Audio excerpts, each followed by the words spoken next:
He raised his head and scanned the area. The black mist was gone, and without hesitation, having just absorbed those resentful killing thoughts which had taken him half a minute, he acted. His divine thought unfolded, his primordial spirit hovered above, searching for the spiritual pearl. Soon, Li Hao sensed the aura and traces of the spiritual pearl deep within the demon domain, where an obscure yet terrifying presence lurked. A hint of shock appeared in Li Hao's eyes. Having spent time with Zhan Tan lately, he had become quite familiar with the aura of the semi-saints. The dreadful presence next to the spiritual pearl turned out to be a demon semi-saint. A guardian who is actually a semi-saint. Surprise shone in Li Hao's eyes, and after a moment of thought, his figure flickered, hurrying toward that location. His movement technique was extremely fast, using returning ruin instantaneous movement in quick succession. The energy gathered around him by the heaven and earth vein provided him with a continuous stream of power for deployment. Even the greatly exhausting returning ruin instantaneous movement could be performed non-stop like having infinite stamina. In the blink of an eye, in less than 5 seconds, Li Hao arrived at the location of the spiritual pearl. A gigantic 100-legged demon with eyeballs covering its entire body lay coiled there, its form like that of a spider. Yet, it appeared to be some sort of grotesque mutation, more ferocious, with numerous haunting eyeballs, dense spikes, and dark carapaces covering its body. And the silver glowing spiritual pearl was lying nonchalantly on the ground in front of it, rolling about. Little guy, that's somewhat interesting. The way you just absorbed those resentful killing thoughts was a bit like that bald guy. Eyes of this half-saint spider demon, full of tens of purple demonic pupils, were now all reflecting Li Hao's figure, issuing a voice of an old man with a hint of playful tone. Li Hao asked, "How can you give this item to me?" The half-saint spider demon seemed aware that Li Hao was racing against time, but it replied leisurely and with a smile. "Normally, the test requires you to endure an attack from me or leave a mark on my body. Then, you can take this thing. I don't intend to give you youngsters a hard time. However, if you can tell me why you were able to absorb those things and to what end, I can just hand over the item to you." Li Hao raised his eyebrows. This involved the secrets of becoming a saint along the extreme Tao, which are held by the divine clan. If he hadn't been considering that this semi-saint was a Buddha venerates demon, he might have already been thinking about silencing it. "Let's stick to the regular challenge," Li Hao spoke. Upon hearing this, the half-saint spider demon's pupils shifted and twinkled, and its voice suddenly turned somewhat displeased. "I am offering you a chance. You just need to agree and rapidly transfer your thoughts through divine thought. Within a breath's time, it would be enough to explain fully. When you take this spiritual pearl back, with your current performance, you might even surpass that Buddha child. This is a rare chance to make a name for yourself. You should cherish it. Let's just proceed with the normal process." Li Hao was somewhat impatient, although he wasn't extremely urgent. It was merely about making it into the top 20, and securing a spot was sufficient. Going by the previous results, he was confident of advancing to the next round within 10 minutes, but he also didn't wish to waste time here in vain. "Kid, you seem to have a lot of confidence in yourself." Seeing that Li Hao refused to reveal anything, a ferocious glint appeared in the eyes of the half-saint spider demon. It was confined here by that Buddha venerates bald monk, having seen the powers of the Buddha venerate. Thus, it wanted to probe further. Had it not been for the Buddha venerate's order to refrain from killing, it would have swallowed several disagreeable heavenly prides who entered earlier. "If I'm in a good mood, I might go easy on you, but if I'm not, your path as a heavenly pride ends here."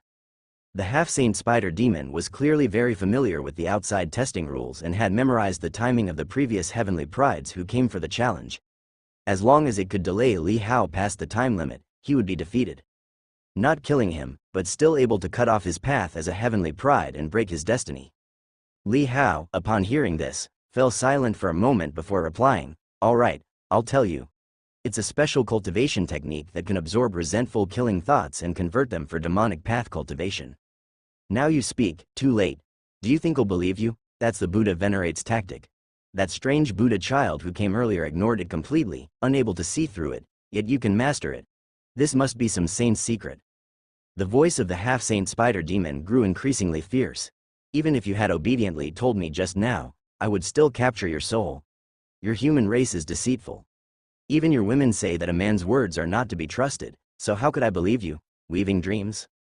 It suddenly growled, casting some sort of demon domain secret technique. Li Hao's vision seemed to be filled with dazzling lights, and the world twisted.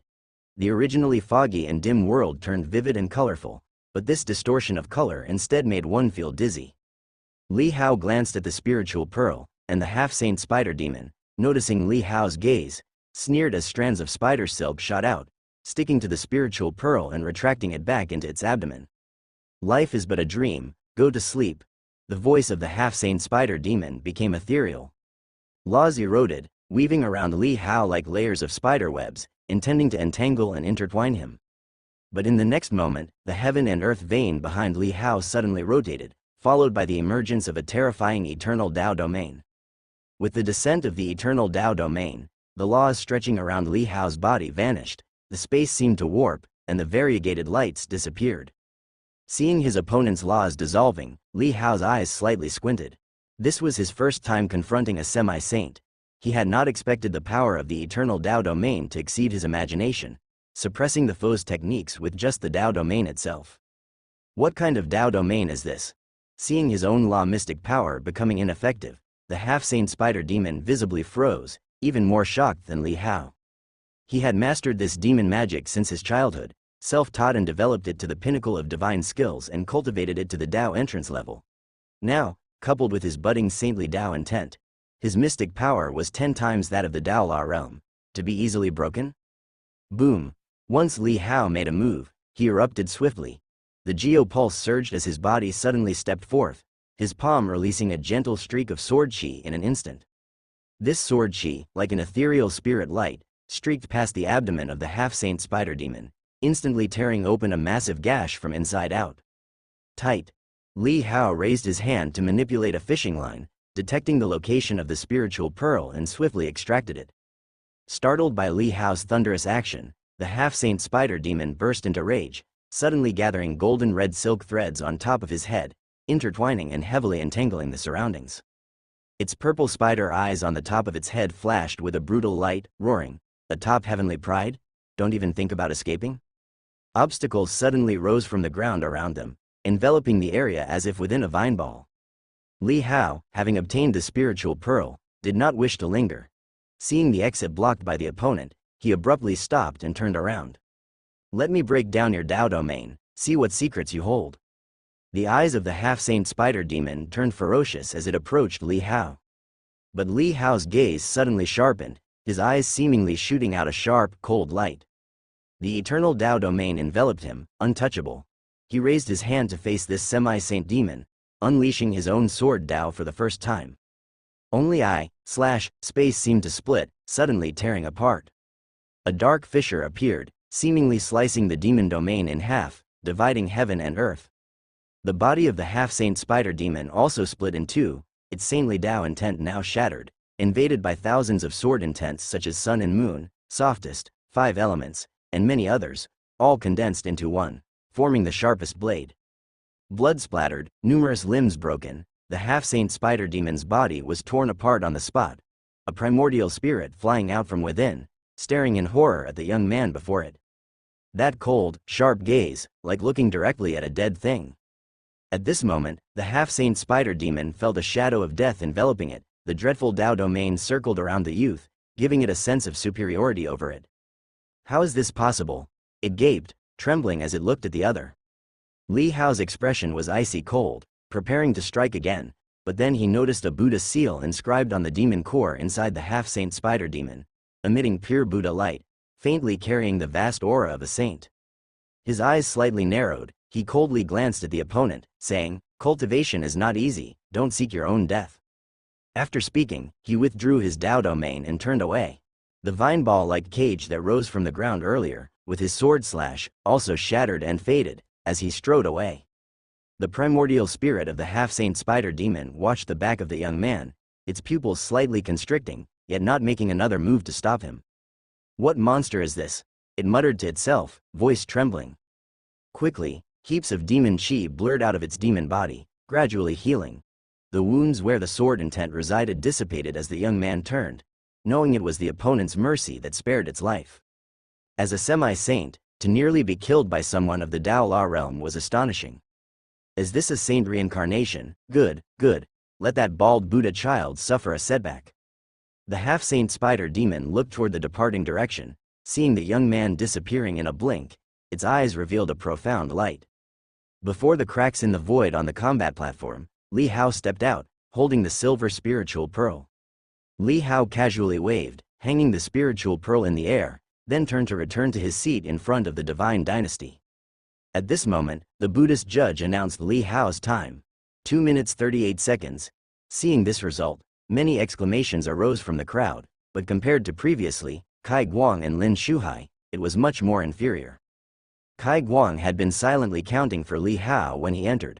Once it surpassed his own time of 1 minute 47 seconds, his lips curled into a cold smile, but, upon seeing Li Hao come out around 2.5 minutes, he was still somewhat surprised.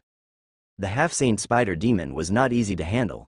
His choice was to cause it a wound, thus quicker and fitting his nature, as he never liked to be passively beaten.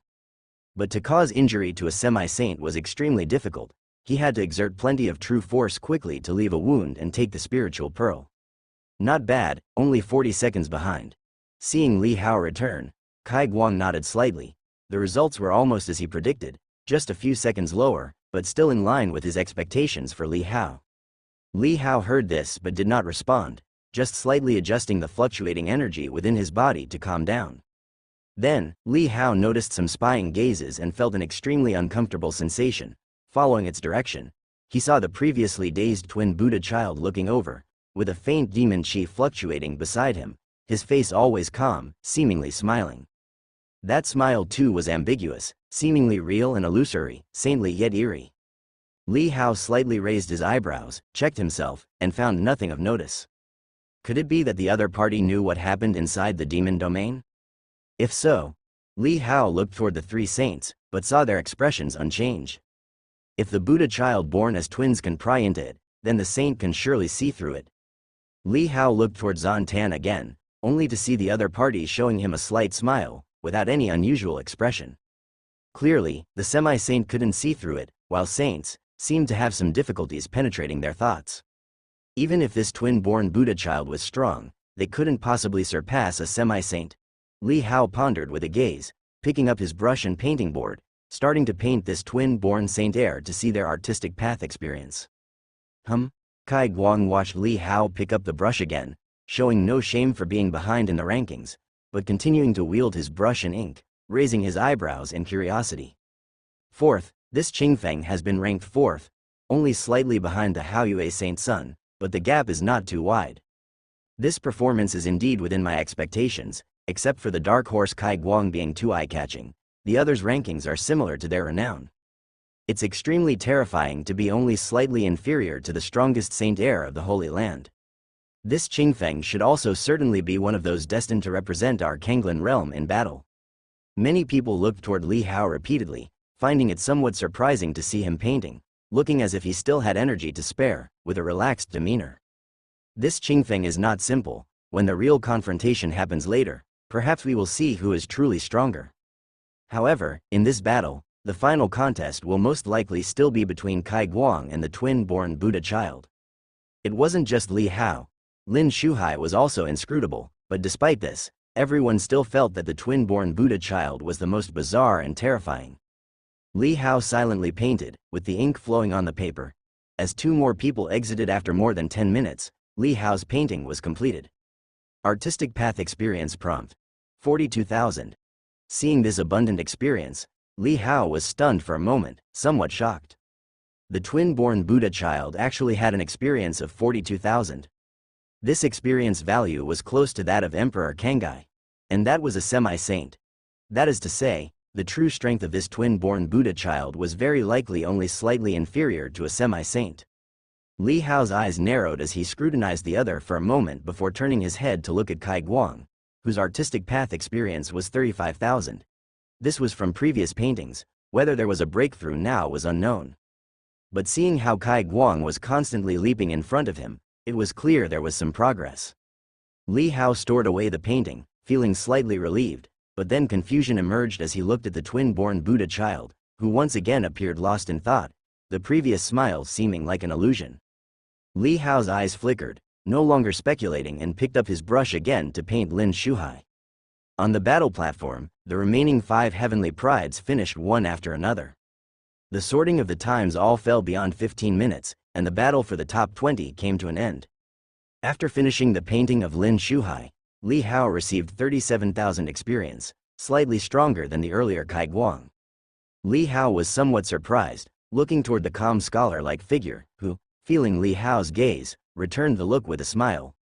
Li Hao nodded, put away the painting, and at this time, the Buddha Venerate referee stepped forward to announce the rankings of everyone's times. Those who were eliminated had already noticed that their times were beyond the 20th place, their faces ashen. I almost got eliminated too. Zhao Qingshu saw the ranking with a lingering fear. He was on the edge, somewhat dangerous. But there were still 2 or 3 others as a cushion. Unexpectedly, there are only 5 who could make it into the top 5 minutes, there's quite a gap. To make it into the top 10 minutes, there were only 6, and I wonder if anyone was hiding their strength. The spectators below discussed animatedly. At this moment, Thousand Worlds Buddha Honor slowly raised his hand, the cracks in the void closed, and the clouds above parted to reveal the scene from the demon domain. From the reflections in the clouds, Li Hao saw the half-saint spider demon he had previously defeated, lying on the ground listlessly and yawning.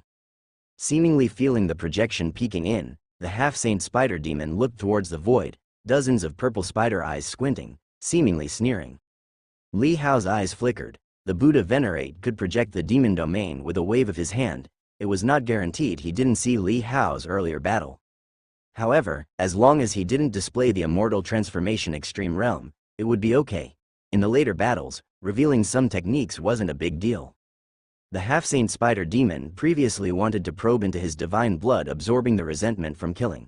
Looking at the Buddha Venerate, Li Hao thought, following the spider demon's words, could the latter have also reached the power transmission ultimate realm? If so, the other's physical body would have become Divine Clan. But the Divine Clan is regarded as the demon race in the land of all saints. This highest honor of Buddhism should be aware of the inside story but hasn't shown it.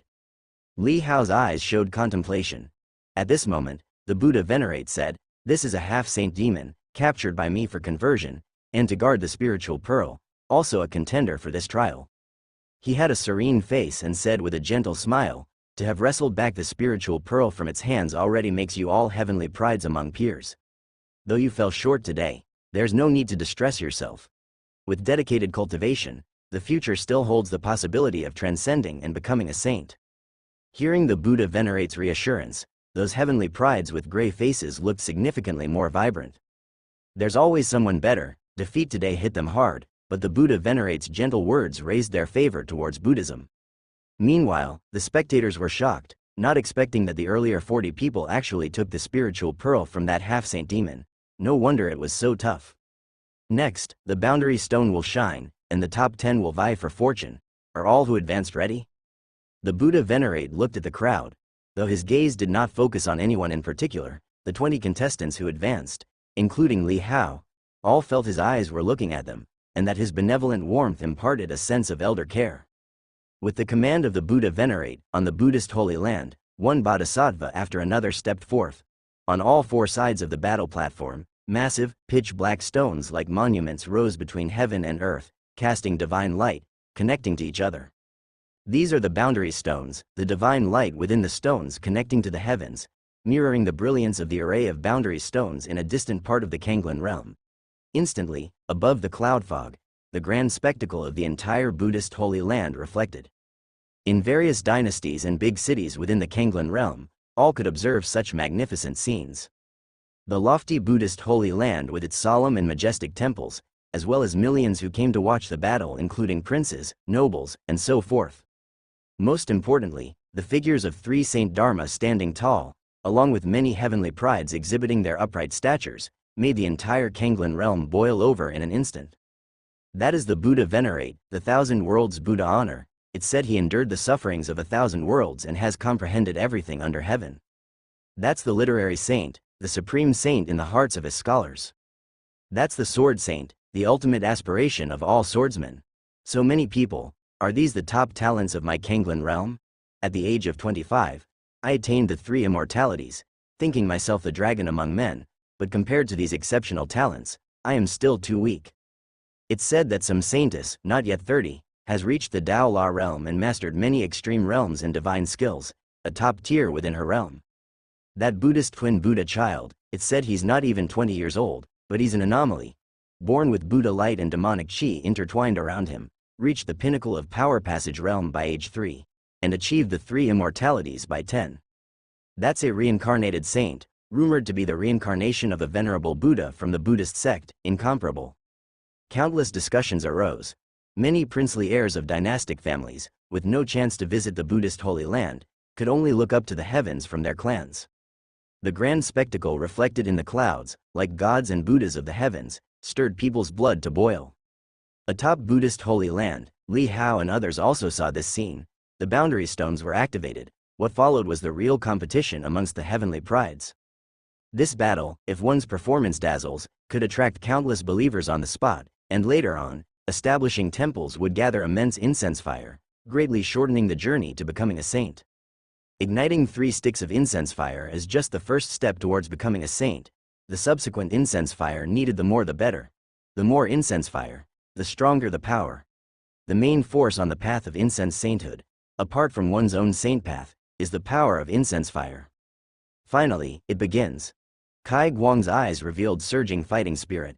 The eyes of other heavenly prides became eagerly passionate too, whereas the less fortunate ones showed somber expressions, some revealing reluctance and envy.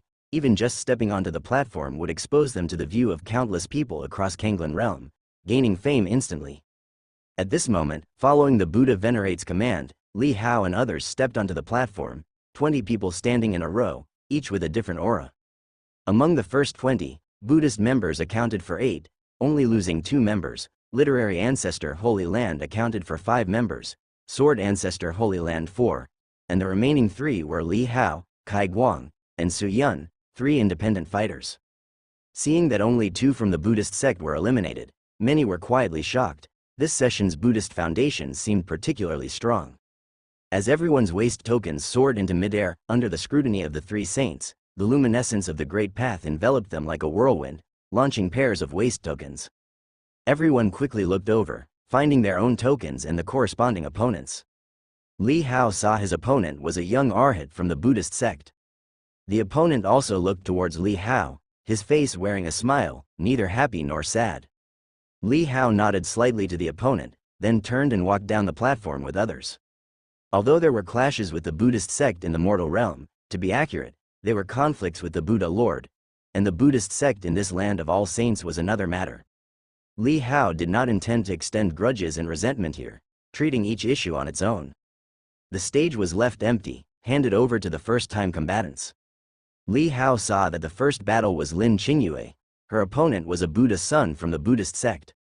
As the battle commenced, both sides exhibited extreme realms, with various splendid phenomena, the entire battle stage filled with ferocious power.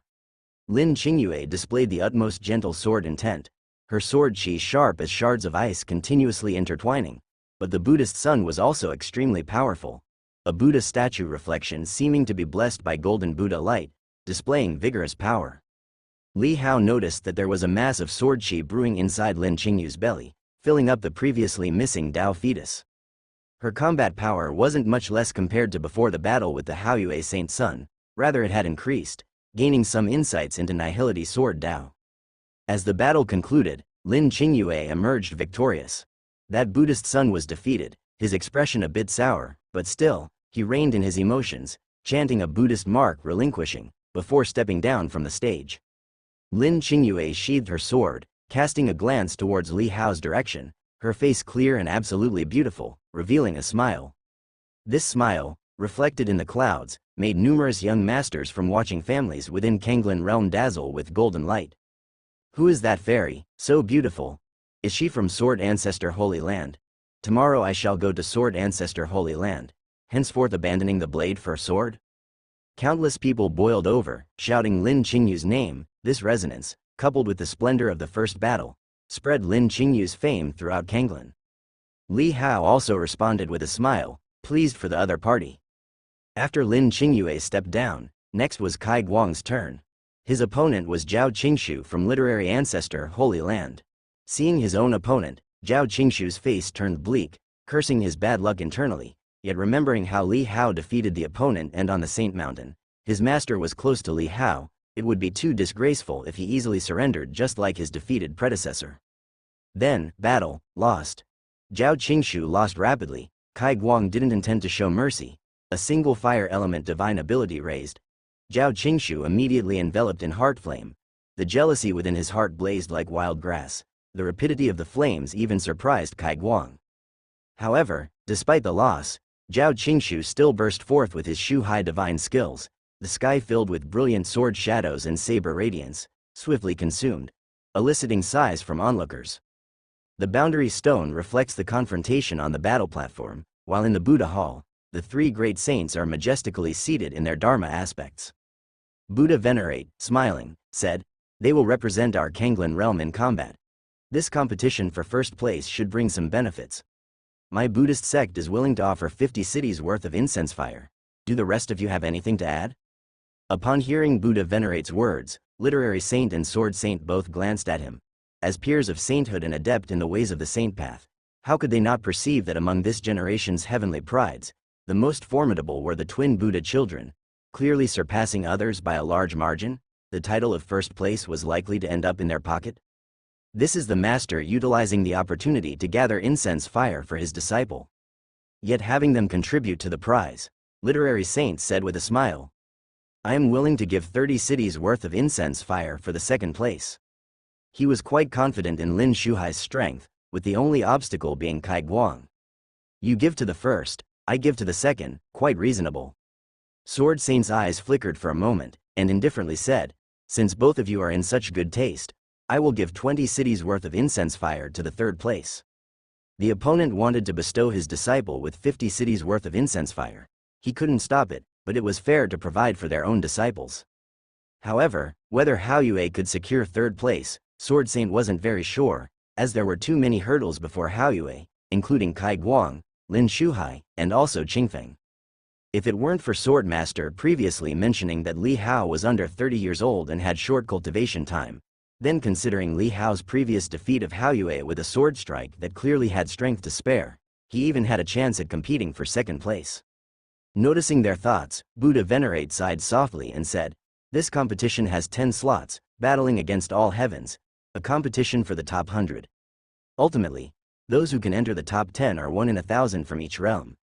Maybe only one person can make it, thus we need to focus incense fire resources to nurture the best among the heavenly prides." Literary saint and sword saint looked at him with slightly focused eyes. "If both of you are willing to provide a total of 50 cities of incense fire, together making 100, enough to sustain 30 minutes, why not give it all to the first place, to also ignite their competitive spirit? If any of your disciples achieve first place, I will surely applaud loudly," said Buddha Venerate. Literary saint's expression turned sullen, realizing Buddha Venerate's determination from his words. Long have I heard of Buddha Venerate's devoted mentorship towards his disciples, and today I have truly witnessed it. Literary saint said lightly, his words laced with sarcasm. Sword Saint indifferently said, "If the second and third places are only narrowly defeated, this reward gap might foster complacency." Buddha Venerate said, "In the path of martial arts, failure is failure. There's no such thing as a narrow defeat. In the face of life and death, a single line divides." Seeing the other person advocating so strongly for his disciple, both Literary Saint and Sword Saint did not speak further. Shortly after, following the conclusion of the battle between Kai Guang and Zhao Qingshu, Buddha Venerate announced the prize for first place. Hearing about the 100 cities worth of incense fire, many below the stage had their eyes light up. Kai Guang's eyes showed a fiery color. The three great saints actually jointly providing 100 cities worth of incense fire. He must vie for first. Elsewhere below the stage, Lin Shuhai also showed a glint of light in his eyes, smiling at the corner of his mouth. Hao Yue Saint Sun's brows furrowed, his eyes showing some hostility. Honestly, he didn't have much confidence in clinching first place. Previously defeated by Qingfeng led to cracks in his Dao heart. Only after his master helped did he seal his Dao heart and elevated his sword intent. But even so, after seeing the twin Buddha children, he felt even more uncertain. The pride of once looking down on everything, on the sword ancestor Holy Land's Saint Mountain, also seemed to be slashed away with that sword. But with such a great temptation, 100 cities worth of incense fire, which was akin to multiple centuries of hard cultivation. This incense fire is usually tightly controlled by saints, equivalent to taking money out of the saint's pocket, not easy to obtain. If only I had 10 more years. Hao Yu's eyes revealed a bright light, resenting the shortness of time and the quick passage of the years. Aside from them, other heavenly prides also showed envy in their eyes, but unfortunately, the reward was only for the first place. Though all possessing proud airs, none were blindly confident. The words of Buddha venerate spread, conveyed through the reflection by the boundary stone, reaching the entire Kanglan realm. In an instant, countless people loudly praised the magnanimity of the three great saints, and many new followers of the three great saints appeared in the cities of various dynasties, adding to their incense fire. Li Hao, hearing Buddha venerate's words, was somewhat surprised. 100 cities worth of incense fire, enough to sustain 30 minutes, his path to incense sainthood would be shortened by another 100 years. That was 100 years, which to him, was very lengthy, a lifetime for a mortal.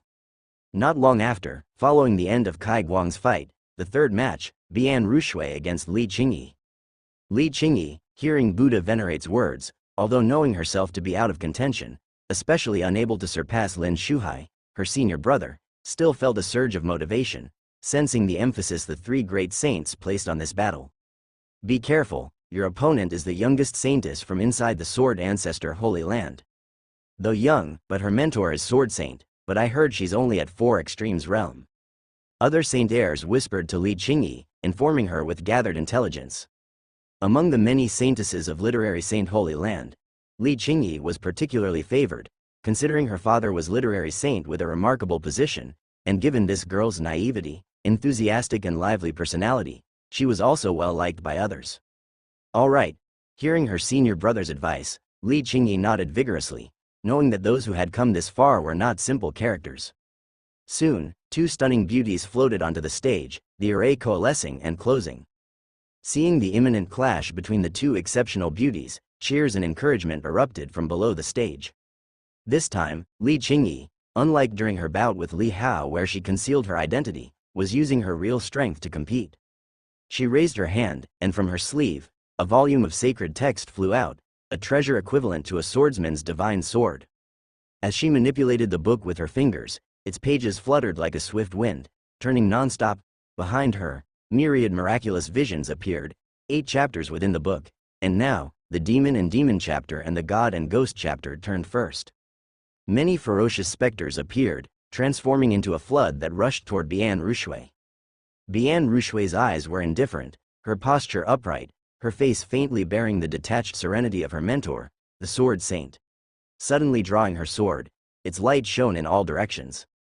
With 1 sword, frost arose, with 2, snow flew. In an instant, the battle stage was a world of ice and snow, endless cold winds rising, shredding those visions. Ice and snow sword intent. The 4 Extremes realm exploded forth, her primordial spirit hovering aloft. Bian Rushui's strike was her strongest, without a hint of mercy. Li Qingyi, with a faint smile at the corner of his mouth, had the book swiftly flipping pages before him, with the mortal world chapter emerging. From within the book, an old man emerged, wearing a hat and carrying a wine gourd at his waist, looking relaxed. He suddenly took off his hat, and it spun like a blade's edge, severing the ice and snow sword intent all around. My heart aspires to the bright moon, Li Qingyi softly chanted.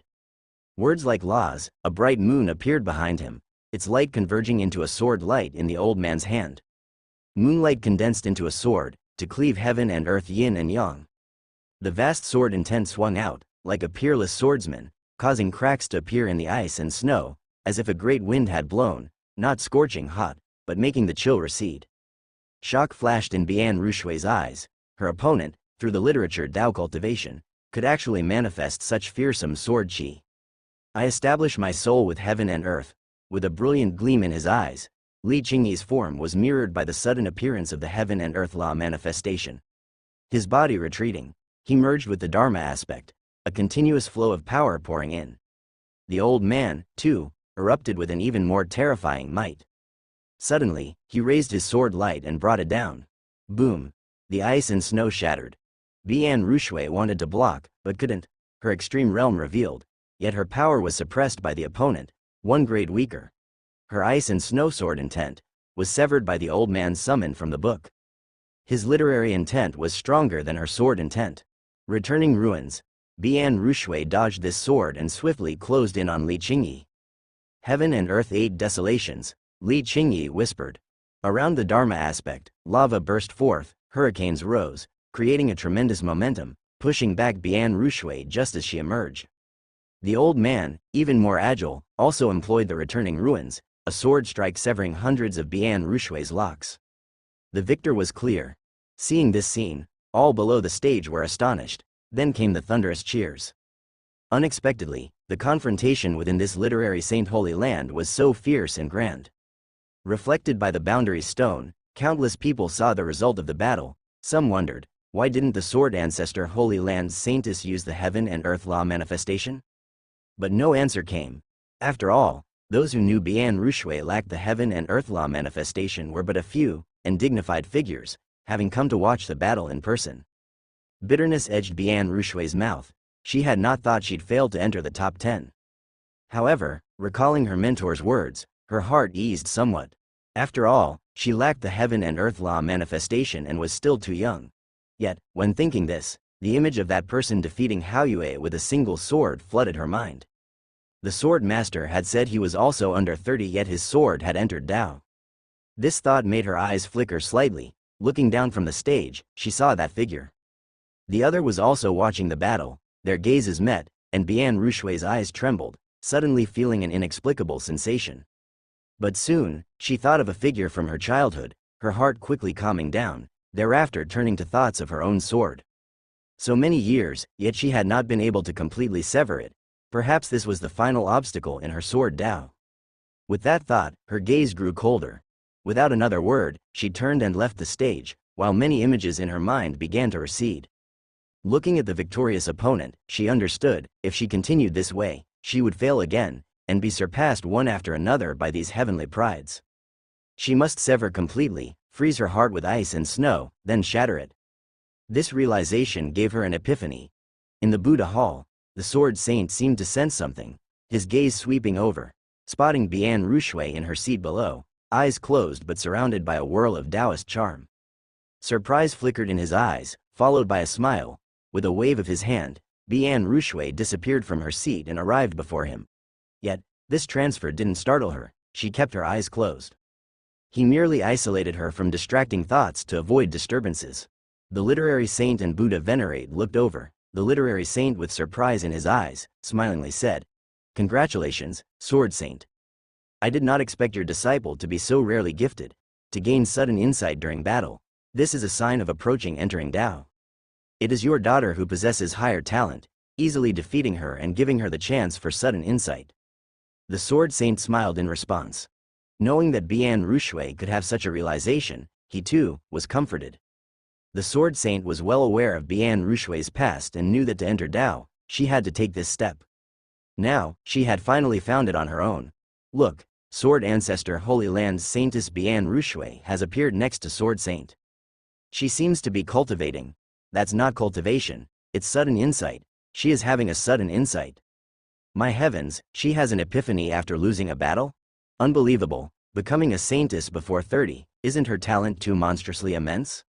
Below, countless people were shocked, as cultivators often spoke of epiphanies, but to truly experience one was extremely difficult and rare.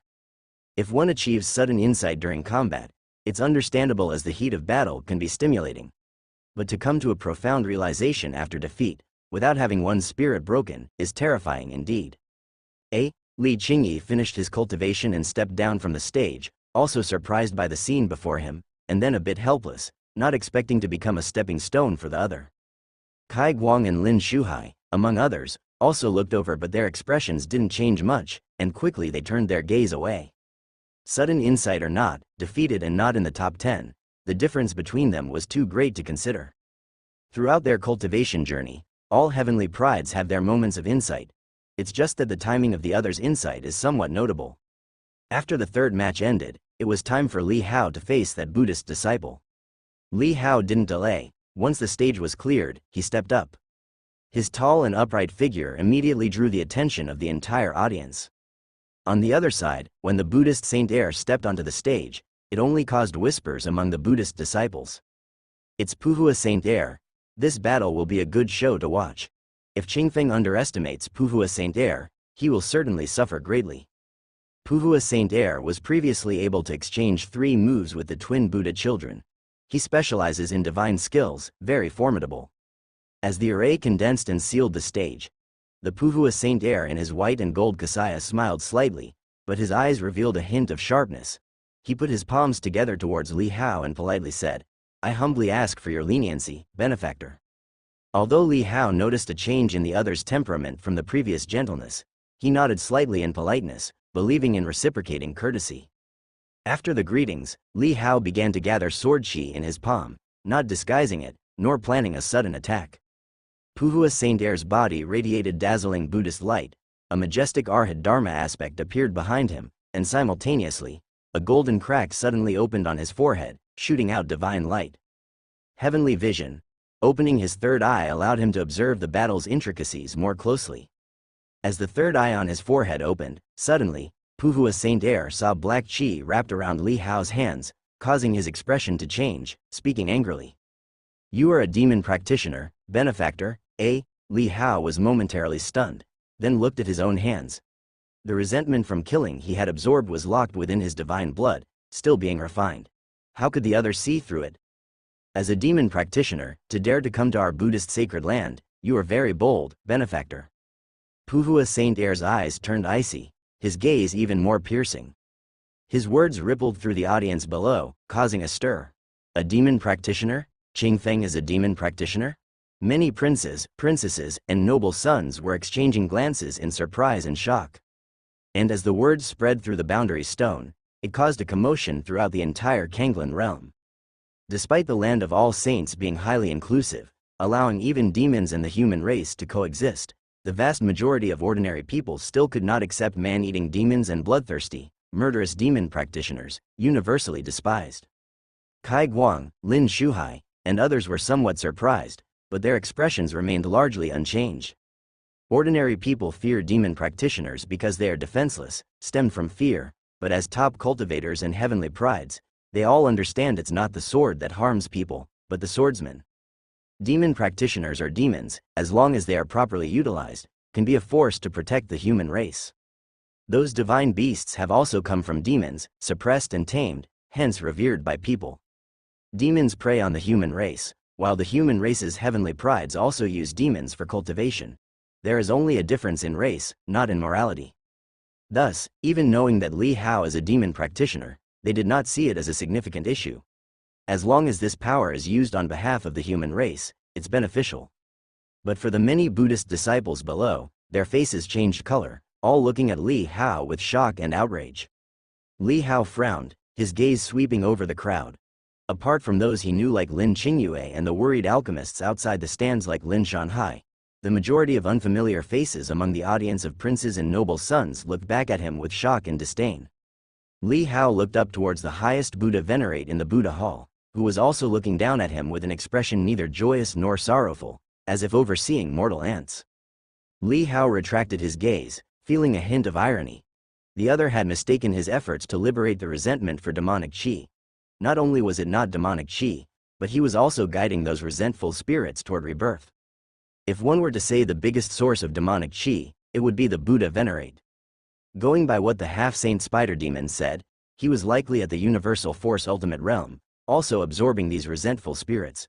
Perhaps, the numerous resentful spirits within the demon domain were deliberately cultivated by him. Thinking this, Li Hao was startled. If so, this Buddha venerate had grand ambitions, intending to achieve dual cultivation of incense fire and thereby become a saint?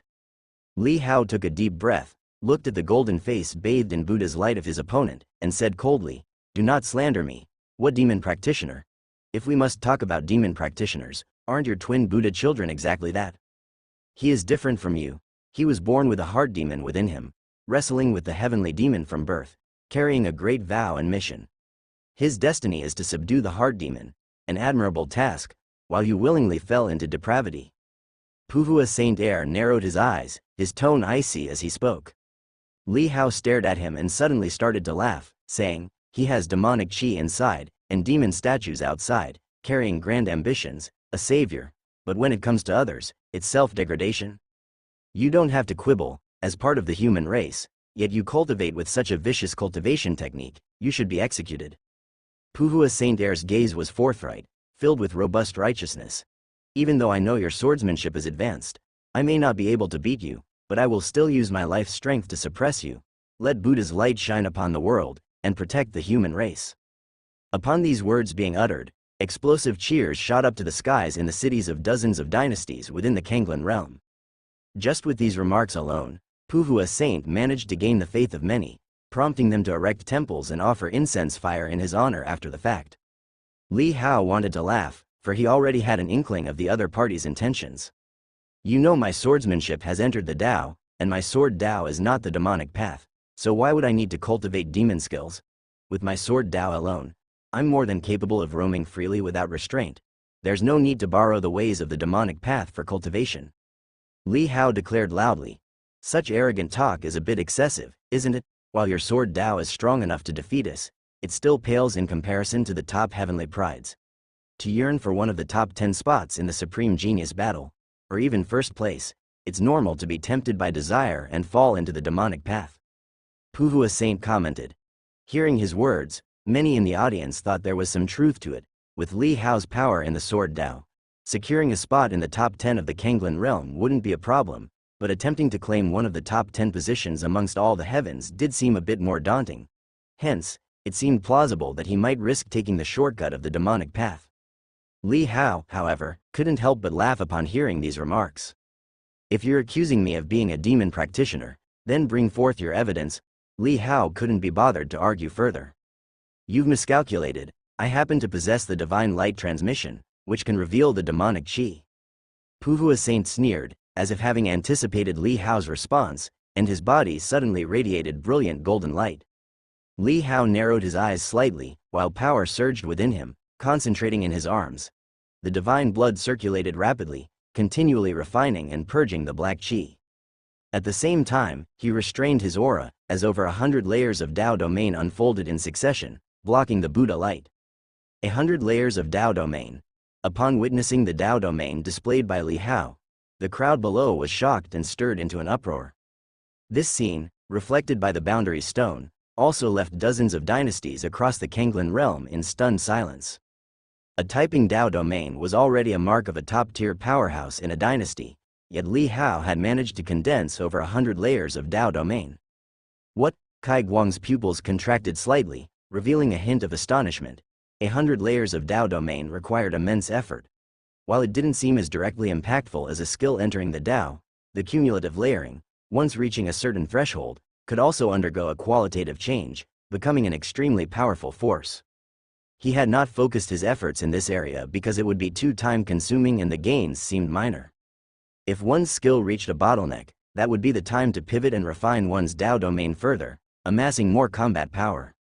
Lin Shuhai also revealed a trace of solemnity in his eyes. Swordsmanship entering the Tao, coupled with 100 layers of Tao domain, meant that this strength was at the level of the top heavenly prides. The numerous saint heirs and saintesses from the Sword Ancestor Holy Land, including Lin Qingyue, were all shocked. This was the first time they had seen Li Hao's true power. Previously, Li Hao defeated Hao Yue with a single sword strike, clearly holding back some strength. Was this Li Hao's reserved power? In the crowd, Zhang Yingyue, who was merely observing the battle below, revealed an excited gleam in her eyes. 100 layers of Tao domain. Compared to what she had heard from the Swordmaster previously in the Sword Tower, about 97 layers, Li Hao had condensed 3 more layers in just a short period. This was his true combat strength. I knew it, I knew it. Zhang Yingyue trembled with excitement. This great secret she had confided only to the Yao ancestor, and had told no one else, had been festering inside her, almost causing her internal agony. Seeing Li Hao defeat Kai Guang in the Divine Dynasty solo battle without even using his Tao domain, she knew that Li Hao still hadn't used his full strength.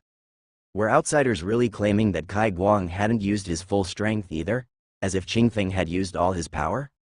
100 layers of Tao domain, just the Tao domain itself can halt the progression of law mystic powers. Zhang Yingyu's eyes sparkled with light. Meanwhile, on the platform above, the Buddha light could not penetrate beyond Li Hao's Tao domain, unable to advance even an inch. 100 layers of Tao domain was sufficient to block his divine skills, preventing them from infiltrating. Afraid to show your true face? Puhua Saint couldn't help but cry out in shock and anger. Li Hao sneered. It's your divine skills that are trash, incapable of reflecting their power. You slander me because you can't beat me. Which part of the strength I've demonstrated has even a shadow of the demonic path? The sword chi pervaded within his Tao domain, clearly indicating a sword domain, unrelated to the demonic path. Hearing Li Hao's words, many people below the stage also showed surprise and doubt in their eyes. Indeed, they couldn't see a hint of the demonic path, and moreover, if Li Hao could condense 100-layered Tao domain and had his swordsmanship entering Tao, was there any need for him to cultivate the demonic path? Demon fiend, you still dared to quibble, Puhua Saint yelled furiously, his face flushed red, but his law-infused divine skills were utterly incapable of penetrating Li Hao's Tao domain. Within Li Hao's arms, divine blood pulsated, accelerating the refining of those murderous resentments, and soon, his aura gradually faded. He raised his hand, drawing a streak of sword chi from the void, and suddenly slashed towards Puhua Saint. Is this sword, or is it not a demon sword? The sword chi was like a cleansing breeze, illuminating heaven and earth, pure and bright green, exuding vast sword power. Puhua Saint's pupils constricted, his back reflecting the heaven and earth law manifestation, and he roared. If the demon is not converted, I vow not to achieve Buddhahood. Such obsession, you are already in the demonic path. Li Hao's eyes looked down disdainfully, speaking indifferently. His sword light suddenly fell, splitting the opponent's heaven and earth law manifestation, 100-layered Tao domain suppressing, effortlessly overthrowing and destroying the opponent's laws. Li Hao stepped forward, used returning ruin instantaneous movement to appear in front of his opponent, directly kicked the opponent out from the Dharma aspect, stepping on him underfoot, the battle platform cracking. You say I am a demon, so what if I am a demon? Is there a rule prohibiting demon practitioners from battling? Puhua Saint lay under Li Hao's foot, defeated beneath the battle platform, coughing out golden blood in his divine power state, gritting his teeth. Though there is no such rule, I do not permit it. Who are you supposed to be? Li Hao laughed. Not only can I participate in the battle, but I will also take the first place. Puhua Saint's pupils contracted, hearing the meaning in Li Hao's words. If he took first place, the Buddha Venerate would personally bestow upon Li Hao the incense fire of 100 cities. For the Buddhist sect to award a demon practitioner the incense fire of 100 cities was undoubtedly a disgrace, a slap in the face of the Buddhist community. You're delusional. Puhua Saint clenched his teeth, gold light flickering in his eyes, as if brewing an attack. However, two streaks of sword light suddenly shot out from Li Hao's eyes, meeting his gaze, full of sword intent, piercing through his eyeballs. Puhua Saint screamed in agony, his eyes bleeding, raising his hands to cover his eye sockets. Li Hao lifted his foot, kicking him away to crash against the magic array barrier, declaring his victory in this battle. Seeing Li Hao's domineering manner, everyone was shocked. Although Puhua Saint claimed Li Hao was a demon practitioner, he didn't produce any evidence, it was merely an assertion. In contrast, the strength displayed by Li Hao was astounding. His 100-layered Tao domain subdued countless heavenly prides. I don't care if you're a demon practitioner or not, but wanting to take first place might be a bit difficult. Kai Guang said to Li Hao, although the 100-layered Tao domain surprised him, he was not afraid of his own strength. Even if his Tao domain did not have 100 layers, but had 50, it was enough to barely withstand it. Combined with his true power, it was enough to breach Li Hao's Tao domain. How difficult? Li Hao looked at him, his mood not as good as before, no longer showing a friendly demeanor. You think you're up for it? Kai Guang was taken aback. The Li Hao he knew was gentle and easygoing, extremely casual, but now he was like an unsheathed precious sword, untouchable. He suddenly realized, if the other's swordsmanship had entered Tao, how could he not have the sharp edge of a heavenly pride? He wasn't angry, but instead laughed. That's more like it. Interesting. I hope when I meet you later, you won't regret saying this. There's no need for later. Defeating you takes only one sword, anytime you wish for silence. Li Hao said coldly. Upon hearing Li Hao's words, Kai Guang raised his eyebrows, his smile receding, and his body suddenly burst into intense red flames. Tao domain of 100 layers. It seems you are quite confident. Now let me see for myself how you plan to defeat me in one move. His figure leapt, soaring onto the battle platform, ready to confront Li Hao right there. Seeing this sudden change, cries of surprise arose from the crowd. Were the two top heavenly prides from within the divine dynasty about to clash head-on at this moment? Many spectators' eyes shone brightly, full of expectation. At that moment, a semi-saint from the Buddhist sect spoke coldly. If it is a contest, there are rules to follow. Do not break the rules. If you want to compete, you can settle it in private after the contest or wait until the battle for the top spot later. Now, it is the battle for the top 10, and the winner should leave the battle platform. His voice rang out loud and clear, reverberating like the Hong bell throughout the city. Millions of people's eardrums buzzed, feeling the majestic power of the Saint Tao. Kai Guang's eyes turned cold, yet the flames around his body did not extinguish. Being humiliated by Li Hao, a fellow heavenly pride, he could not swallow this affront and wanted to teach him a lesson on the spot. Seeing his words had no effect, the semi-saint from the Buddhist sect's face darkened slightly, his figure abruptly flickered, and he instantly flashed onto the battle platform. His Dharma aspect wore a kasaya, exuding solemnity and dignity as he looked down at Kai Guang. Benefactor, please do not break the rules.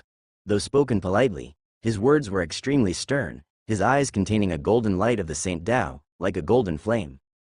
Kai Guang's expression changed slightly, feeling the layered aura emanating from the other party increasing steadily, knowing that his intervention meant a direct confrontation with Li Hao was impossible. HMPH, I'll let you go for now. A cold light flashed in Kai Guang's eyes, the aura around his body withdrew, and he turned back to the audience below. Just as Li Hao was about to make his move, seeing the opponent retreat, the sword Tao energy gathered in his palm also ceased, and he turned away without looking back. The two, seated close to each other, went down to the audience without exchanging another glance. As the battle platform cleared, the semi-saint from the Buddhist sect's expression softened. He gave Li Hao a deep look, his gaze somewhat severe, and then turned back to his original spot, sitting atop a green lion. What a pity, we almost got to see a good show. Tao domain of 100 layers, that Qingfeng is so arrogant, claiming to take the first place, able to defeat Kai Guang in one move, wondering if it's true or false. He might be able to defeat Kai Guang, but taking the first place might still be beyond his reach. Isn't he a demon practitioner? Hasn't he shown his demonic path techniques yet? This might not be his full strength. Just because they call him a demon practitioner doesn't make him one. With his strength, does he need to resort to being a demon practitioner? Demon practitioners are often spurned in many worlds of all heavens, making collection of incense fire difficult, which for top heavenly prides, might not necessarily be beneficial. Unless born in those minor worlds where the demonic path dominates, in those places the demonic path is revered, the survival of the fittest is the rule, anything can be utilized, and they only respect the strong, completely indifferent towards the righteous or demonic paths. If the Buddha venerates words said by the Saint Air should not be mere slander. If he really is a demon practitioner, how could the Buddha venerate allow it? The crowd below discussed fervently, doubting Li Hao's identity, many eyes shifting towards the Buddha venerate seated on the lotus platform. If the Saint Air could see that Li Hao was a demon practitioner, the Buddha venerate certainly could as well, and if he acknowledges it, then Li Hao's identity is confirmed. If he denies it, then it's the Saint Air's malicious slander.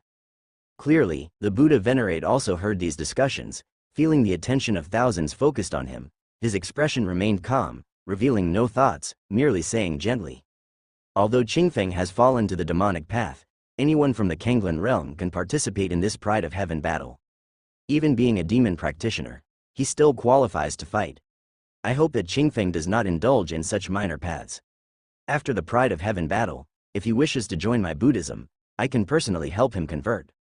Hearing the Buddha venerate's words, the whole venue was in uproar, many looking at Li Hao, eyes filled with contempt and disdain. As the Buddha venerate personally spoke, it's considered conclusive evidence. A chill flashed in Li Hao's eyes. He looked up directly at the Buddha venerate, meeting his gaze. Li Hao felt the depth in his eyes, the Buddha's eyes containing vast myriad radiance, both compassion and indifference. Li Hao withdrew his gaze, fury uncontrollable in his heart. The opponent's words were clearly in defense of his own disciple. If he truly could see, he would know that Li Hao was not a demon practitioner.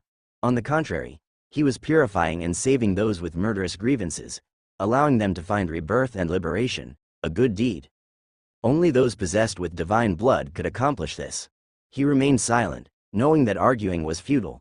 The authority of a saint outweighed his myriad words. How could the world believe him over a saint? In this world where there is good, there must be corresponding evil. Even if arising from the same source. Otherwise, how could good be used for gain? Fortunately, Having been previously pursued by the Void Saint, Li Hao had already broken free from idolizing saints, not too disappointed at this moment, only angry. Li Hao thought of Ying Xiaoxiao, who was labeled as part of the demon race and had already adapted to it.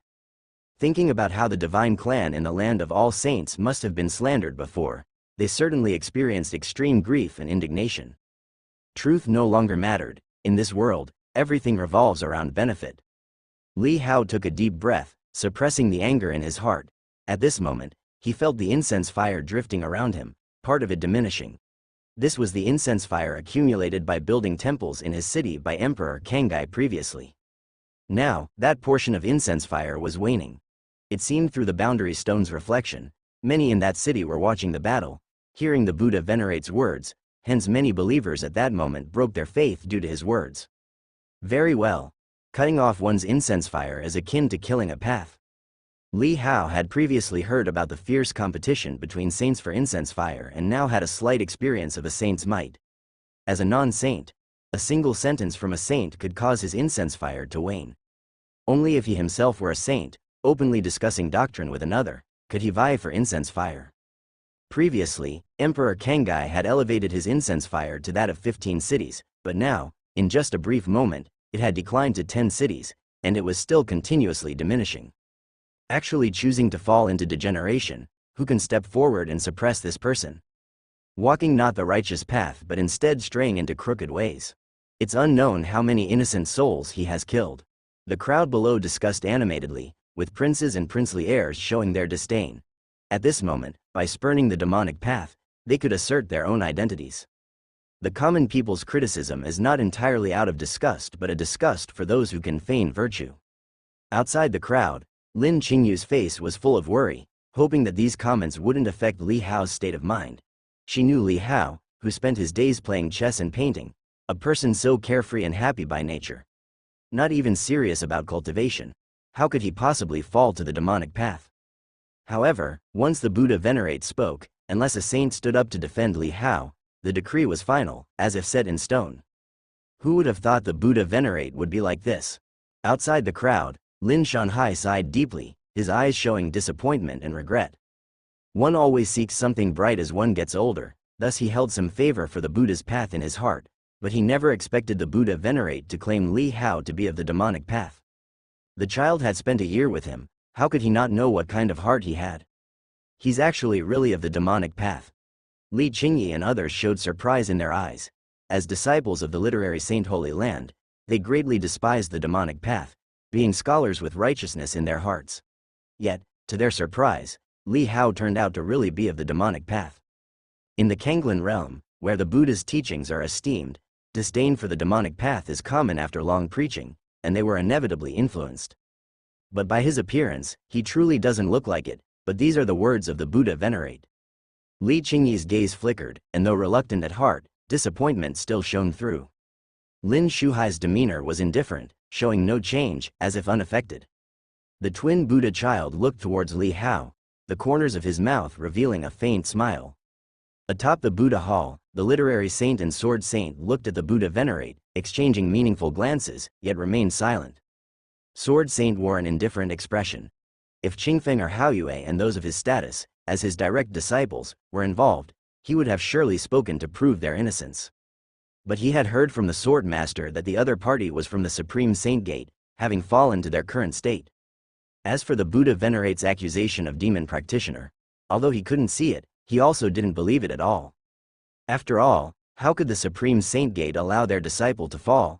However, with the Buddha venerate slandering in such a way, if the other party returns to their sect, and eventually succeeds the saint position, it will inevitably lead to a great battle.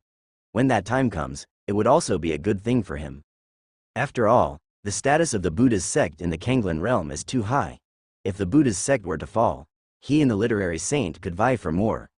If the sword ancestor Holy Land could take over half of the Buddha's sect's incense fire, he would surely advance further and might have hope to challenge the heavenly tribulation and transcend the three calamities. With various controversies in the venue, the more Li Hao stayed silent, the more convinced the crowd became. Li Hao closed his eyes, no longer attending to these external comments. He focused all his might to seal the resentful spirits within his divine blood arms. Within the malice of the resentful spirits came ferocious wailing, but as they were doused by divine blood, they seemed to find a door to tranquility, their resentment gradually dissipating. Then, the fifth battle commenced, pulling the attention away from Li Hao and back to the prideful battle on the battlefield. As each duel concluded, by the end of the competition, people were completely immersed in the subsequent battles, and the 10 mighty warriors of the Kanglan realm were eventually decided. With the advancement, the top 10 all lined up on the battle stage. From this point, these 10 would represent the Kanglan realm in war, vying with the all heavens. Aside from the spectators below, the countless gazes of the Kanglan realm converged, focusing on these top 10 on the stage. Li Hao felt a faint drift of incense fire coming his way, but it was minute, spontaneously arriving incense fire. Had it not been for the Buddha Venerate, merely the fame shown in this battle would have attracted much incense fire. Li Hao glanced at his arms. The resentful spirits within had already been entirely refined and absorbed. Among these top 10, aside from Li Hao, Lin Shuhai, the twin Buddha child and others, there were also 3 disciples of the Buddha's sect. Li Hao's acquaintance Chu Wuan, having fallen short of the top 10, was defeated by a Buddha child. Among the independents of the divine dynasty, Su Yun also fell short of the top 10, missing the mark. All of you are dragons and phoenixes among men. The true competition lies in the battle for supremacy in the all heavens. The battles you engage in today represent our Kanglan realm in this campaign. I hope the following combats will not tarnish the reputation of the Kanglan realm, said the Buddha Venerate with a calm voice. To prevent any tactics from being revealed prematurely, the battle for the top 10 ends here. However, in literature, there is no first place, and in martial arts, there is no second. We will now proceed to the contest for the number 1 heavenly pride of the Kanglan realm. Only the first place is chosen. Those confident in contending may participate. The others may preserve their strength, waiting to display it on the ultimate stage of the battle among the all heavens. Hearing the Buddha Venerate's words, everyone was amazed, but they soon understood. This was not wrong. The current battles were to select the 10 great heavenly prides of the Kanglan realm to contend with the all heavens, essentially an internal conflict. Since it's an internal conflict, there's no need to fight too viciously. Literary saint and sword saint had indifferent gazes, both understanding the Buddha Venerate's intent.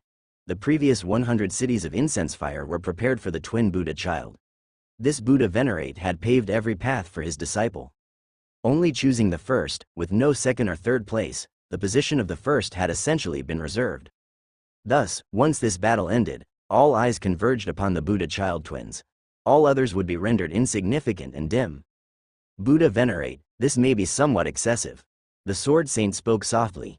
Although he had no expectation for the Haoyue saint's son to gain fame through this, knowing that his strength might not even make the top 10 when competing in all heavens, he still felt reluctant to see his brilliance overshadowed in the Kanglan realm. Buddha Venerate replied quietly, "The esteemed disciples of the 2 of you can also vie for the top spot. True capability will be shown in the contest. All beings are equal. Sword Saint, who cultivates the way of all beings, should understand this." The face of the sword saint cooled slightly, interpreting Buddha Venerate's words to mean that all could compete, relying solely on their abilities. Literary saint glanced faintly at Buddha Venerate, seemingly letting out a light chuckle, but said nothing. Sword saint noticed literary saint's silence and frowned, sighing inwardly, deciding not to say more. How much Haoyue can show will depend on his own ability. Regardless, the greatest gain from this battle was Bian Rushui's sudden insight, her sword intent moving toward perfection. If she can use this to understand the Tao, it will be worth more than this fleeting glory. After all, the journey of cultivation is long, and momentary setbacks mean little. It's better this way, saving all the trouble. I only want first place. I'm not interested in the rest. Kai Guang was very satisfied with Buddha Venerate's statement. As he spoke, his gaze shifted to the Buddha child twins, and noticing their indifference toward him, his gaze then landed on Li Hao.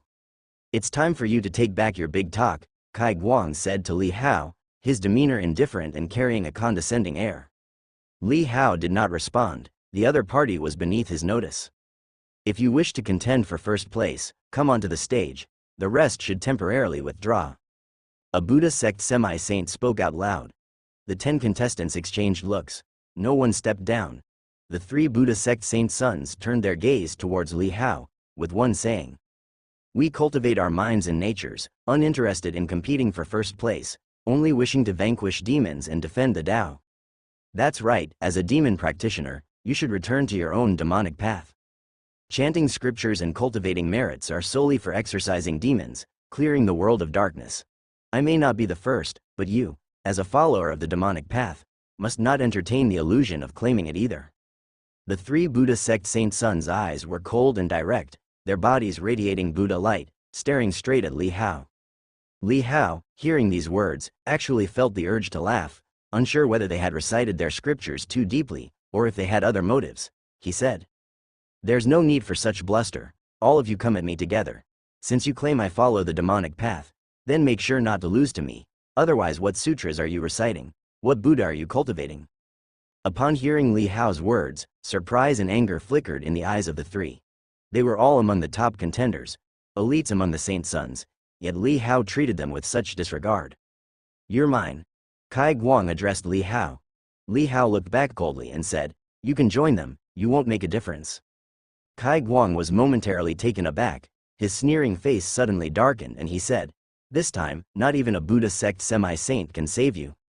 As he spoke, his whole body burst into dazzling and intense flames, and the temperature of the entire battle stage began to rapidly rise.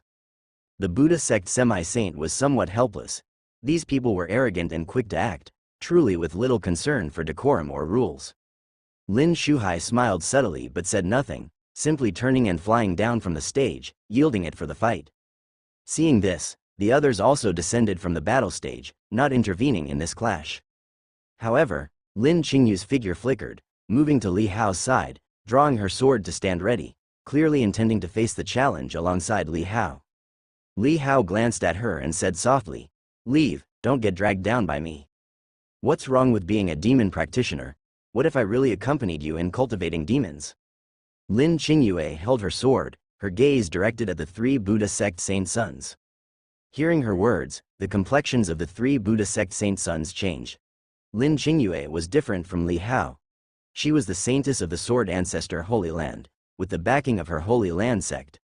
Li Hao, upon hearing her words, felt a jolt in his heart, turning to look at her. Amidst the scorching waves of heat, her hair fluttered, yet her eyes were bright and resolute. Her stunning, peerless visage deeply impressed upon Li Hao's vision. He watched her seriously for a moment, then lowered his head, speaking to Xian on his wrist. "Return to the heaven and earth space for now." Xian, sensing the imminent battle, said to Li Hao, "Be careful." As she spoke, she quickly burrowed back through the spatial rift opened by Li Hao, knowing her presence would only hinder him. Only then did Li Hao look up at the three Buddha sect saint sons and Kai Guang, who was blazing with crimson flames like a fiery deity, the corners of his mouth revealing a faint smile. "It seems I've given you too much, and you do not appreciate it." "Nonsense, what have you ever bestowed upon us?" one of the Buddha sect saint sons angrily retorted. Li Hao extended his hand into the heaven and earth space, drawing out a pitch-black merit, saying, "I've given you too much face." As he spoke, the heaven and earth vein abruptly materialized behind him, like a pillar connecting the heavens, enveloping the atmosphere in all directions of the battle stage. Then, with ferocious extraction, his physique cultivated to the power transmission ultimate realm, his divine blood capable of accommodating more power than others of the same level. Thus the extraction speed of the heaven and earth vein's power was also more vast. An energy storm, tangible in nature, rose up behind Li Hao, swirling around the youth. Confronted with such a frightening scene, everyone was shocked. Despite also being in the second extreme realm of the heaven and earth vein, Li Hao's display was clearly more powerful and imposing. Kai Guang's eyes narrowed, his expression becoming grave as he said, "Come on, let's see what you've got." Standing in the fire domain, surrounded by flames that barely concealed a phoenix's silhouette, a golden spear appeared in his hand, as if forged from magma and showing signs of cracking gold patterns. "I never let you experience my true methods before, but now it's time for you to witness them." Golden flames burst forth from Kai Guang's eyes as extreme fiery light bloomed on the spear, embodying the essence of flame Tao, dazzling and bright like the spear tip holding a condensed sun, capable of incinerating everything. That Kai Guang's spear skill has reached the entering Tao stage. What terrifying spear intent, even outside the array. I feel like I'm about to ignite, my body is getting hot. What kind of spear Tao is this? I feel like I'm sweating all over.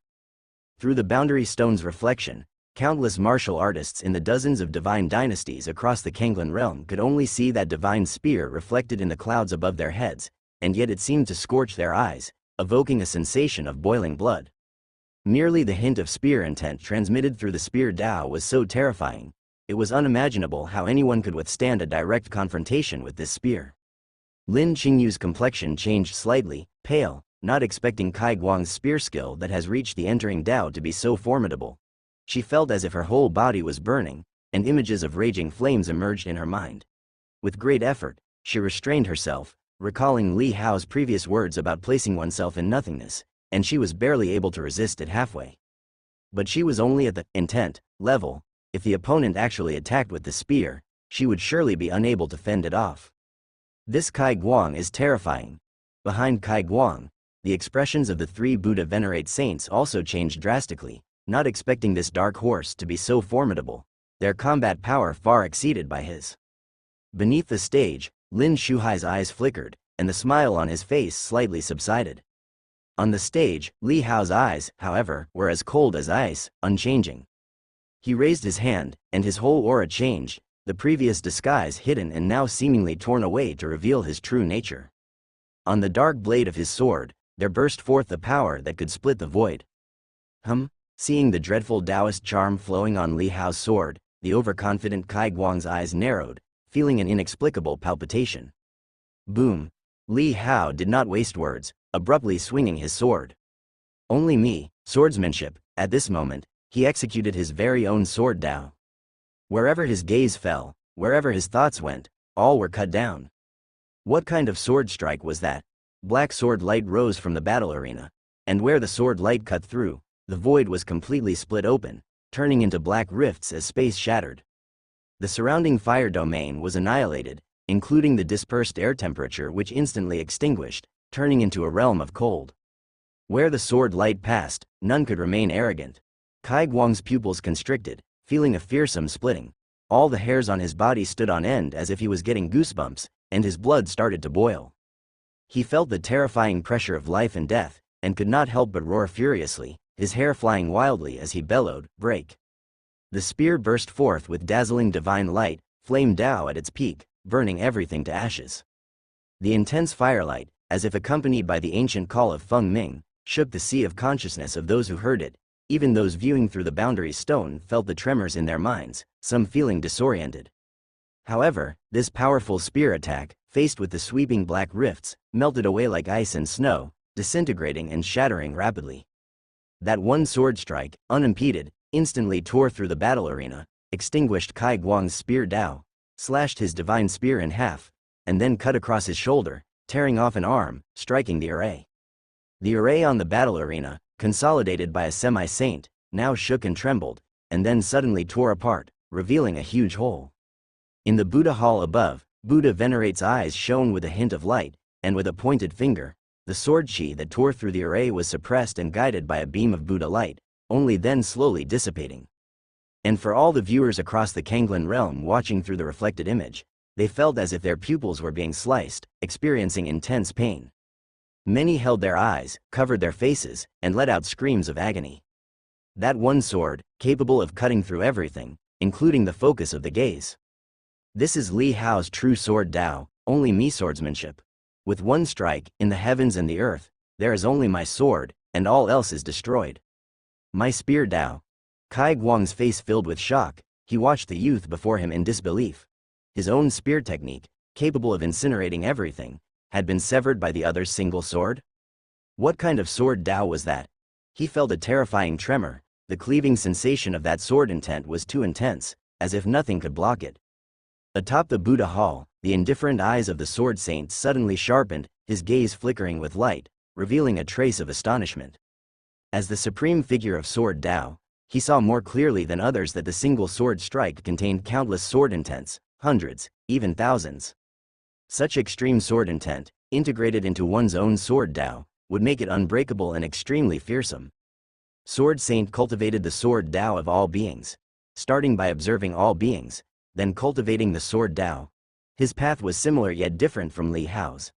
The level of swordsmanship displayed by Li Hao at this moment was no weaker than his. If they competed at the same realm, purely comparing swordsmanship, it was uncertain who was stronger or weaker. The eyes of literary saint shone with an extraordinary light, as if the laws themselves were condensed in his gaze, and he squinted, remarking, "Such a formidable young talent, in less than a century, to have cultivated his skills to this extent, given a few more centuries, he may even have a chance at ritual path to saint ascension." To become a saint within a millennium was already an exaggeration, let alone within a few hundred years. Such words were great praise for Li Hao. Below the stage, Zhan Tan and several semi-saint figures sat together. These were the figures like the Yi ancestor and Green ancestor who had come to support Li Hao in the battle. They were all stunned to see the sword that severed the array. Qingfeng's sword, his sword Dao is actually this terrifying? As semi-saints, their skills were also at the Dao entrance level, but even at the same level, there were differences in strength. Sword Saint's path of all beings, for example, was more complex and more terrifying than other sword Daos. Zhan Tan was somewhat stunned. During this period, Li Hao had always discussed the artistic path with her and had never seen him wield a sword before. She didn't expect that when Li Hao truly drew his sword, it would be so terrifying. His strength is not lesser than that of fine wine. Zhan Tan muttered to herself, the shock on her face subsiding, replaced with a pleasant surprise. On the battle stage, Li Hao withdrew his sword and didn't look at Kai Guang again. This one sword was enough to make the opponent recognize the gap between them. His gaze fell on the three Buddha children, his eyes containing a coldness. "Since you call me a demon, I'll give you a chance to vanquish the demon now. Don't disappoint me." As these words were spoken, the previously silent audience burst into an uproar. To say such a thing in this most sacred Buddhist holy land was brazen to the extreme. Kai Guang recovered his senses, his eyes flickered, somewhat dazed. It was only at this moment that he truly realized he had been defeated. As Li Hao said, conquered by a single sword, to defeat him, just one sword was enough. He had concealed his spear Dao, and the opponent had concealed his sword Dao. That was the opponent's true sword. While Kai Guang was lost in thought, the three Buddha children came back to their senses, looking at Li Hao with shock and fear. Just standing beside the battle stage, they had felt the terror of Li Hao's sword. If he struck again, the three of them together might not be able to withstand it. "Benefactor, you're too arrogant. If it weren't for the rules of our Buddhist sect, we would have subdued you long ago," the three Buddha children said with ugly expressions. "As Buddha children, with a demon standing before you, don't you have the courage to confront it?" Li Hao's eyes suddenly snapped open, shooting out a sword-like cold gleam. "Since you have taken it upon yourselves to eliminate demons, now is the time to test your cultivation." The three Buddha children were so angered by Li Hao that they practically spat blood. Test their cultivation? They were not his seniors. What right did he have to say such a thing? But seeing the cold gleam in Li Hao's eyes, all three knew that even if they made a move, it would be nothing but a humiliation. "Benefactor Qingfeng, don't be too oppressive." The semi-saint Buddha riding the green lion chanted a Buddhist name with a frown. Li Hao wanted to laugh. Who was being oppressive? If someone splashed dirty water on the other party, they instead blamed the other for counter-attacking too aggressively? In the Pride of Heaven battle, all kinds of rules are restricted: age, realm, everyone starts on the same line. Since you call me a demon, I allow you three to come at me together. As Buddha children, are you afraid to subdue the demon? Li Hao spoke sharply. Hearing Li Hao's words, the faces of the three Buddha children turned as purple as pig liver. Hating the Puhua saint to the core for causing trouble and putting them on the spot, why provoke such a monster for nothing? The audience looked at each other. Indeed, the rules of the Pride of Heaven battle were restricting, all of the same generation competing. Now, Li Hao was challenging the three, but the three Buddha children dared not make a move. For a time, many people felt disappointed with the three Buddha children. You are the future Buddhas, yet retreating under the might of a demon. How can you protect the people in the future? Suddenly, the incense fire centered on the three Buddha children visibly waned. Noticing this, the three Buddha children's faces simultaneously changed, shocked and furious. It would have been fine to just be humiliated, but to affect their incense fire, that was akin to tampering with their life force. Their foundation towards becoming a saint being affected was like slaying one's parents, unforgivable. You are too presumptuous. Even if I cannot match you, I will extinguish your demonic flames. One of the Buddha children was filled with rage, yet his face maintained a dignified solemnity, intoning a Buddha name, his whole body radiating brilliant golden light. A magnificent heaven and earth law manifestation emerged behind him, vowing to become a saint with the heaven and earth as his sole continuation. He too had remarkable talents in his youth, renowned far and wide, later favored by Buddha venerate and taken as a disciple. In this holy land teeming with monsters, he was still among the best, even one of the very top. The other two Buddhist saint heirs were no longer courteous either, as they made their moves simultaneously, chanting the Buddhist scriptures, while the ethereal sounds of Sanskrit seemed to drift between heaven and earth, and the golden Buddhist light reflected off the world like the evening glow. Such a magnificent scene shook everyone from the Kanglan realm who witnessed it. The diminishing incense fire around the three Buddhist saint heirs stopped as well, their expressions solemn as if they were determined to face death, their bodies merging with the heaven and earth law manifestation, standing tall on the platform like three awe-inspiring Buddhas, tacitly coordinated, and struck at the same time. In an instant, three Buddha palms slammed down, interconnected like branches sharing the same breath, forming a united front, turning into three great mountains, linked into a range of Buddhist light mountains, aiming to suppress Li Hao. It's the world venerable Buddha's palm, incorporating the past, present, and future. It is one of the outstanding Buddhist techniques created by the Buddha venerate. With one palm, the heaven and the earth are suppressed, time and space will freeze, and Qingfeng is going to lose. Challenging three at the same time, he is too arrogant. Our Buddhist saint heirs are not to be underestimated, how dare he belittle us? Below the platform, many Buddhist disciples exclaimed, their eyes sparkling with excitement. Lin Shuhai, watching the mountain range like Buddha light divine palm, his expression became extremely solemn. He could see that these three Buddhist saint heirs were coordinating well. Alone, one could only exhibit a portion of this Buddhist palm skill's might, but combined, they were able to fully execute this supreme technique. This was equivalent to a strike from a Buddha venerate in the Tao Law realm.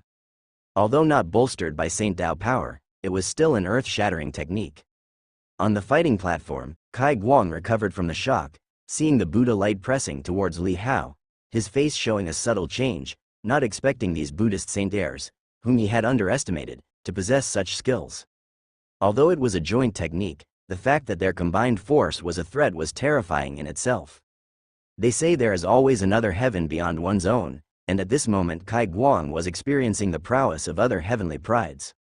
Li Hao looked up, his sight filled with golden light, beyond which the shapes of the three Dharma aspect Buddhas pressed down together. Li Hao twirled a sword flower in his hand, his gaze unchanged, still as before. He lifted his hand, swung his sword. A pitch-black mark from the famed sword, space shattered, golden light cracked as if struck by a dreadful force, and the Buddha's light was extinguished. The jointly pressed palm prints were cleaved by a single sword strike, sword chi soared skyward, suddenly sweeping across, shattering the enveloping Buddha's light, and directly cleaved into one of the Buddhist saint heirs' Dharma aspects.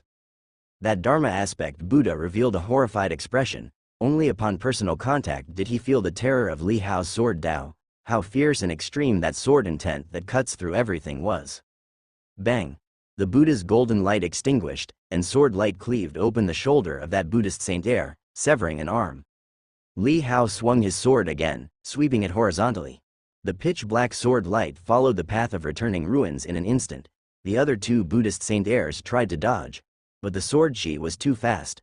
The Buddha's path-gang chi on their Dharma aspects had just surfaced when it was sliced open by the sword light, cutting through the Dharma aspects, forcing their physical bodies out. This sword chi did not aim to take their lives, instead, it functioned like a whip, drawing them out of their Dharma aspects, and violently slamming them against the recently reformed array. Bang bang bang, three loud noises. All three Buddhist saint heirs were struck by the sword momentum onto the array. Kasayas flashing with Buddha's light, dimming in the aftermath, their physical bodies quivered, spewing out blood. Li Hao did not pursue further, retracted his sword, and coldly observed. One sword broke the supreme technique, one sword defeated three heirs. Seeing the three Buddhist saint heirs falling from the array, the many Buddhist disciples below had their excitement solidify, as if their throats were choked while simultaneously being slapped hard across the face. Disbelief filled their eyes. The world venerable Buddha's palm was defeated? Three Buddhist saint heirs, actually defeated by one sword strike of Li Hao? Boundary Stone reflected, and seeing this scene, everyone from Kanglan realm was utterly astonished. That young figure stood upright on the fighting platform, wielding a 3-foot black sword, like a young sword god, defeating all heavenly prides. This is his true sword Dao. Hao Yue Saint Sun stared blankly at Li Hao's silhouette. As a swordsman, he could more profoundly understand Li Hao's sword. This sword Dao was terrifying, seemingly containing the ultimate Dao thoughts, invincible. As a sword, the opponent had pushed sharpness to the utmost. Flame Dao can be cut, Buddha's light can be cut, it seemed everything could be severed. Previously, he had thought of measuring himself against Li Hao once more. He had made progress during his recent closed-door cultivation, hoping to reclaim his previous humiliation, but now, he deeply recognized the huge gap between them. The other party was like his master, except not having become a saint. The terror of this sword Dao was not a bit inferior. On the platform, Li Hao defeated the 3 Buddhist saint heirs without resorting to lethal force. The severed arm could regenerate. After all, this was still a Buddhist holy land, and he had shown mercy. Suddenly, Li Hao sensed an increase in the incense fire gathering from all directions. He was momentarily startled, feeling somewhat astonished yet ironic. It seems, even in the deeply Buddhist-influenced Kanglan realm, the root of human nature still revered the strong. It was natural. The law of the survival of the fittest applied in all heavens. Even though he was now labeled under the demonic path, the display of overpowering strength still garnered an immense amount of incense fire. Behind Li Hao, Lin Qingyue seemed a bit lost in thoughts. She had seen Li Hao's sword in the Sword Ancestor Holy Land before. That had dimmed the entire place. Was this now the sword Dao unique to Li Hao? She did not expect the severely wounded young man she had picked up to have such terrifying power. Was this truly a disciple of the Supreme Saint Gate? She deeply gazed at Li Hao's silhouette, her thoughts settling, gripping the sword in her hand tightly, silently standing in his shadow. On the battle platform, as the 3 Buddha Lord's Saint heirs were defeated, a moment of quiet ensued. Kai Guang looked deeply at Li Hao and, despite feeling uncomfortable, he had to admit that Li Hao was strong and not someone he could contend with at the moment. Other contenders who had been eager to vie for first place also fell silent. To claim the top spot, one must defeat Li Hao. Otherwise, winning against anyone else would be meaningless. This peak stood tall, evoking a feeling as if one were looking up to a mountain. Lin Shuhai sighed softly, shaking his head slightly as he reined in a flicker of thought in his heart. It seems that the incense fire for the 100 cities shall be bestowed upon this junior. I wonder from which sect he hails, Literary Saint said with a gentle smile. His last sentence sounded casual, but as he cast a glance towards Buddha Venerate, the implication was anything but simple. Buddha Venerate also discerned the hidden meaning in Literary Saint's words. To the unthinking, it might appear to be useless chatter, but Buddha Venerate understood that Literary Saint was warning him not to make a move against the youth. For a youngster to perform so remarkably, if one were to say he merely came from a top force within the divine dynasty, that would be an exaggeration. Unless he is the reincarnation of a saint, relying on memories from a past life, or perhaps he has been guided by a saint. Possibly even from the Supreme Saint Gate. With such sword Dao, it's a pity he does not hail from the lineage of sword saints. Buddha Venerate addressed Sword Saint at his side. The Sword Saint narrowed his eyes slightly, aware of the others probing. They were testing each other's connections. Although he did not favor Li Hao, whose previous victory over Hao Yue Saint Sun had caused his own disciple embarrassment, now that Qingfeng was at odds with the Buddha sect, he would not make things difficult for him. In the All Heavens world, there are countless swordsmen. Although my Sword Ancestor Holy Land is a sanctum for swordsmen, with sword Dao heavenly prides coming from every corner in admiration, there are still some swordsmen who follow their own path, so it's not regrettable, said Sword Saint.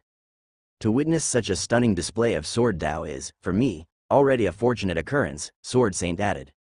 Buddha Venerate smiled, realizing that Sword Saint was unwilling to reveal more, and softly said, everything has its cause and effect. Let me divine the origins of this junior's fate and see from whence he comes, to clarify the enigma for everyone. You're the one who wants to know. Sword Saint chuckled inwardly, sensing the other's anxiety. However, he had long heard of the formidable and even terrifying nature of Buddha Venerate's causality Dao, which even surpassed his own sword Dao of all beings. After all, living beings also floundered within cause and effect. Among the many Saint Daos, Buddha Venerate's causality Dao was considered top tier, second only to Supreme Saints and among the few at the pinnacle of saints. Literary Saint's gaze flickered subtly, eager to discern Li Hao's origins. Now, as Buddha Venerate applied his causality, the merit wheel behind him radiated brilliant Buddha light. His fingers moved in complex motions, the current of cause and effect flowing at his fingertips, for where there is an effect, there must be a cause which can be traced to its root. However, as the Saint Tao power converged in search of its origin, something seemed to block this pursuit. A subtle expression of surprise flashed across Buddha Venerate's eyes. Someone was capable of interrupting his causality investigation? Such means could only be the work of a supreme saint and, in fact, accomplished only if a supreme saint took action personally. Could it be that behind the scenes, a supreme saint has always been protecting him? Buddha Venerate's eyes were contemplative as he looked at the youth on the battle platform, his gaze flickering. Buddha Venerate, have you divined anything? Asked Literary Saint, after a moment of no response from Buddha Venerate. Buddha Venerate's face was calm as he indifferently replied, cause and effect are unpredictable. Someone with such talent must also hail from an illustrious lineage. Which saint's disciple is he? Sword Saint inquired. Buddha Venerate did not answer but merely smiled. Seeing his enigmatic demeanor, both Literary Saint and Sword Saint cast him a deep glance and did not pursue the matter further. On the battle platform, Li Hao's gaze swept over the other top contenders. Upon locking eyes with Li Hao, the face of Hao Yue's Saint Sun shifted slightly before he silently bowed his head, and soon, without a word, he leapt down from the platform, foregoing the fight for first place. The other contenders, upon being inspected by Li Hao's gaze, also did not respond. Lin Shuhai offered Li Hao a smile, though he said nothing, his expression seemed to say, "Congratulations, brother." Li Hao nodded slightly in his direction, then turned his attention to the very last one, the twin Buddha child. The twin Buddha child had stood in place on the platform from the very beginning without moving. Upon facing Li Hao's gaze, twin Buddha child also revealed a small smile and said lightly, "This sword Tao is truly formidable." Hearing the words of twin Buddha child, there was some stirring among the spectators below. It was unexpected that even a Buddha child would yield to Li Hao's sword Tao. Nevertheless, even for martial artists of lower realms, those few sword strikes from Li Hao were frightening. Their gazes were as if severed by a blade, feeling a prickling pain like needles piercing. Even a stare could result in injury. "Do you wish to compete for first place?" Li Hao inquired, his expression neither pleased nor displeased. Twin Buddha child chuckled softly, replying, "This first place, naturally I will not cede it to you. Interestingly enough, it seems it was fate that we meet again." Li Hao eyed him intently. "Haoshan, we meet again. It seems you have not recognized me," said twin Buddha child softly. At these words, Li Hao was momentarily startled, then his face abruptly changed. He suddenly felt a chill spread through his entire body as he stared at twin Buddha child and asked, "You are? My mortal incarnation was slain by you, disrupting my path to enlightenment, and now here we are again, competing for incense fire. Have you truly forgotten me?" Twin Buddha child spoke with a smile. Li Hao's pupils slightly contracted. "You are Buddha Lord?"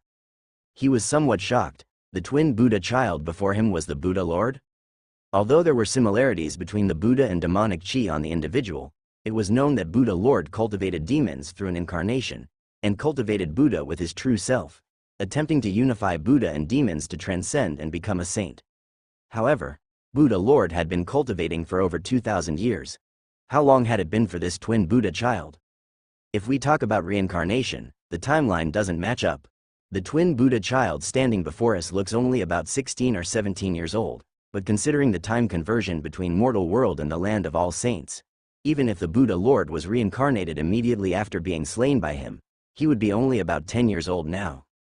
Noticing Li Hao's astonishment, the twin Buddha child smiled and said, "If my reincarnated body hadn't been too immature 10 years ago, I would have descended to the mortal realm and eliminated you already." Although he speaks of assassination, his expression is one of a gentle, compassionate calm. Li Hao suddenly realized. Though the other party hadn't elaborated, Li Hao suddenly understood.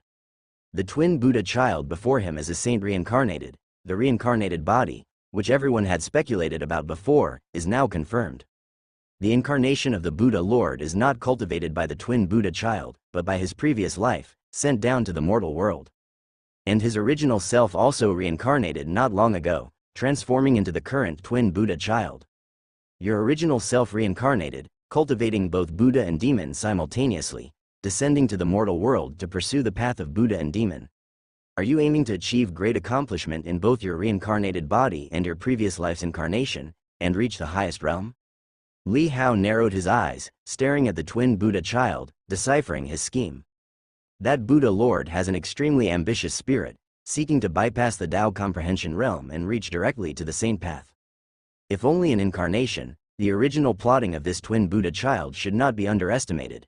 He evidently hopes to use this to challenge for the position of the Supreme Saint, and even among the Supreme Saints, to claim the highest honor. Correct. If accomplished, I will perceive through the past and present, discern yin and yang, understand heaven and earth, master all Buddhist law, grasp every profound truth, and become a Supreme Buddha. The twin Buddha child, seeing Li Hao articulate his strategic plan, was unperturbed as he indifferently responded.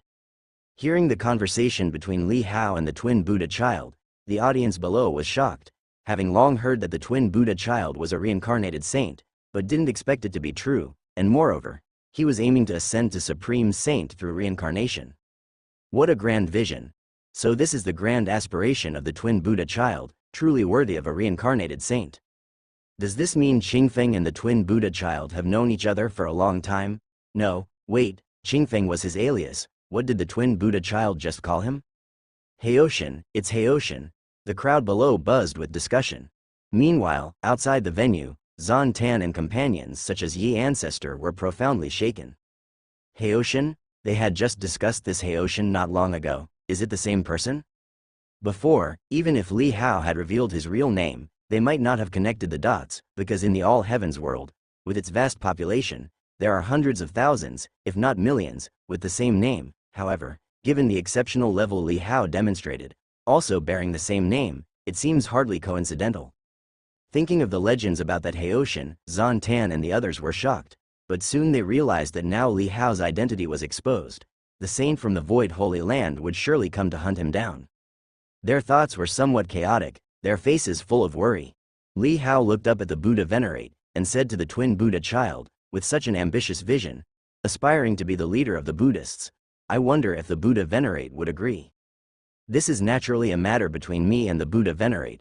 What you should worry about is whether you can survive under my hands today. The twin Buddha child said with a light smile. It was only then that Li Hao understood why the other party had been occasionally smiling at him. The smile was enigmatic because he had recognized him from the beginning.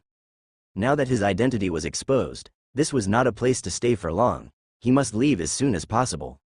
If he tried to simply turn and leave, the twin Buddha child might not agree. He would need to deal with him first before quickly finding a place to take refuge. Mulling over this, his eyes flickered slightly, his hand naturally brushed across the sword edge, quietly releasing a drop of divine blood. He then took a pill from the heaven and earth space, permeating the pill with the golden blood in his palm while holding it. Li Hao handed the pill to Lin Qingyue, saying, "You should go down first." At the same time, he transmitted a voice message. "Find a place to dispose of this pill, definitely don't keep it on you." He could be reborn from his blood. If the Void Saint unexpectedly arrives and kills him right now, he could still revive through that drop of divine blood. Present under the watchful eyes of three saints, Li Hao could only rely on the concealment attribute of the river snow painting to hide this divine blood within the pill, uncertain whether it would be detected. HTML Lin Qingyue held the pill handed over by Li Hao and glanced at it. Although it was a rare healing divine pill, her grandfather was Lin Shanhai, and in the heaven and earth space, she had at least dozens of gourds of such pills. She knew Li Hao had other reasons, so she took it immediately and then gazed intently at Li Hao. "Is your real name Heoshan?" Li Hao looked at her and nodded slightly. "That's correct." "And your surname?" Lin Qingyue asked softly. Li Hao withdrew his gaze and turned, indifferently looking at the twin Buddha child. "No surname." Lin Qingyue was slightly stunned. She just wanted to know Li Hao's full name and vaguely realized that Li Hao's identity exposure this time would bring him considerable trouble, which might lead to their separation. In the vast sea of people, if they wanted to meet again, they would at least need to know each other's full name. Otherwise, where and how to inquire in the future would be in vain. She didn't know if Li Hao was unwilling to answer or if there was some other hidden reason. Lin Qingyue nodded silently, did not press further, tightened her grip on the pill, accepted it, and then said softly, "Be careful." After the reminder, she looked at Li Hao one last time and then turned to leave the stage. On the battle stage, Only Li Hao and the twin Buddha child remained. The others, having witnessed Li Hao's fierce might just now, all gave up the fight for the first place. At this moment, seeing that these two were indeed old enemies, everyone couldn't help but get excited. This battle seemed inevitable, but they didn't know whether this Haoshin could defeat the reincarnated saint in the form of the twin Buddha child. Li Hao and the twin Buddha child looked at each other, both seeing the killing intent in the other's eyes.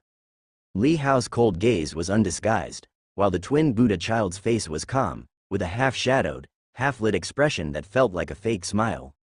Li Hao knew that killing the Buddha Lord's incarnation was equivalent to destroying his saint path, and this enmity was hard to resolve. Since it couldn't be resolved, it needn't be. After all, killing the Buddha Lord back then was to avenge Feng. The score was supposedly settled by killing the Buddha Lord, but now it seemed it wasn't fully settled yet. I originally intended to deal with you personally in the mortal world after this battle for the spot ended. Unexpectedly, you came here, in these 33 heavens, specifically to the Kanglan realm. This is our destiny.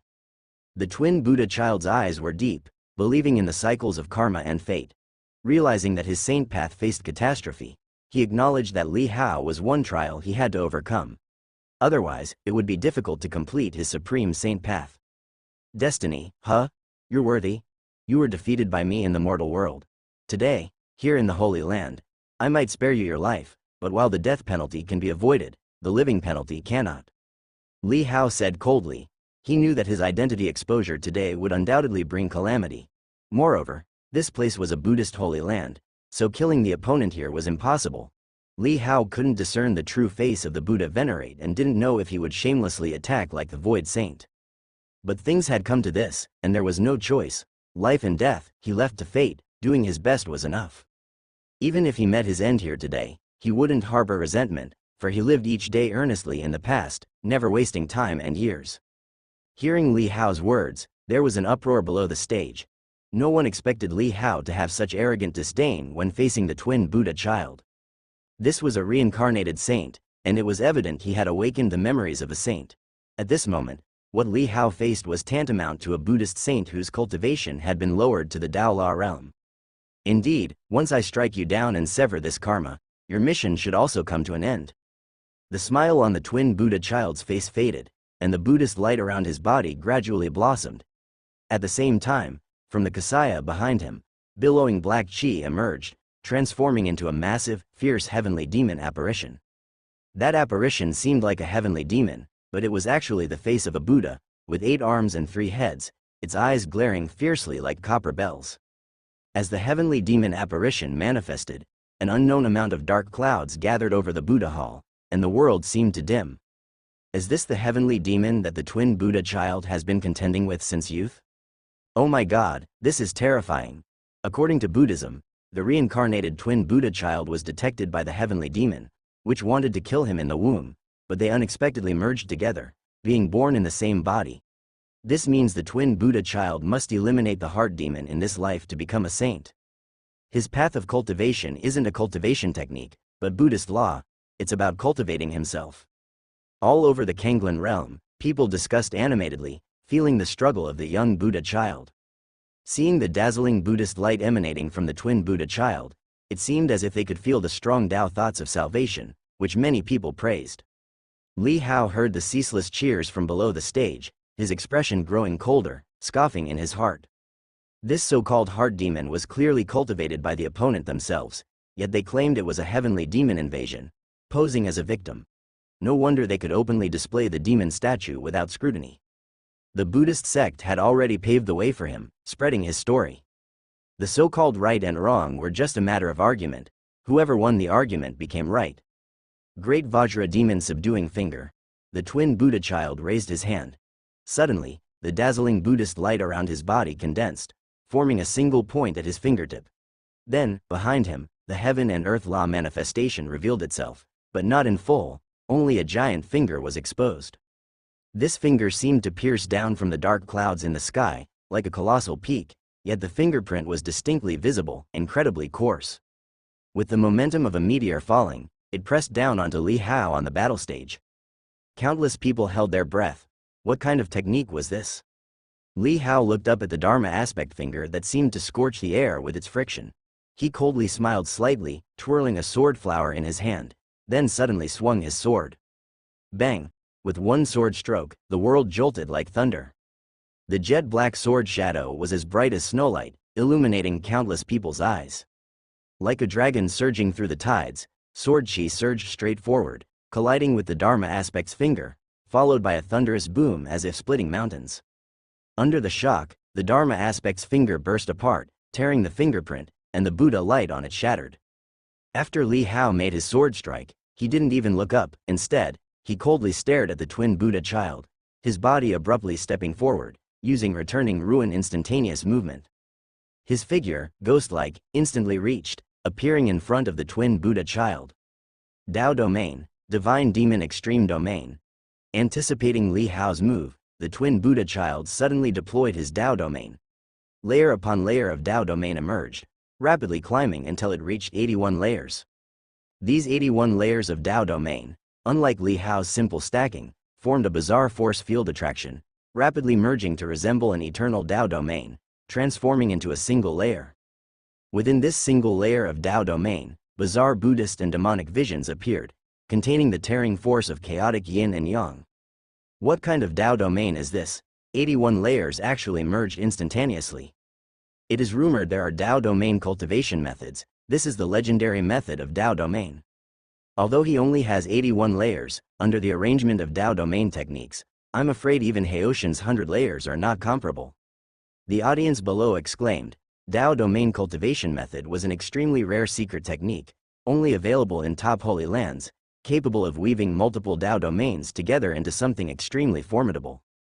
When Li Hao revealed himself from returning ruin, he was already in the opponent's Dao Domain. The intense tearing force came instantaneously, acting on his physical body, which would have been torn apart instantly had his physical body not been cultivated to the final realm. Even so, he oozed a large amount of golden blood. But this divine blood, as soon as it flowed, suddenly retracted, and simultaneously, Li Hao's eyes widened, the eternal Dao Domain suddenly revealed. Boom!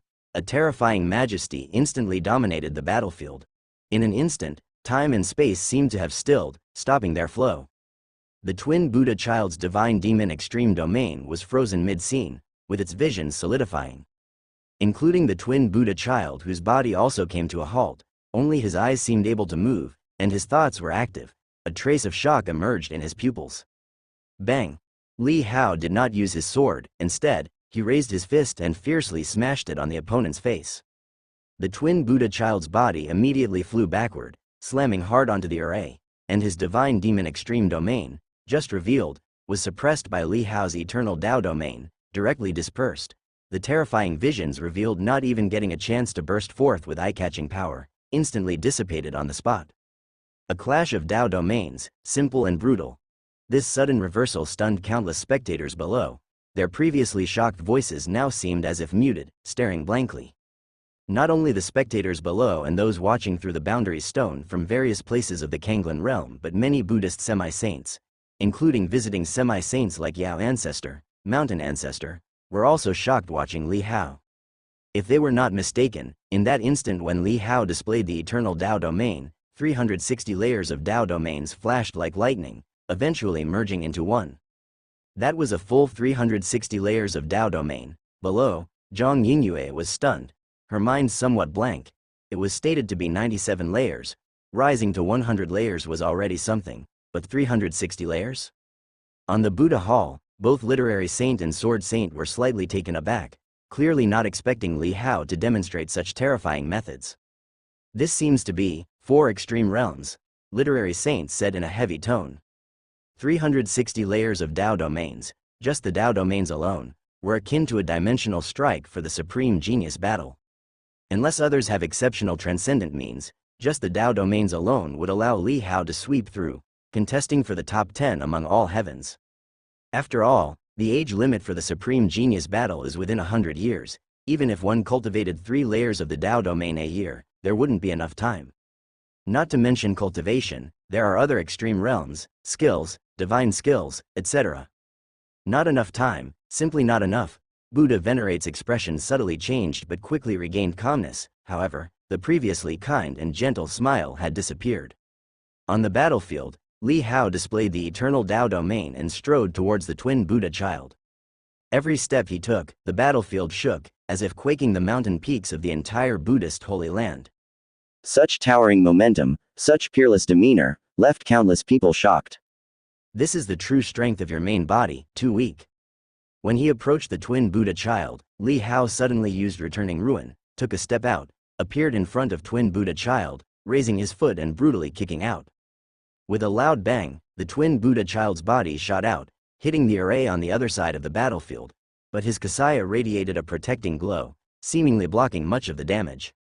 Li Hao wasn't deliberately tormenting.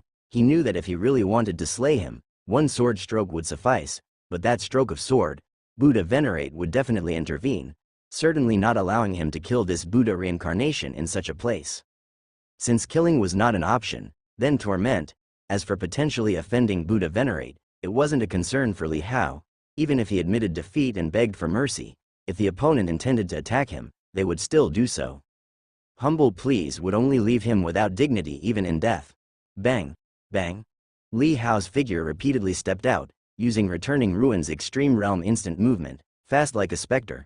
The entire battlefield seemed to become his domain, under the suppression of the eternal Tao domain. Even floating dust paused in midair. The body of the twin Buddha child, under Li Hao's brutal kicks, had no chance to counter, being kicked back and forth like a ball by Li Hao's instantaneous movement. This scene rendered the entire Saint Mountain silent. In the dozens of divine dynasties within the Kanglan realm, there was also a hushed stillness. The twin Buddha child, who was previously proclaimed as the unparalleled number one, was effortlessly toyed with under Li Hao's hands, unable to withstand a single blow, leaving countless people unable to foresee such an outcome, and they were all shocked beyond words. Roar! Suddenly, the heavenly demon avatar behind the twin Buddha child let out a low growl, its eyes bursting with red light. The demon statue seemed to struggle free from the suppression of the eternal Tao domain. Li Hao, with the Tao domain surrounding him and his perceptive senses, could clearly detect that within the heavenly demon avatar, there was an extremely deep saintly Tao intent. That was no mere phantom of a demon statue. Could it be? Li Hao's eyes narrowed as he sensed that saintly Tao intent, a hint of chill flashing in his eyes. Could it be that within the heavenly demon avatar, there lies a part of the twin Buddha child's previous life's saintly Tao thoughts? Which means, the reincarnation was only partial. If the opponent's previous life also cultivated both Buddha and demon techniques, this so-called reincarnation was just the rebirth of the Buddha heart, while the demon thoughts were nestled atop the Buddha heart, hiding deep within the shadow of this heavenly demon avatar, as a safety net for his rebirth, to guard against unpredicted misfortunes. Li Hao couldn't imagine such tactics, but what his senses observed at the moment forced him to infer as such.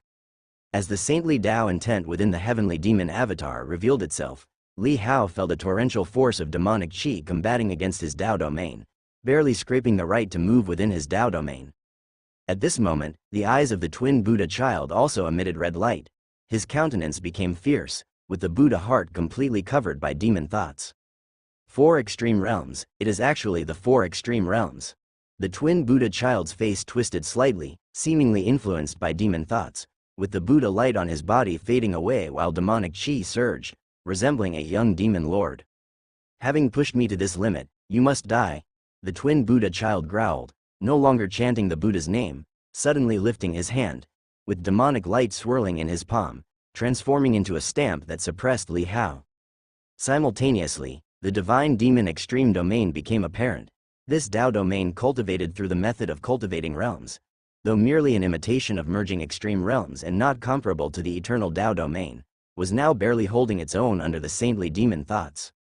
A murderous intent appeared in Li Hao's eyes, be it an avatar or the original, both shall fall beneath my sword. With a loud shout, he stepped forward, the dark sword light in his hand rising, and he violently slashed down. I alone, sword Tao. Boom! The sword light, like annihilation, howled as it swept out, tearing through the demonic qi-surging palm print, which, despite being reinforced by saintly demon thoughts, was directly cleaved apart by Li Hao, unable to withstand the blow. Shock appeared in the red eyes of the twin Buddha child. Before, without exerting all of his means and without a true head-on clash, although he recognized Li Hao's sword Tao as frightening, he had not realized it was terrifying to such an extent. Could it truly sever anything? With a single sword cutting through the demonic palm, Li Hao did not stop, but swung out another sword. The sword light that glistened like the bright moon whooshed out, swift as the returning ruin, instantaneous movement, directly slicing onto the arm of the twin Buddha child. The arm was severed, blood spraying, and the remaining power of the sword chi tore apart the dark clouds over Saint Mountain, restoring clarity to the heavens and the earth. With just 2 swords, Li Hao had suppressed the demonic might of the twin Buddha child, sweeping it away. Seeing this scene, countless spectators' eyes bulged, disbelieving. The twin Buddha child has actually had an arm severed. Is he going to lose? Even a saintly reincarnation can lose? Could it be that Li Hao is also a reincarnated saint? This is too terrifying. Does anyone else feel that, compared to Li Hao, the twin Buddha child seems more like a demon? On the platform, Li Hao stood in his blue robes, wielding his sword, his face cold.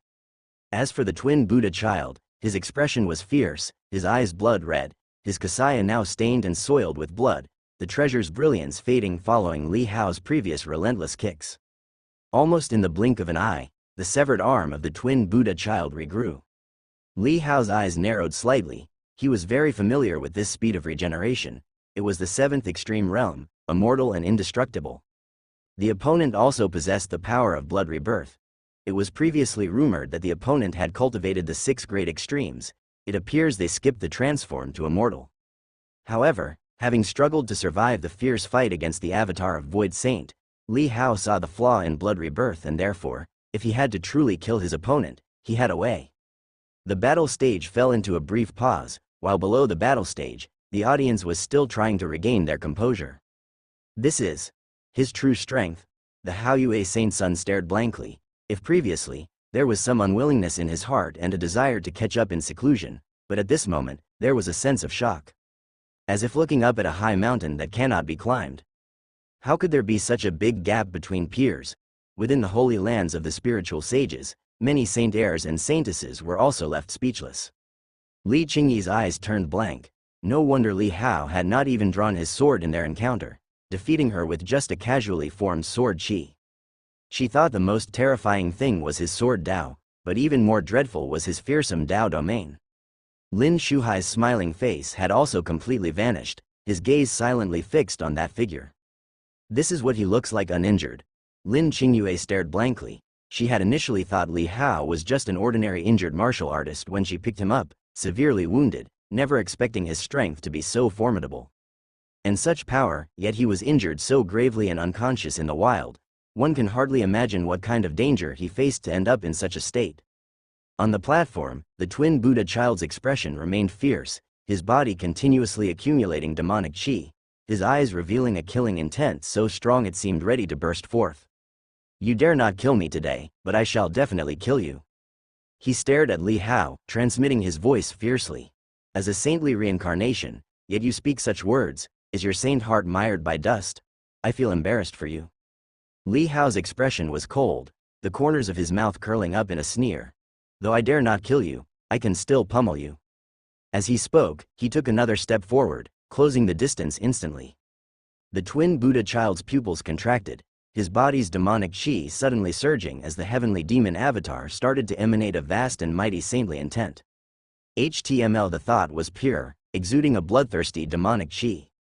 The divine demon extreme domain of the dual nature Buddha child coalesced once more, his eyes were bloodshot, and the grotesque 8-armed 3-headed heavenly demon statue quickly fused with his body. His path of cultivation was to conquer this heart demon, refining it completely, suppressing the demon statue with a Buddha heart, thereby achieving an extreme unity. However, at this moment, to slay Li Hao and obliterate him, he chose to suppress the Buddha heart with the demon statue, tapping into the lingering powers from its past life. With the annihilation of the Buddha's light, he was surrounded by the demon statue, his skin turned demonically crimson under the dim light of the Kasaya, bearing ferocious scorch marks. As his body underwent transformation, Li Hao arrived from the returning ruins, suddenly kicking out. With a bang, the divine demon extreme domain of the dual nature Buddha child couldn't withstand Li Hao, getting shattered by the eternal Dao domain, and sending him flying. Yet, as he collided with the array, his body continued to change. Within the divine demon extreme domain, traces of the heavenly demon will appeared, containing Saint Dao power. Li Hao's eyes narrowed, suddenly raising his hand, wielding his sword. The sword chi, following his wishes, slashed everything visible before him into obliteration. Seeing the extreme sword light reflected in his own crimson eyes, the pupils of the dual-nature Buddha child contracted slightly, roaring furiously, trying to resist. But as soon as the divine demon statue appeared in the divine demon extreme domain, it was split apart by the sword light, as flimsy as paper, offering no resistance. The sword light directly landed on the dual-nature Buddha child's body, like the pressure of a mighty mountain. With a bang, his body didn't tear but suddenly exploded. The mutated body instantly turned into countless splatters of blackened blood, spraying in all directions. The golden divine blood beneath the divine power extreme realm within his body was tainted by the demonic chi, turning pitch black. On the grand battlefield, like a balloon filled with ink, it suddenly burst, staining the ground black, splattering outward. The entire Kanglan realm seemed to fall into a hushed silence at that moment. Countless people, witnessing this scene, were so shocked they couldn't speak, their scalps tingled, and it felt as if their souls flew out from the tops of their heads, a chill spreading across their skin. Did the dual-nature Buddha child actually get blown apart by a single sword strike from Li Hao? Kai Guang and the Haoyue Saint Sun, along with other top-notch heavenly pride, all had their faces change drastically, a deep shock evident in their eyes. Haoshan's sword Dao was too terrifying, and the Dao domain even more so. It was hard to imagine that someone in the Dao comprehension realm could cultivate to such an extent. The dual-nature Buddha child, dead? This was the reincarnation of a saint, yet he couldn't withstand a single sword from Haoshan? Cultivating the Dao domain to the extreme, it's so terrifying, exaggerated even, just the Dao domain alone is invincible. When they came back to their senses, the audience beneath the platform was filled with exclamations of shock, their faces full of astonishment. On this Buddhist holy land, the Buddha child, a reincarnation of a saint, was slain in public. It was inconceivable. But that ink-stained blood on the battlefield was all too real. Why is the dual-nature Buddha child's blood black? Could he have fallen to the demonic path? It seems that compared to Haoshan, the dual-nature Buddha child more resembles a person of the demonic path. Gazing at the battlefield where only one person remained standing, the spectators were in shock and disbelief. Just then, a sudden change occurred within the field. The blood on the ground began to squirm rapidly. Soon, a figure emerged from it swiftly, none other than the dual-nature Buddha child. However, he was now entirely crimson, with faintly protruding horns on his forehead, fangs barely visible at his mouth, and his eyes turned ferocious and brutal, without any pretense, exuding an unrestrained murderous intent. The Buddha child is resurrected. This seems like the legendary three immortal extreme realms, unkillable and indestructible. Indeed, through blood rebirth, though the Daola realm isn't invincible, it's certainly death-defying. The crowd was in awe, never expecting that the dual-nature Buddha child actually mastered such a terrifying extreme realm. The rumors that he had 6 great extremes were proven true. Blood rebirth. Kai Guang's eyes narrowed. His sect had long investigated some of the dual-nature Buddha child's secrets, knowing he had achieved the 3 immortal extreme realms. However, he had never competed against the 3 immortal extreme realms. Although he had heard of blood rebirth, he didn't know if his flame Dao could incinerate everything. But now, given the strength that the dual-nature Buddha child had demonstrated, perhaps he wouldn't be able to force him into blood rebirth before being defeated. Although the divine demon extreme domain was as fragile as paper under Li Hao's hands, he could see the terror of this Dao domain. If it were them, they might soon find themselves in danger. Swoosh! The reborn dual-nature Buddha child, now devoid of the heavenly demon statue behind him, contained demonic chi within himself that increased dozens of times over. Li Hao frowned slightly, not surprised by the opponent's blood rebirth. From the earlier severed arm, he had noticed this fact, knowing the opponent had mastered the 3 immortal extreme realms. Otherwise, he wouldn't have used that sword with such force. After all, to prevent killing him, he had shut off all deadly attributes, worried that if he accidentally triggered that 1% deadly attack, he'd kill him instantly, and the Buddha Venerate would come to settle the score. This sword was meant to shatter him, to hinder the Saint Dao power in the demon statue from merging with his body, to interrupt his action. But now it seemed, even when his body was temporarily destroyed, that power from the same source still fused with his body. You've forced me to this point, you truly are my tribulation. Die. The dual-nature Buddha child's eyes were ferocious. Without any excess words, he suddenly growled. The demonic chi on him boiled and fluctuated, and in an instant, he disappeared into the returning ruins, rushing towards Li Hao. Li Hao's eyes flickered, faintly capturing the trajectory of his movement through the returning ruins, raising his sword, suddenly preparing to strike at that location. However, after the dual-nature Buddha child reappeared, a crimson saint imprint appeared in his eyes, and time seemed to pause for a moment.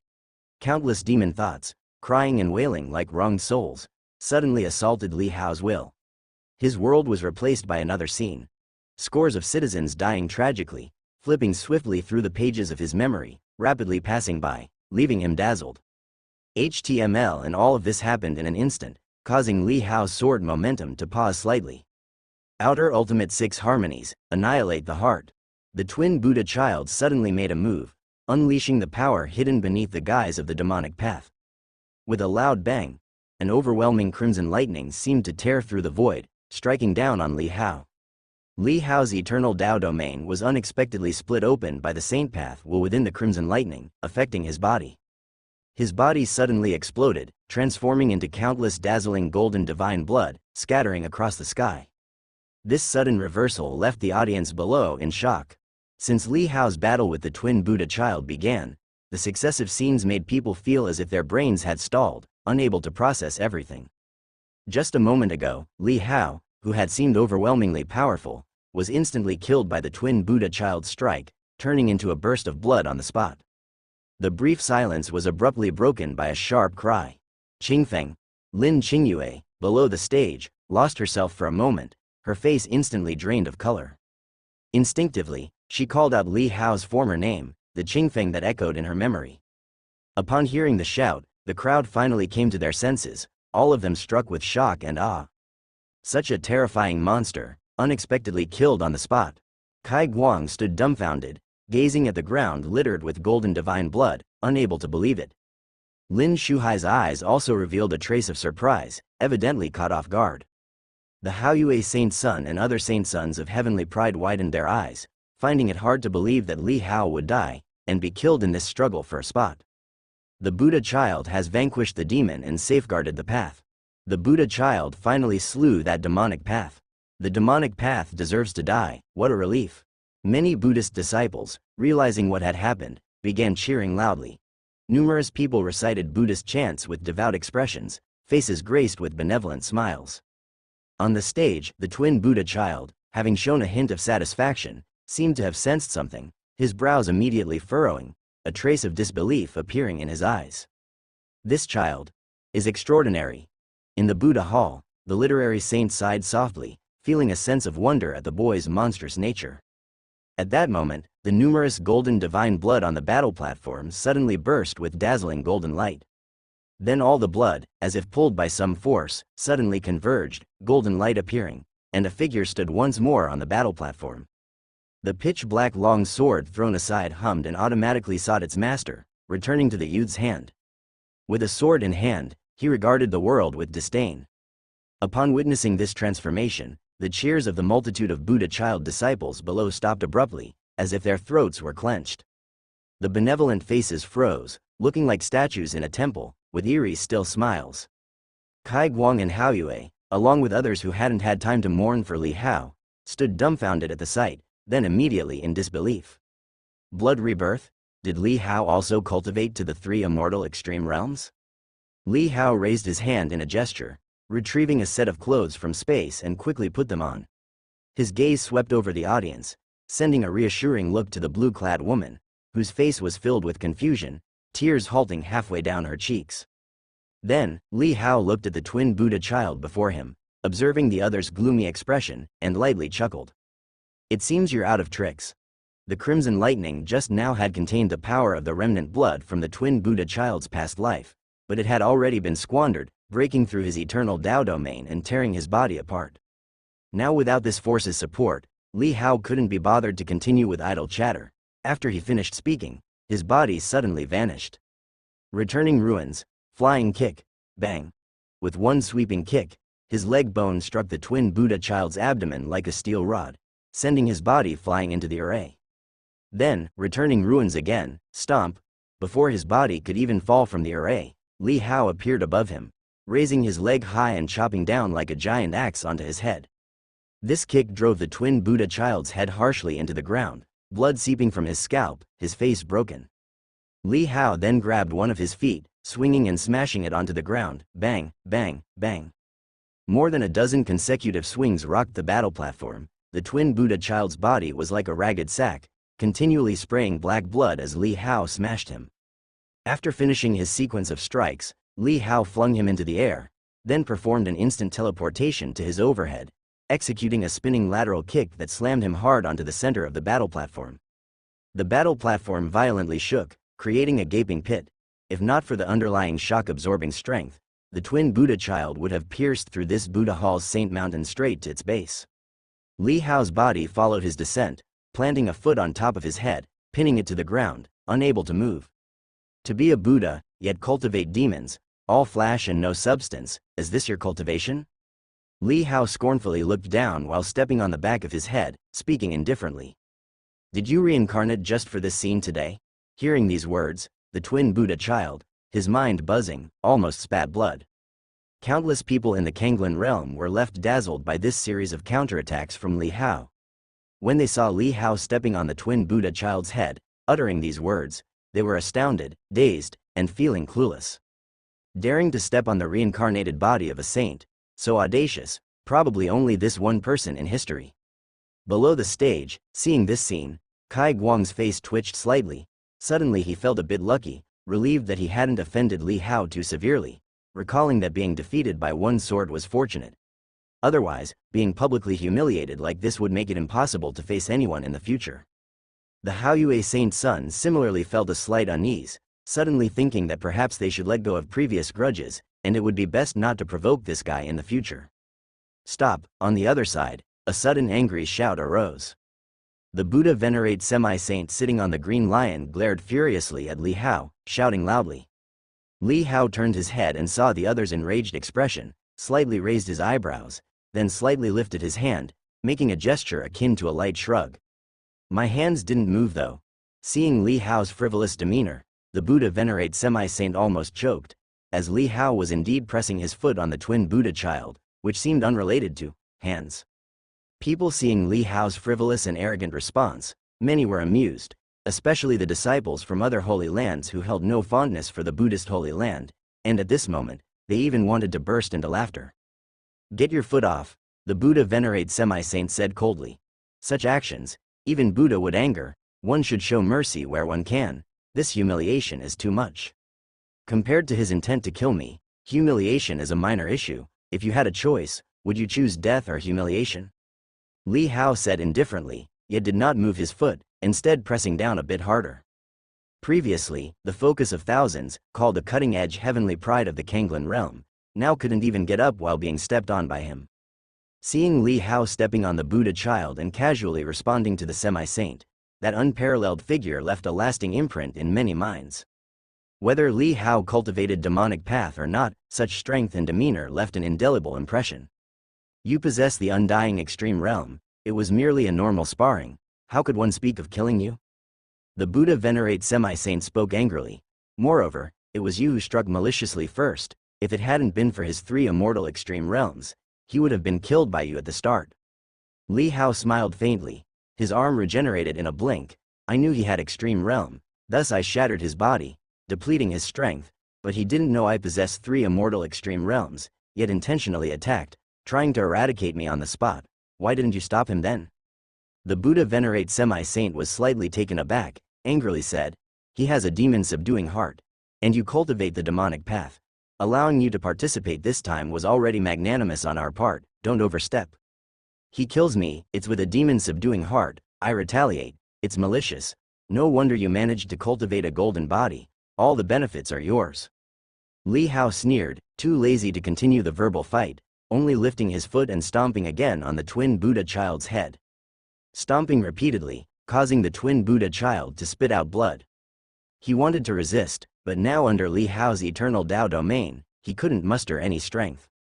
If Li Hao activated the power within the Tao domain, he could shatter his body again in an instant. This battle, he had completely lost. You're completely disrespectful, that Buddha venerate semi-saint exclaimed angrily. He's already lost. Why won't you let him go? Why are you so ruthless? Has he lost? I didn't hear him begging for mercy or admitting defeat. Why don't you ask? Who heard it? Li Hao spoke flatly, without lifting an eyelid, yet, his foot did not stop. Instead, he pressed even harder. Only the thudding sounds of heavy strikes remained in the arena. Everyone was speechless. The Buddha child indeed had not admitted defeat, but clearly had no strength left to fight. Still, with no admission of defeat, the battle did not end. Seeing this, the Buddha venerate semi-saint could no longer restrain himself, suddenly leaping from the green lion's back, spreading his hands to open an array, using returning ruin instantaneous movement to appear in front of Li Hao. His body was magnificent, solemn and dignified, his eyes glaring like an enraged Vajra at Li Hao. I personally spoke to you, yet you disregard it. You are insulting me. His face filled with anger, towering nearly 3 meters tall in front of Li Hao blocking the sunlight, his furious gaze looking down, he said word by word, "Step back." Li Hao slightly lifted his head, stating indifferently, "If you feel insulted, then consider it an insult. If we really delve into it, it's self-inflicted." The Buddha venerate semi-saint's eyes widened, unbelieving that the youth before him would dare be so audacious, not even showing deference to a semi-saint.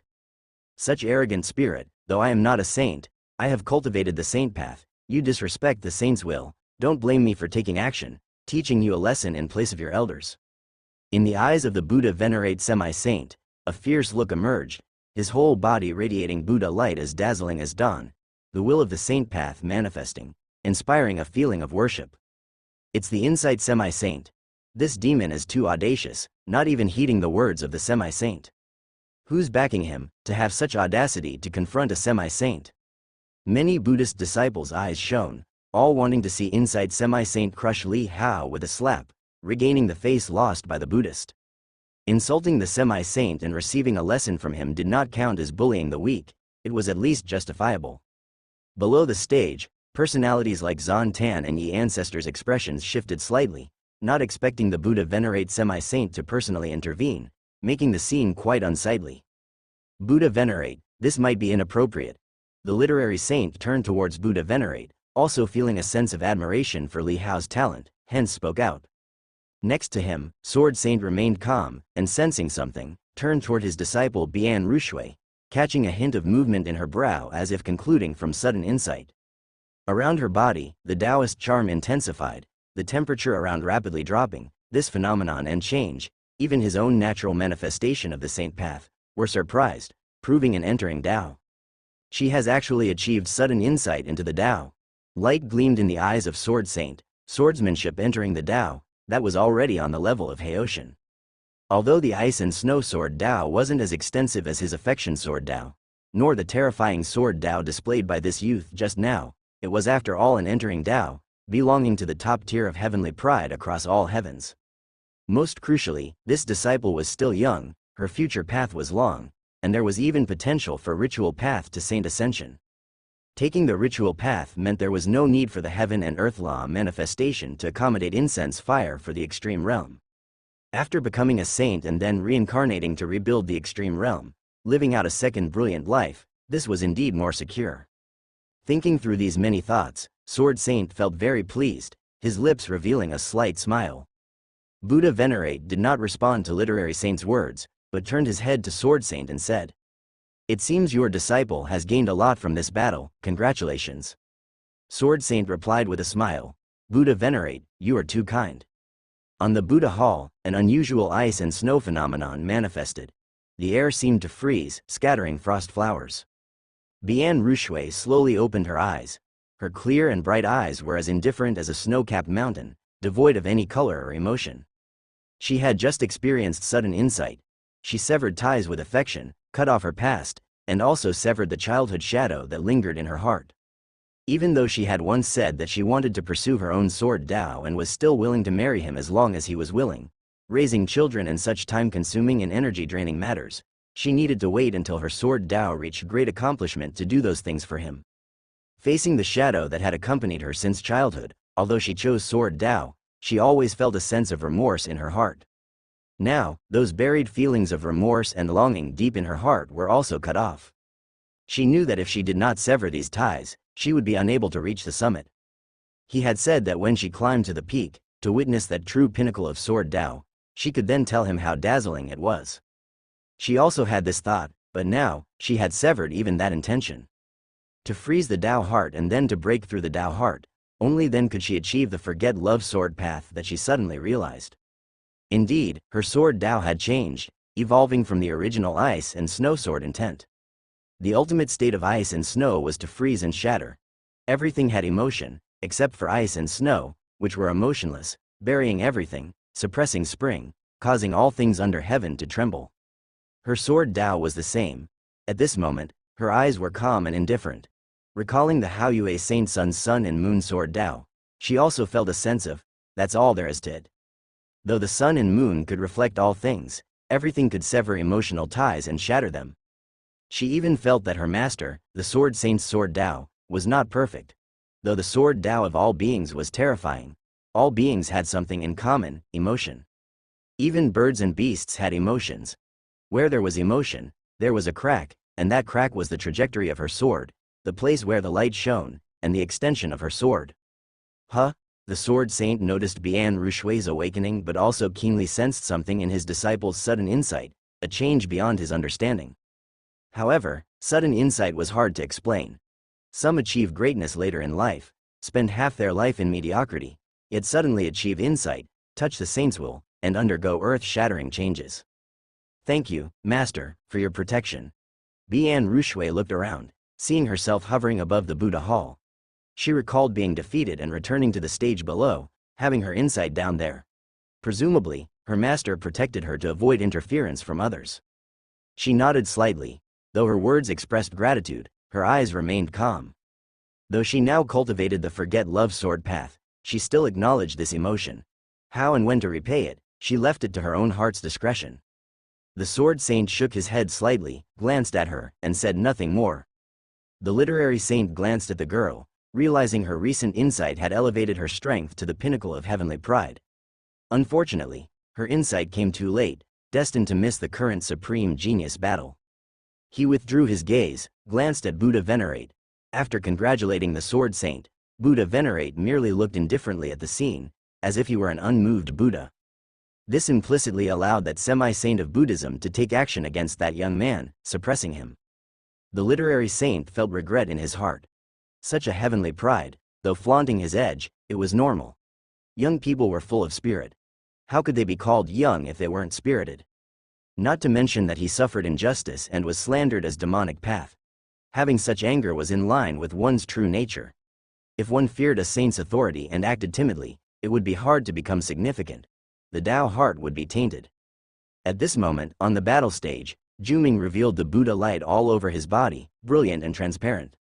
He projected the golden body Dharma image, solemn as a righteous arhat, gazing down at Li Hao. With a wave of his hand, the array solidified, and the stage was sealed.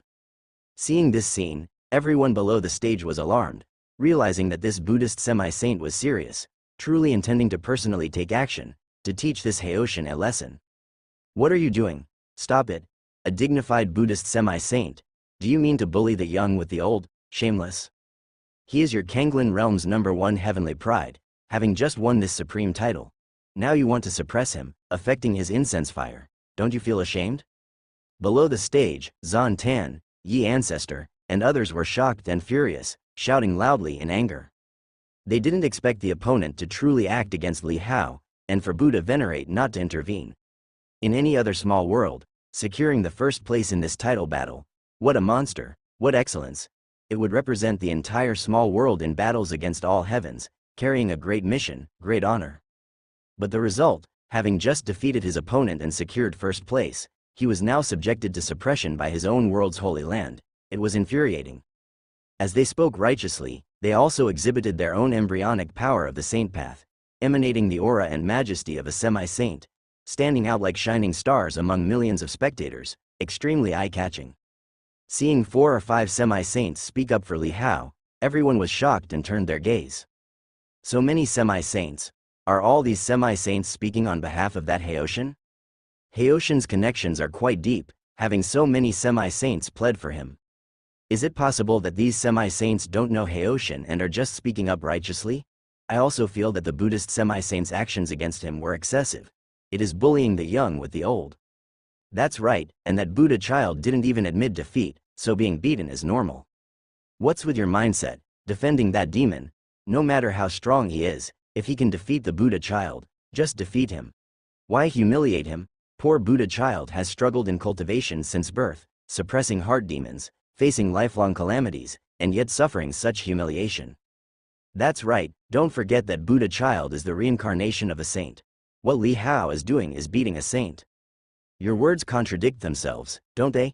If that Buddha child is the reincarnation of a saint, and Li Hao can defeat him, doesn't that make him the reincarnation of a saint as well? A saint fighting a saint is beyond our place to discuss. According to your argument, now a semi-saint of the Buddhist order is aiming to lecture Li Hao. Isn't that a semi-saint trying to lecture a saint? Not just among the audience, but discussions were rife throughout the entire Kanglan realm.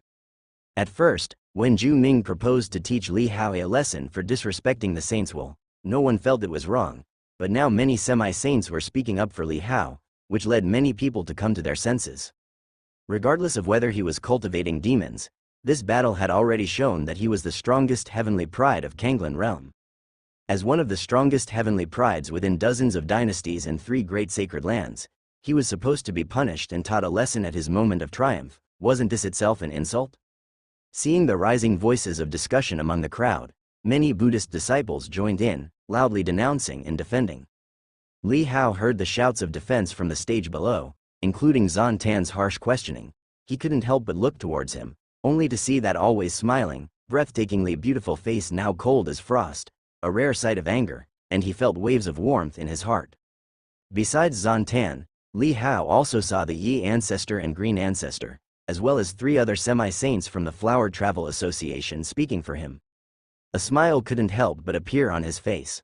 A life should be enjoyed to the fullest. He had roamed and battled all his life, but always managed to find a few good friends. Wasn't this also a fortunate thing?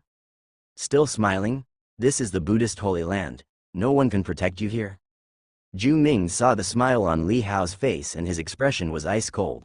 Suddenly, the golden body Dharma image behind him raised its palm and slapped down violently towards Li Hao. In the center of the palm, the Om Mani Padme Hum 6-character mantra was flickering with burning golden brilliance, seemingly capable of obliterating everything.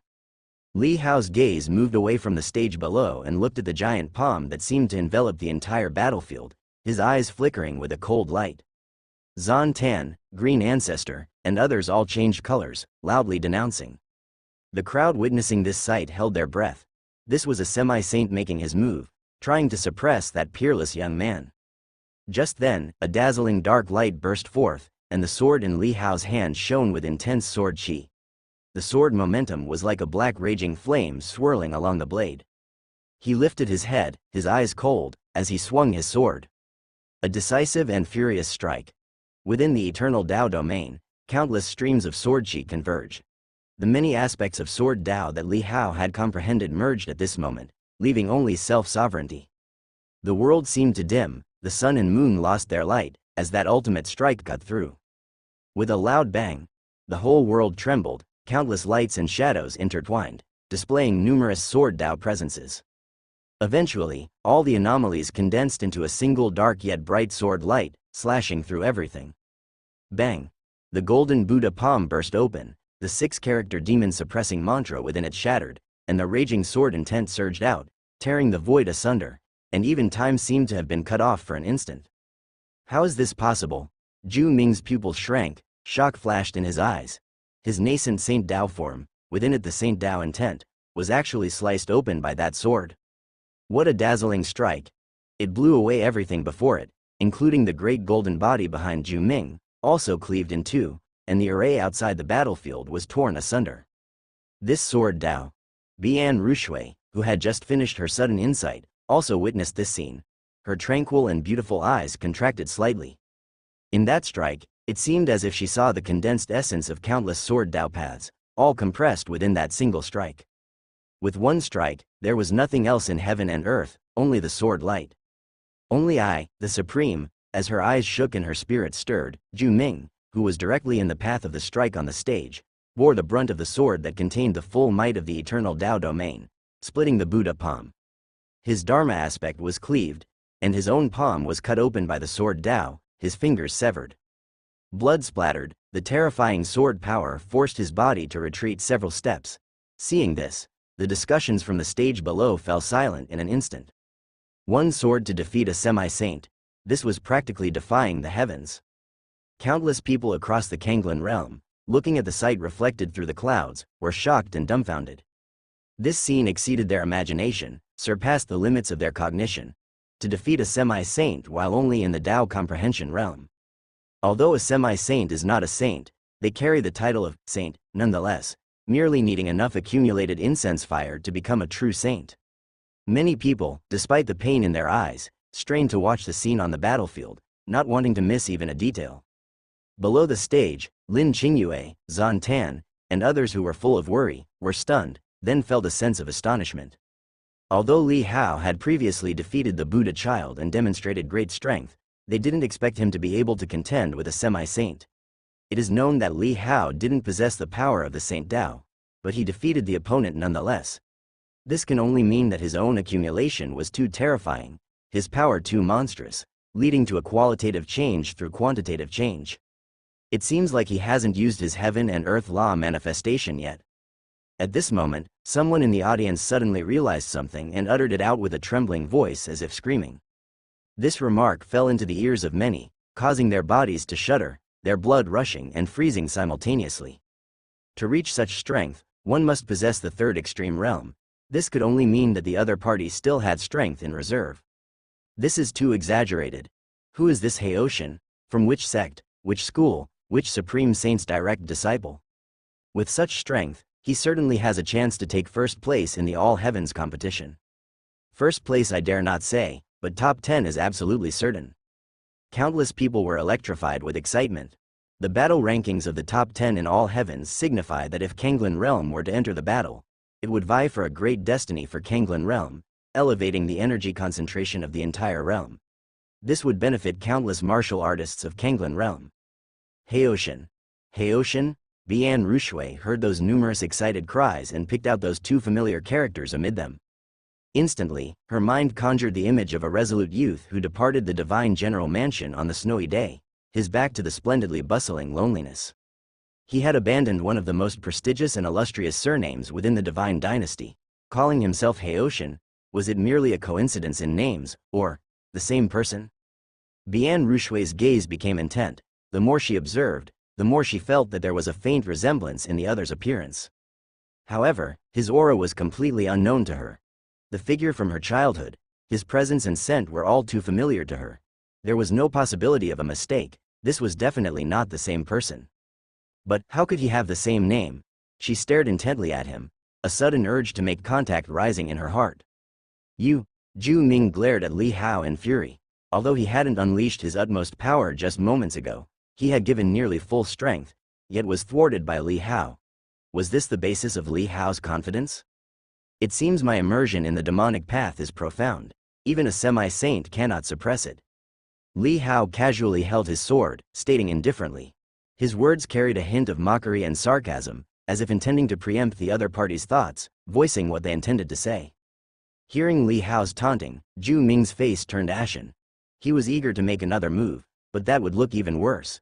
He had intended to effortlessly suppress and resolve the matter, to show everyone the humbled and miserable figure of the opponent, but instead, he ended up being suppressed by the other. If he made another move and still lost, the reputation of his Buddhist order would be utterly disgraced. Demonic path. No matter the path, if someone from the Tao comprehension realm reverses the battle and defeats a semi-saint, wouldn't this be tantamount to declaring that the divine skills of the demonic path are vast and that cultivating demons can triumph over semi-saints? Humiliated, Zhu Ming stood on the platform, his thoughts racing to mitigate the impact on his Buddhist order's reputation. Li Hao seemed to see through his thoughts and said indifferently, "Aren't you going to continue the lesson? Your Buddha child here still seems to be napping under my foot." Just now when Li Hao struck with his sword, he hadn't moved his foot from the Buddha child's head. Instead, the force from the strike made his foot press down even harder, nearly cracking the Buddha child's skull. Hearing what Li Hao said, many almost snickered aloud. Trampled into the dust, unable to even speak, that's what you call napping, isn't it? Zhu Ming's face looked terrible, and the numerous disciples of the Buddhist order below were also ashen-faced with a sensation of humiliating fury about to burst their veins. Previously, the Buddha child had been so dazzling and awe-inspiring, commanding reverence, but now, he was being continuously trampled and beaten by Li Hao. The esteemed aura of the heavenly pride was being crushed, causing heartache for onlookers. I hear you hail from the mortal world, right? Having just arrived at the land of all saints, you've provoked the saints of the void holy land. Today you bully others here, tomorrow you will fall. Zhu Ming gathered his thoughts and spoke coldly, his words containing veiled threats. Li Hao's eyes turned icy. He hadn't expected that his own stories were known to the other party. What does the semi-saint Zhu Ming mean by this? This heavenly pride is from the mortal world. He said he offended a saint of the void holy land. What does this mean? It seems he concealed his identity. There seems to be some secretive past. Everyone was astonished to hear what Zhu Ming said. They knew that the person who had previously used the alias, Qingfeng, was likely hiding something, but who would have thought he came from the mortal world? You must know, many of the princes and princely heirs present were geniuses rooted in the land of all saints generation after generation. In their minds, the mortal world was energy poor, akin to a small, remote village. When Bian Rushui heard Zhu Ming's words, her heart trembled, and she felt the hairs on her body stand on end. Listening to the countless discussions, Zhu Ming's gaze turned icy as he declared loudly. This kind of demon, 10 years ago the Cloud Realm gave the mortal world a chance to pick a heavenly pride as a disciple. Seeing his wicked nature, a saint from the void holy land made a move to execute him. Perhaps out of kindness or reluctance to kill, that saint allowed him to escape. This revelation shocked everyone. Zan Tan, Green Ancestor, and others had ugly expressions. They too had discussed that Haoshan monster previously, with a mix of sighs and amazement. But now that they knew Qingfeng was the very same Haoshan, surprise was all that remained. The event was widely talked about. They understood what had happened. It was plainly personal vendetta. Additionally, the saint from the void holy land had tried to destroy this prodigy who had reached the 6th extreme realm.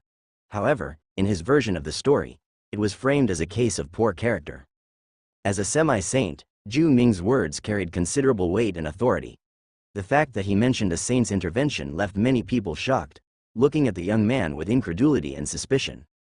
Lin Qingyue stared blankly, having always cultivated within the Sword Ancestor Holy Land, and had little interest in outside affairs. Only now did she understand why she had encountered Li Hao, severely wounded and unconscious. He had actually escaped from a saint of the void holy land. A saint made a move against someone from the Dao comprehension realm, and yet, Li Hao had escaped. Was it that incident from 10 years ago? I seem to remember hearing about a mortal world's monster who offended a saint and was executed. It's not just offending, he had wronged that saint's disciple. I heard that another holy land wanted to take a disciple, and the two great holy lands competed. Ultimately, a saint took action and executed that monster. I never expected it to be him. Many well-informed individuals below the stage started to piece together and recall past events, looking at Li Hao in shock. Even though the incident happened in the Cloud Realm, the tales of a mortal world's monster and the 6th extreme realm had attracted much attention, thus these rumors had spread in a limited fashion across all heavens. Most people, however, were not aware of the details. So it was that Haoshan, it's been so long, I've forgotten the name. He is that monster from the mortal world? No wonder he isn't from one of the 3 great sacred lands of the Kanglin realm. It turns out he comes from the mortal world. As these discussions spread, even more people inquired eagerly, and learning about the secret of 10 years ago, they were all overwhelmed. The past events brought up again turned Li Hao's expression icy. By uttering these words, the other party intended to use the prestige of the Void Saint to convict him. When saints take action against saints, no one dares comment, but when a saint strikes someone from the Daola realm, it must be the Daola realm's fault. Otherwise, why would a saint degrade themselves to strike at you, an insignificant ant? Such bandit logic made Li Hao want to laugh, resenting only that right now his power was insufficient, otherwise, he would surely extinguish the semi-saint before him. He comes from the mortal world, not having grown up in the land of all saints since he was young? The Haoyue saint's son, Lin Shuhai, and other heavenly prides focused on this, with shock in their eyes. They all understood that in the mortal world, cultivation progressed slowly. 100 years of cultivation there was barely equivalent to 10 years in the land of all saints. Yet now, Li Hao was competing with them on equal footing at the same age. If converted, his monstrous talent was simply terrifying.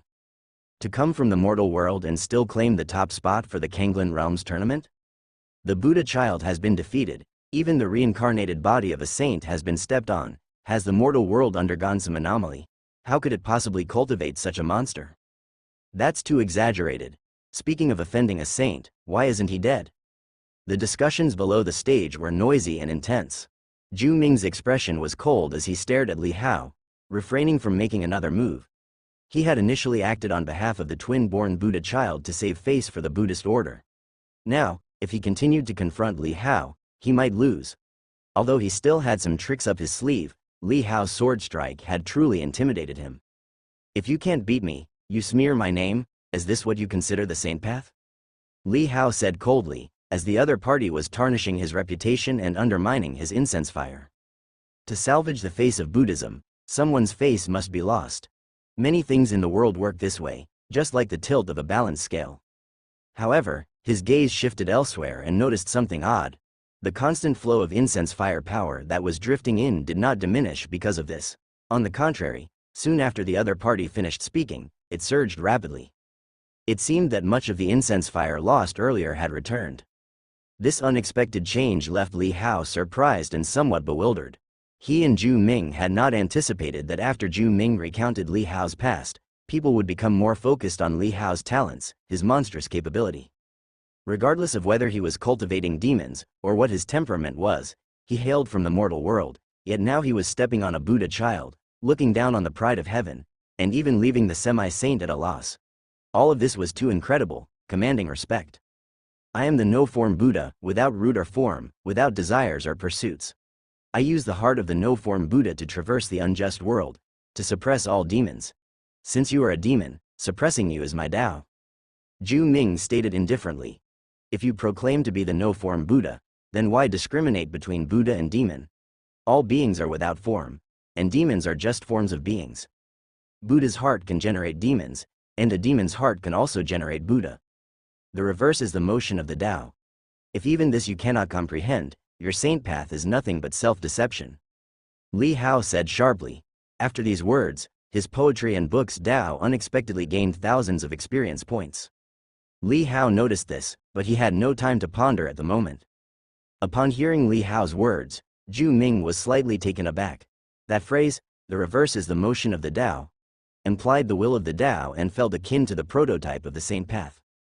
A chill ran through him. The youth before him was monstrously talented, appearing to be on the verge of stepping into the domain of the semi-saint and carving out his own Tao. In the Buddha hall, the literary saint looked slightly surprised, not expecting Li Hao to possess such a profound understanding of the Tao. In this debate with the semi-saint, this youth seemed to grow stronger with every setback, rapidly evolving and maturing. However, perhaps it was simply the manifestation of his accumulated foundation, now being displayed. Regardless, the literary saint was starting to see the silhouette of a saint in Li Hao and the seed of the saint path sprouting within him. This was the meaning of the pride of heaven battle. Many heavenly prides, through seclusion and cultivation alone, would have limited stimulation. Competing against others, on the other hand, could quickly unleash more potential for rapid growth. Meanwhile, as Li Hao was conversing with Zhu Ming, suddenly a compassionate and resonant Buddhist chant hummed above their heads. Amitabha Buddha, well said. A single invocation of Buddha silenced the sneaky whispers throughout the venue. Countless people looked up, gazing upon the figure on the Buddha hall, clothed in a radiant kasaya, seated on the lotus platform, surrounded by Buddhist light and merit, seemingly enshrined by the Tao. Zhu Ming, this benefactor is correct, you have become attached to form, said the Buddha venerate slowly, not reprimanding Li Hao, but instead pointing out Zhu Ming's issues. Zhu Ming was momentarily stunned and disbelieving, but soon after, a look of shame crossed his face. He bowed his head, brought his hands together in prayer, chanting the Buddha's name with a look of devout listening. All dharmas are born from the mind alone. The dust of the world forms through the mind. All beings suffer in the sea of suffering, bound by karma. All beings have form, and yet are formless. I am among beings, all beings are me. I am the Tathagata, and all beings are Tathagatas. The Buddha venerate's gentle speech was akin to preaching the Tao. His words spread to every ear in the place, reflecting off the boundary stone and broadcasting throughout the entire Kanglin realm. In the void above the Buddha hall, It seemed as if the Tao vibrated, resonating with his voice.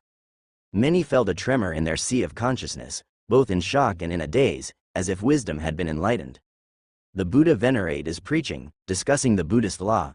Everyone is me. Does it mean that all things in the world come from my mind, and if the mind dies, then the world ceases to exist?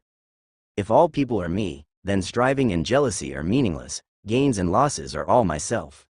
Many people were reflecting, absorbing and assimilating, illuminated by the preaching of the Buddha light and wisdom. In Zhu Ming's eyes, there was a haze, as the words spoken by Li Hao earlier had struck at the core of the saint path, nearly planting a nail and a crack in his heart.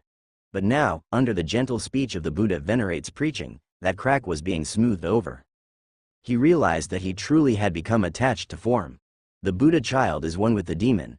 They are inherently connected, a form in itself, with no distinction to make.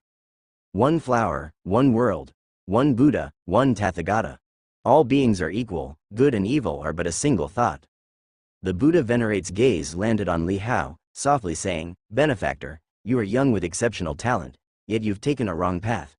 Today I allow you to convert and join my Buddhist sect. I will purify your demonic nature until you achieve transcendence." Li Hao raised his eyebrows slightly, unaffected by the other's preaching. Indeed, during preaching, when the Tao manifests and resonates with the heavens and the earth, it is extremely likely to influence others. Only those who have cultivated their own saint path can maintain clarity of self. Although Li Hao didn't possess the saint path, when he had severed his bloodline at the depths of the abyss, he forged his own Tao thoughts with supreme intent, recognizing his true self. Hence, under the preaching of the Buddha Venerate, his thoughts remained true to his own identity. How do you determine Buddha from demon? Li Hao looked up, staring directly at the Buddha Venerate as he spoke. On hearing this, the crowd below was stupefied, looking at him in shock. At this moment, while they were all influenced by the Buddha Venerate's preaching, feeling devout and enlightened, that youth was questioning the Buddha Venerate. Such an attitude was only seen in the rare debates among saints.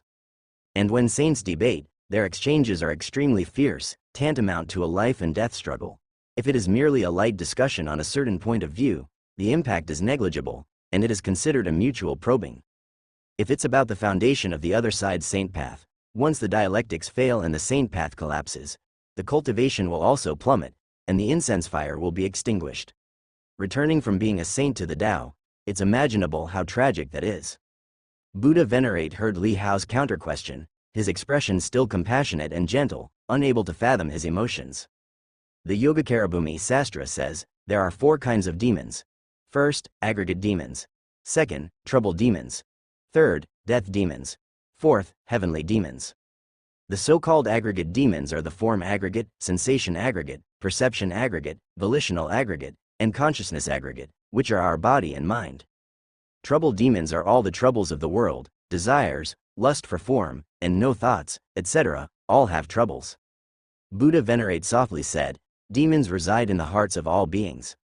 Heart demons breed and will ravage, kill, and cause chaos in the world, no different from demons. The demonic path is the same, rushing for quick success and seeking power without considering the consequences, and in the end, it will inevitably backfire. To cultivate in comfort is to never achieve Buddhahood. Only by severing all thoughts and penetrating the sea of suffering can one transcend and attain Buddhahood. This is the difference between Buddhists and demons. He is both answering Li Hao and preaching, spreading the Buddhist law to everyone in the Kanglen realm. Li Hao's thoughts surged, and at this moment he didn't mind being used by others as a tool to promote Buddhism, and said, if that's the case, all beings are demons, and within even the Buddhists' hearts there are unsevered demons. I'm afraid the countless disciples of Buddhism are also on the path of slaying demons.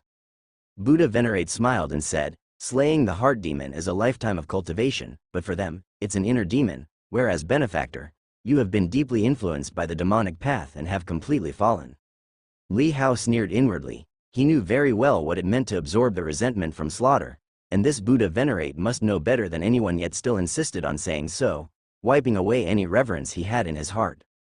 Knowing that the other party was fabricating, he wouldn't let this preaching affect him.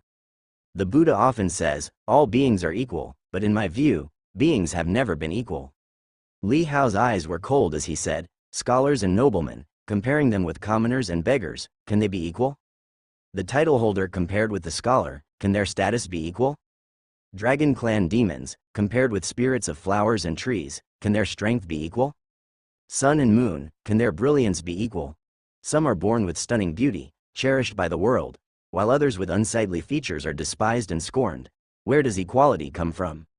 Buddha Venerate smiled slightly, as such questions could even be answered by a semi-saint of Buddhism for Li Hao. It's all because of the havoc of the heart demons, that it feels unequal. Buddha Venerate said, scholars and noblemen, all will die, no different from commoners and beggars. Learned scholars, whether a title holder or a mere scholar, are all scholars. It's only the differences in fame and wealth that lead to greed and envy, and the desire to outdo others. The dragon clan demons and the spirits of plants all have spiritual nature, all can cultivate. What difference is there? Sun and moon shine together. If there were no moon, who would know the brilliance of the sun? Beauty and ugliness are mere flesh, you too are attached to appearances. Li Hao laughed and said, you avoid the important and dwell on the trivial.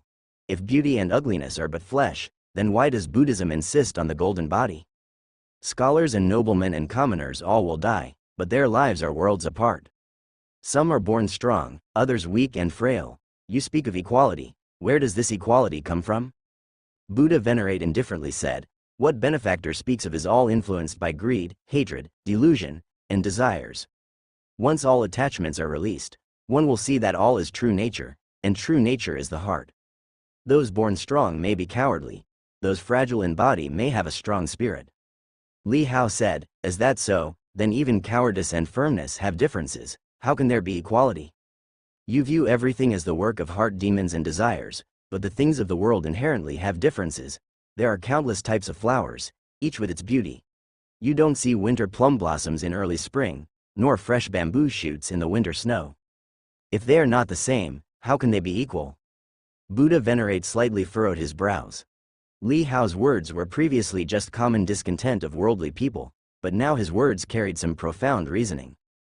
Especially this, if they are not the same, how can they be equal? Setting aside levels of desires like greed, anger, delusion, and striking to the core. The world is an ocean of suffering, all hardship stems from not having transcended to the other shore. Standing in the ocean of suffering, naturally life is suffering. If you stand on the shore, you'd realize the ups and downs of the sea of suffering are all beings' appearances, said Buddha Venerate. Li Hao shook his head and said, if the world is an ocean of suffering, some are indulging and struggling, while others are building ships to wander leisurely. The flowers on the other shore may be dazzling, but those sitting on the boats might not even want to go ashore to pick them. The world is inherently unequal, the eagle and the sparrow by nature are predator and prey. The local tyrants and the wealthy exploit the commoners, it's the same. But the eagle has its sharp talons, the wealthy have their means, and the power of kingship has its strength. If you seek equality, you can only pluck the eagle's talons, break the hunting dog's fangs. Otherwise, how can you make them docile like rabbits? This is like you wanting to rid the world of heart demons, making the powerful humble themselves, seeing them as ordinary folk, and having the commoners also worship Buddha. In Buddha's world, there's no power or hierarchy, but paradoxically it has bodhisattvas and arhats, and differences among Buddhas. When your disciples meet you, how can they not bow? Hearing the back and forth dialogue between the two, countless people were stunned, feeling bewildered. The words of Buddha Venerate resonated with the great Tao, and they understood them very well, but Li Hao's words seemed abstruse to them, leaving them somewhat confused, yet they vaguely felt there was some profound truth to them. Literary Saint's corner of the mouth held a smile, with a look of appreciation in his eyes. He was the literary saint, who did not believe in Buddha. The all-heaven saints all regarded their own saint path as the supreme Tao. What they cultivated in their lives was to complete this Tao. In layman's terms, other than one's own saint path, everything else is nonsense. But the problem is, all saints think so. At this moment, Li Hao's denial of Buddha's path aligns with what the literary saint is thinking, so he nods repeatedly. Past and present lives are all predestined. Little benefactor, you only see this life, not knowing that everything has cause and effect, everything is destiny. Today's eagle might have been a sparrow in a past life, paying off debts of karma. Today's royalty might have been a beggar in a past life, gain and loss are determined by fate. Buddha Venerate said, this is also another part of Buddhism that complements the construction of the saint path, the karma and reincarnation. Thus, the notion that all beings are equal can be completed. Upon hearing this, Li Hao slightly smiled, knowing that Buddhism speaks of past, present, and future. I cultivate only this life, not my past lives, nor do I concern myself with the past. Living in the moment, I only recognize this moment as mine. Li Hao said, moreover, since you said it's the destiny of past lives, there is cause and effect, meaning the consequences are not the same, which also implies an admission that there is a distinction between an eagle and a sparrow. It's just that past and future karma compensates and converts. If we only talk about this life, then everything is distinct. A grain of sand, a Buddha country, you only glimpse one flower but do not see the entire leaf. Buddha Venerate calmly said, I only know that though the world is unequal, I still cherish it. Li Hao gazed at him, and word by word said, everything has its flaws, why seek perfection? I know that flowers, grass, trees are not comparable to dragon beasts, birds, and I wouldn't claim flowers or grass could compete with them, but I still cherish them. I know that commoners and beggars do not equal landowners and the wealthy, but I still desire to discuss the Tao with them, drink and paint together. I know the moonlight's brilliance will never equal the sun's, but I marvel at the moonlight's purity. Things are unequal, but it is this inequality that makes everything brilliant and fascinating, and I appreciate the power of dragon demons, the beauty of flowers, the subtlety of flowing water, the scenery of mountains. Things are unequal, and it is because of this that I cherish them. His words rang out loudly, and between heaven and earth, there seemed to be a faint humming of Tao. By Li Hao's side, there was also a faint thunder-like resonance of the Tao. Many people, hearing Li Hao's words, felt a sense of trance and shock. On that platform, the young man stood on Buddha's child and debated with Buddha Venerate, his posture as if piercing the heavens, emanating a powerful and upright aura. This scene deeply imprinted in countless people's minds. Moreover, with that deep humming of the Tao, they seemed to have also grasped Li Hao's Tao thoughts. Sun and moon, clear or cloudy, everything has its flaws, yet everything has its strengths.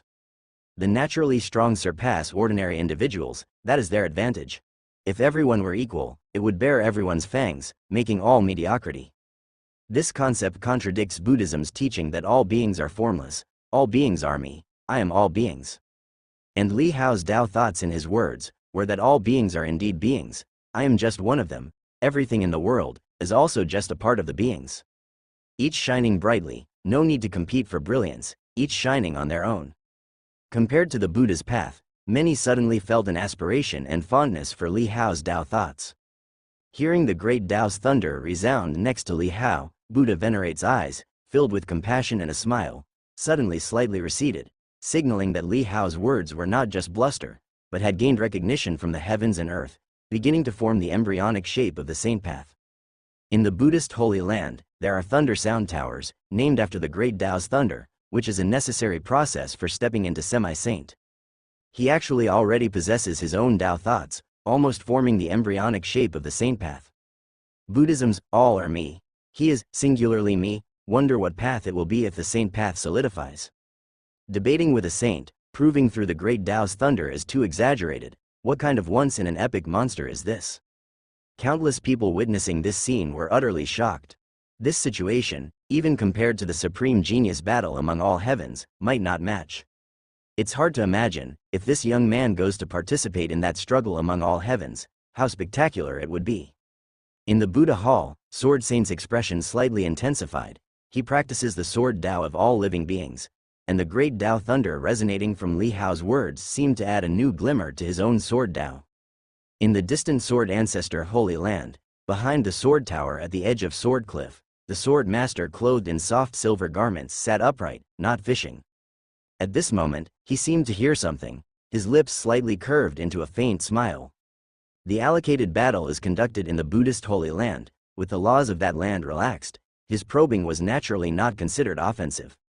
This young man truly surprises me. Swordmaster, smiling in his eyes, reminisced about the days spent with that youngster. Chu Wuan came here to borrow fishing to comprehend the sword Tao. Was this youngster accompanied him all day to comprehend the saint path? But recalling the excited expression when the other party got a bite fishing, he secretly shook his head in denial. However, with such a disposition, it seems he had inadvertently let him understand this saint path. Junior brother, this child's words should take your sword Tao to the next level. Swordmaster drifted towards that distance, his eyes slightly squinted, passing a sharp sword intent.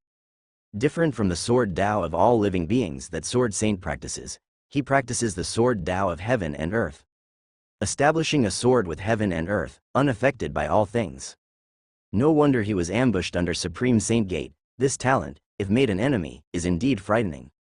Sword Master muttered to himself, suddenly slowly standing up, slightly raised his hand, projecting from the sword tower a spirit resembling the shape of the sword tower. This spirit, like a ghost, moved out from within the sword tower, then abruptly contracted, transforming into a sword-like spirit. At the same time, at the Buddhist Holy Land, Li Hao heard the resounding Taoist thunder and was momentarily stunned, soon perceiving a vast Tao thought from within the thunder. It was a sense of identification, giving him a feeling of resolute conviction. Could my idle thoughts also achieve the saint path? Li Hao was stunned and couldn't help but mutter to himself. It wasn't that he underestimated himself, but the saint path is a great path that has been renowned through the ages. Although Li Hao disliked the Buddhist sects, he knew that countless lost souls found salvation in Buddhism. Any saint path has a profound impact on the world, like the sword saint who embodies the pinnacle of sword Tao, the mountain peak for all sword cultivators in the world. The literary saint represents the ultimate cultivation of scholarship, and the Buddha's path is the same. Though they may vary in strength, each has its own influence. As for himself, a carefree heart wandering the world, he never held himself too high, nor did he belittle himself. He just never thought that, apart from upgrading his panel, his intentions could also be recognized by heaven and earth. The myriad paths in the world all have their wonders. Li Hao gained some sudden insights, feeling a sense of sudden enlightenment. At this moment, there seemed to be a power condensing inside him, the nascent form of the saint path. Once fully formed, he could step into semi-saint, surpass the limitations of Tao laws, use the saint path as a bridge, and establish a conduit with heaven and earth power. This feeling was similar to transforming to a mortal, but different. Transforming to a mortal is about merging oneself, while this is about building a bridge. Suddenly, Li Hao felt that some extreme realms are similar to a later realm. If one could open up an extreme realm, it would be equivalent to mastering a part of the powers of a certain realm in advance.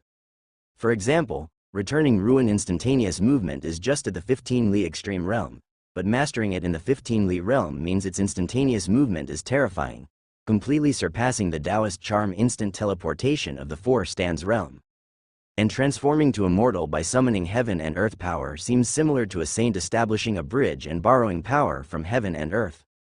But since one's personal will is limited, even though one merges with heaven and earth, the borrowed power is finite, unless one reaches the final realm, the celestial venerable.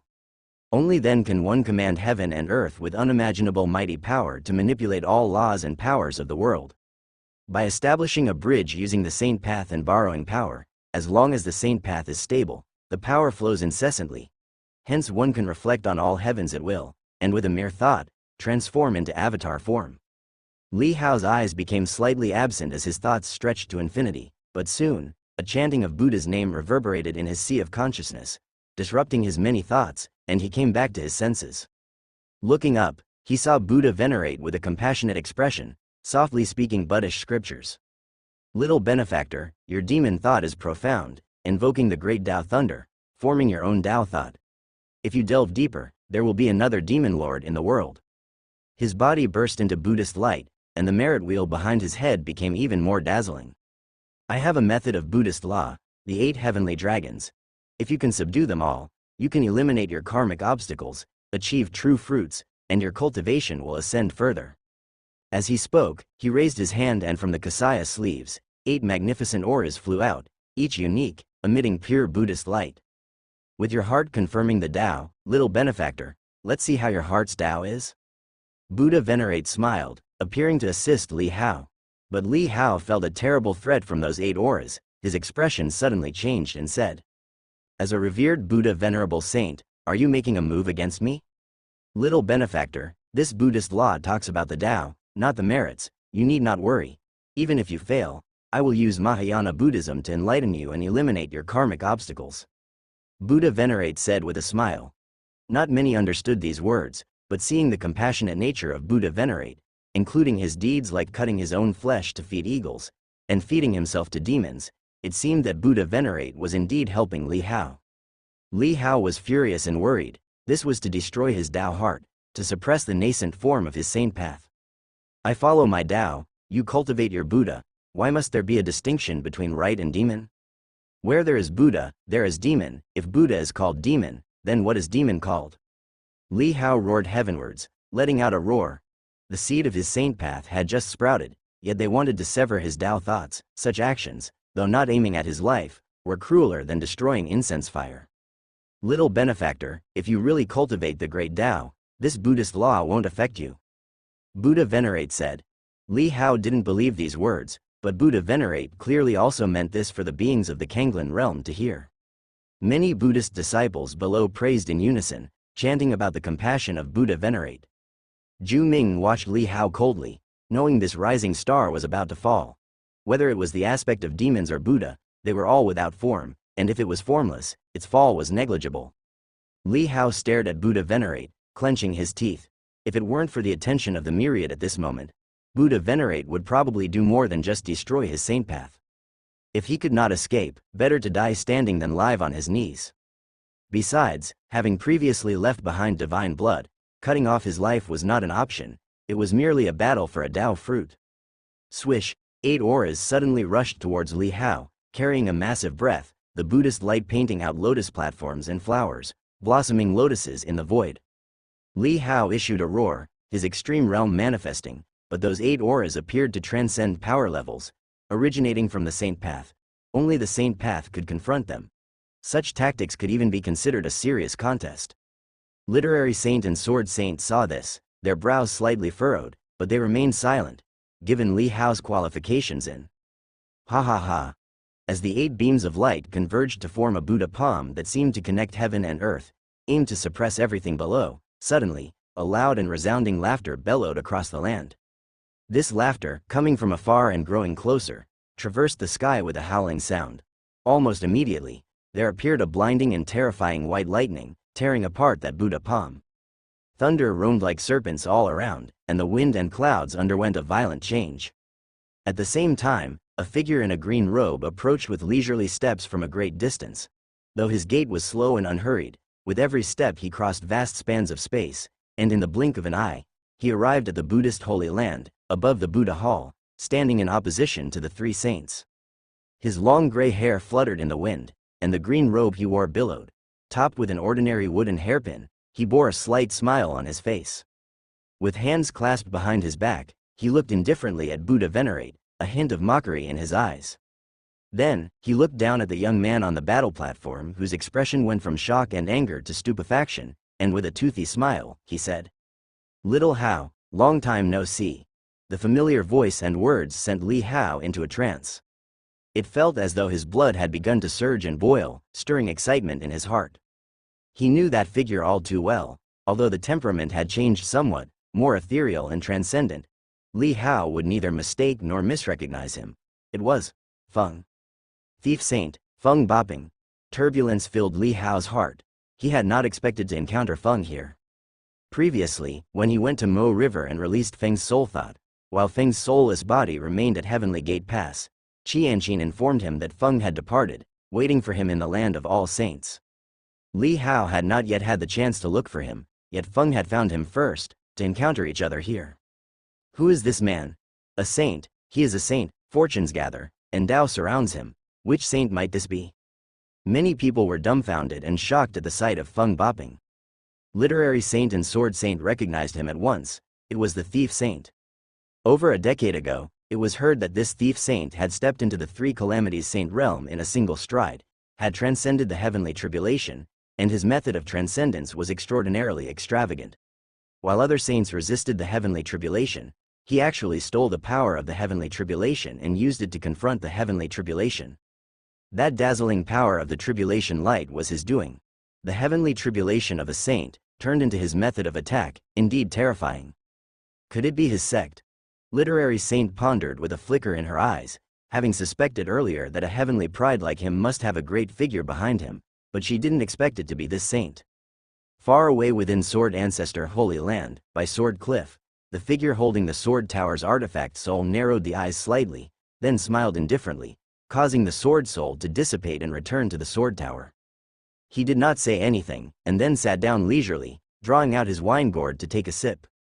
In the Buddhist Holy Land, however, it was now a scene of alarm and commotion, as no one had expected another saint to appear, and moreover, to take action for Li Hao, shattering the Buddha light. Buddha Venerate's face lost its smile as he fixedly gazed at Feng Boping. Next to Sword Saint, Bian Rushui's mind was buzzing wildly. Since her sudden insight and heartbreak, the unfolding events before her were beyond her expectations. That childhood figure, once hovering in the mortal world, now stood right before her eyes. Not long ago, he had come to her holy maiden peak to give her a pill. Was he truly Li Hao? But why hadn't he recognized her? Did he not recognize her, or was it an unwillingness to acknowledge? She felt her Tao heart trembling. Despite having severed all ties, his appearance, right before her and even 100 times brighter and more astonishing than the image from her childhood, caught her off guard. Defeating a semi-saint with a single sword strike while standing on a Buddha child, the embryonic form of the ultimate sword she sought seemed to be embodied by Li Hao. Wasn't he someone who never cultivated the sword Tao, who never enjoyed sword practice? Could it be that he sought to follow in her footsteps? A multitude of thoughts raced through her mind, and within the shattered ice of her Tao heart, subtle cracks began to form. Sword Saint seemed to notice the tumultuous Taoist charm around Bian Rushui, something surprising that deeply drew his gaze. Realizing the rift in her Tao heart, Bian Rushui was suddenly alarmed, and her expression shifted slightly, yet she simply gazed silently at Li Hao. Feng. At that moment, Li Hao could not help but call out excitedly. Feng Boping chuckled lightly, his eyes also showing some excitement. For a saint to smile so brightly was already a great display of emotion. He laughed and said, "I had anticipated that with your talent, you would inevitably reach the land of all saints. I even thought of sending someone to greet you after transcending the tribulation. Yet I heard of your demise 10 years ago. That void saint was despicable, a saint ambushing someone of the Tao Law realm, utterly unworthy of the title." While talking, he looked at Li Hao and smiled again. "Good that you didn't die, good that you didn't. I knew you were lucky, little Hao. You may not be cherished by your parents, but you certainly have a great fortune." Li Hao responded with excitement and a touch of helplessness. Reluctant to bring up the past and curious, he asked, "How did you find me? I thought you were dead. I looked for the place where that void saint took your life, but he had slain you in the vacuum, and being a master of that domain, he covered his tracks, making them untraceable. My arrival here is mainly due to that unfinished business from the mortal realm that still needs to be settled." Feng Boping mentioned this with a hint of chill in his eyes. Although it was with the help of Buddha Lord's hand that his avatar had the opportunity to enter Mo River, which led to Li Hao entering as well and thus acquiring a true heart to transcend and overcome the 3 calamities, he did not feel grateful. Otherwise, how could he justify Li Hao's true heart willing to die for him? Li Hao listened to him speak of matters in the mortal realm, and then thought of the twin Buddha child he was stepping on, realizing in his heart. Feng was still the same Feng, one who would repay his debts of vengeance. The Buddha Lord detained Feng on Mount Wuliang, set on ruining him. Today, as he faced difficulty in the land of all saints, Feng himself came to rescue him. It all felt like destiny, where cause and effect are orderly. Just now, Buddha Venerate spoke of cause and effect, and now cause has arisen, effect has arrived, which unexpectedly validates the other's words, but this outcome couldn't be as the other wished, leaving one to wonder if it was an irony. Li Hao laughed, saying, "Feng arrived just in time, otherwise I would have suffered a great loss today."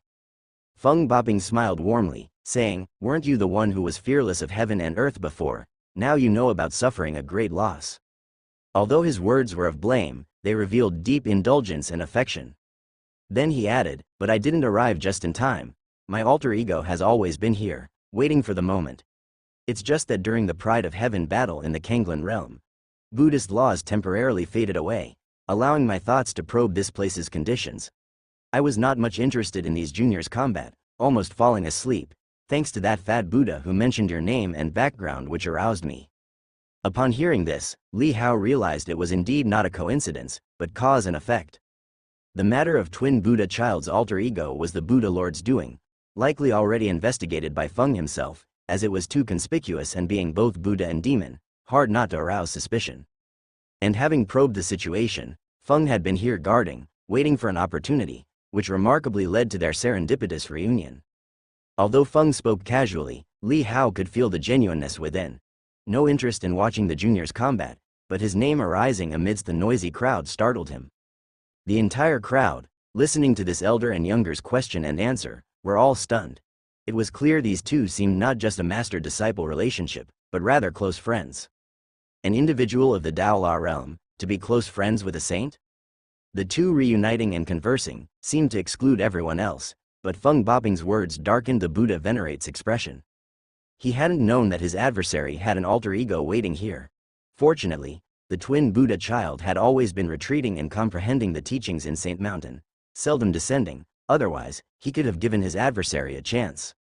Not only he felt a chill in his heart, but other disciples of the Buddhist sect were also astonished, realizing their sect had been targeted by a saint, suddenly feeling a terrifying sensation as if being stalked by a fierce tiger. Let's talk old times later. Today, this bald old brat wanted to humiliate you again. It seems this enmity can't be avoided. Feng Boping gave Li Hao a swift smile, then looked up, his expression quickly turning cold, gazing intently at the other party. The Buddha venerate, too, had a calm demeanor, locking eyes with Feng Boping. Both demigods had overcome the three calamities, and a true contest between them would be hard to determine. Buddha says. Just as the Buddha venerate started to speak, Feng Boping suddenly shouted, "Scram!" The literary saint spoke in verses, but Feng Boping swore, shocking countless people who didn't expect a saint to curse vulgarly like a mortal.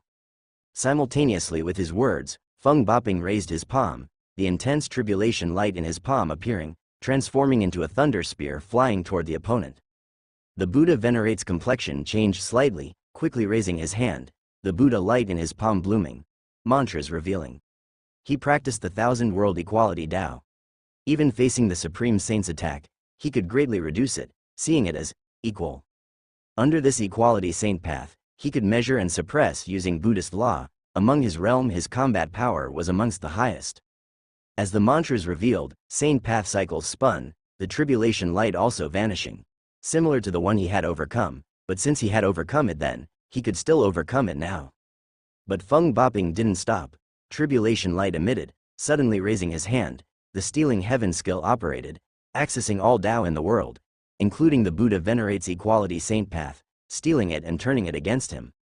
Suddenly, the void trembled, around the Buddha venerate the lotus platform manifested swirls of the golden wheel, the surrounding Tao spread out, clashing with Feng Boping. This scene left countless onlookers shocked, astounded. What was initially thought to be only a fierce contention for positions had now provoked a great battle among saints. During this time, reflected through the boundary stone, the entire Kanglan realm watched this rare encounter of saintly confrontation, spanning thousands of years. Boom!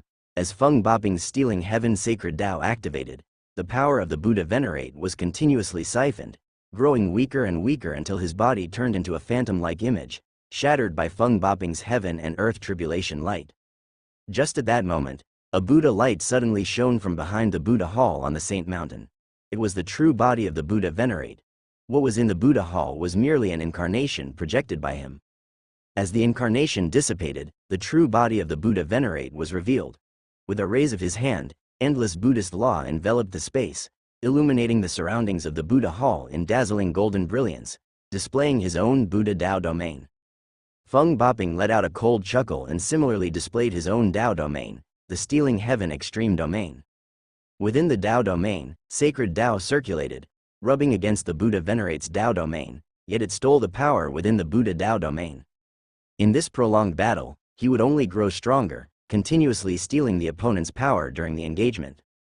The Buddha venerate seemed to notice the trouble Feng Boping posed. His face slightly darkened as he whispered. Flowers are not flowers, fruits are fruits. External forces, once stolen, are never truly yours. If you mimic me, you will only be defeated by me.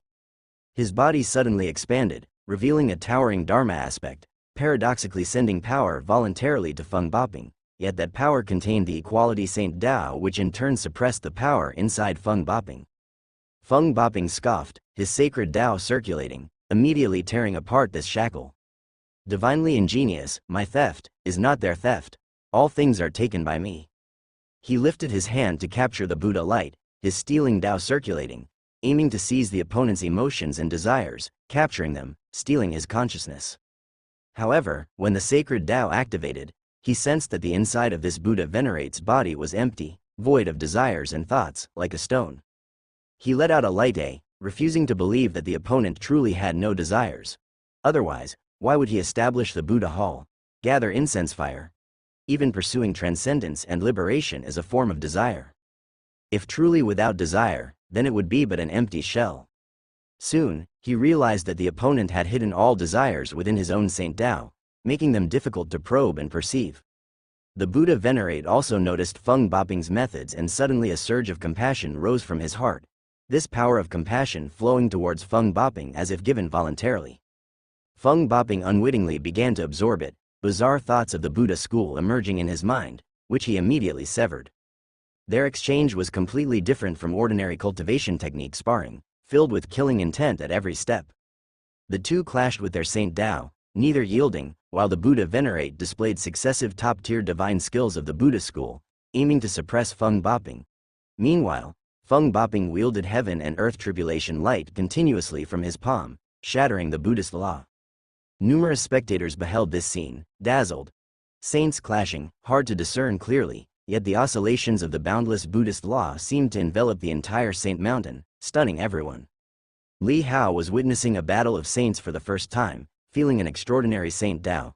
This Saint Tao, like a bridge, both sides borrowing the power of heaven and earth, like transforming to a mortal, their power inexhaustible.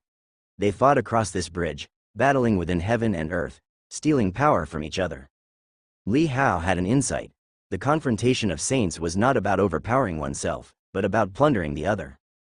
Cultivating to strengthen oneself has physical limits, but existing under the same heaven and earth, seizing the opponent's power could greatly enhance oneself. Feng. Li Hao's eyes revealed worry, unsure if Feng could win. In this clash of saints, he couldn't even tell who was stronger or weaker, their auras switching rapidly, their merits and faults quickly changing, difficult to comprehend.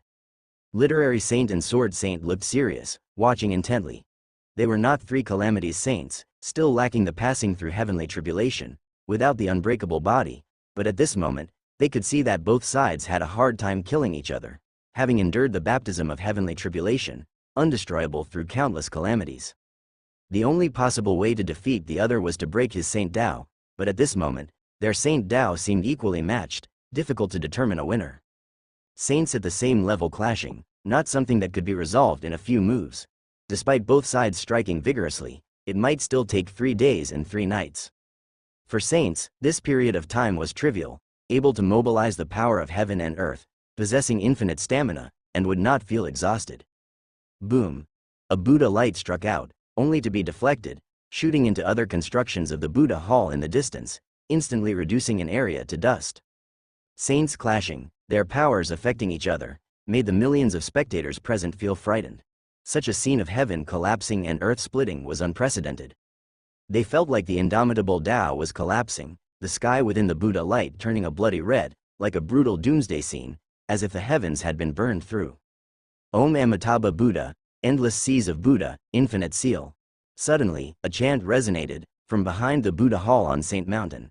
Abruptly another dazzling Buddha light appeared, followed by a massive palm imprint riding along the Buddha light. That palm imprint instantly obscured the entire sky over the Holy Land, covering the light, overshadowing the sun and moon. A Buddha palm thousands of feet across, seeming to completely cover the mountaintop. Feng Boping also caught sight of the other, his eyes narrowing slightly, yet his expression was fearless. Is the Green Lamp Buddha, the second saint of Buddhism? It is said that the Green Lamp Buddha has cultivated for a very long time, most mysteriously. Although his temples are few, the worshippers are all kings and nobles.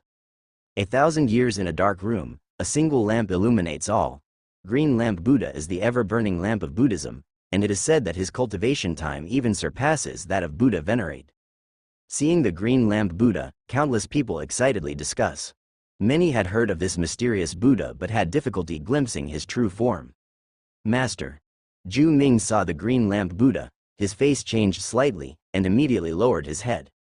The Green Lamp Buddha's face was indifferent, neither compassionate nor coldly murderous, yet the green light of the oil lamp on his lotus platform suddenly brightened with a hazy green glow. He raised his hand, using Buddhist law as oil to ignite the green lamp, and in an instant, the Buddha light swept across the sky like golden flames. All phenomena Buddha country, the other shore of reincarnation.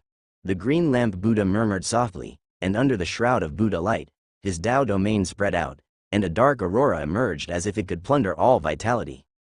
Feng Boping's eyes squinted, and the stealing heaven extreme domain contracted.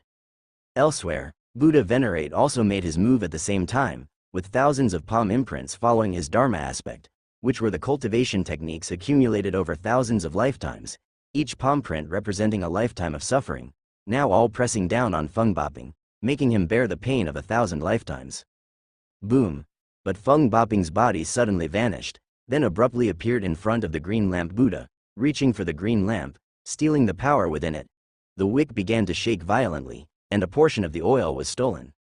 The green lamp Buddha's face remained indifferent, but his eyes suddenly shone with a bright green light, and the oil that Feng Boping had stolen abruptly burst into flames, turning into a green blaze that swiftly covered his entire body, setting him aflame. That burning body struggled and soon stopped moving, dissipating with the wind. The green lamp Buddha looked up but saw Feng Boping still standing perfectly fine in another spot. The previous attempt to steal oil was merely a reflection of his avatar. "Little rat, get ready, we're retreating." On the battle platform, Li Hao wore a concerned expression, but then he suddenly heard Feng's voice transmission. He paused slightly, but a sense of relief washed over him.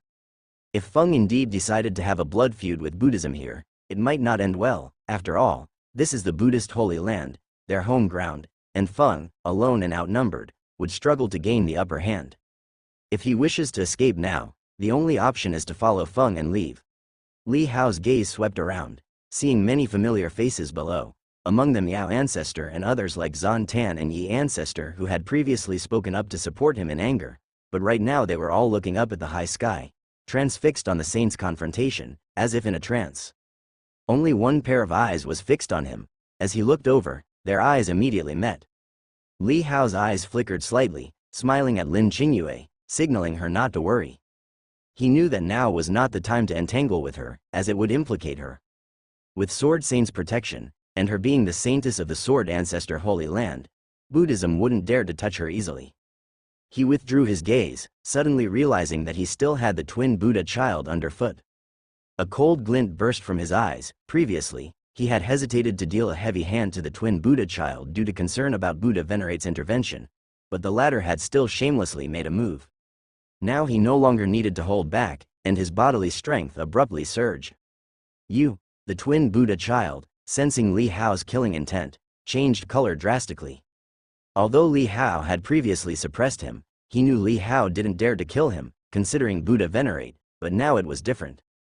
His eyes revealed shock and fury, roaring for help while his body burst forth with the last of his Buddha demon aura. But the eternal Tao domain mercilessly crushed him into a pit. Li Hao raised his hand, and within the Tao domain, sword sheath flashed like needlepoints, quickly perforating the twin Buddha child's body. Blood burst forth, the twin Buddha child's rising power directly shattered, his skull fractured, his body in tatters, and in an instant, he became a pool of blood on the ground. But Li Hao didn't stop, knowing he could enact blood rebirth, but even blood rebirth had its weaknesses. Now his sword light gathered, relentless like a dragon, sweeping up all the blood, tearing every drop asunder. Moreover, he had already activated the fatal attribute before his assault. Now, as the frequency of attacks skyrocketed, even a 1% probability sufficed to trigger the fatal attribute repeatedly.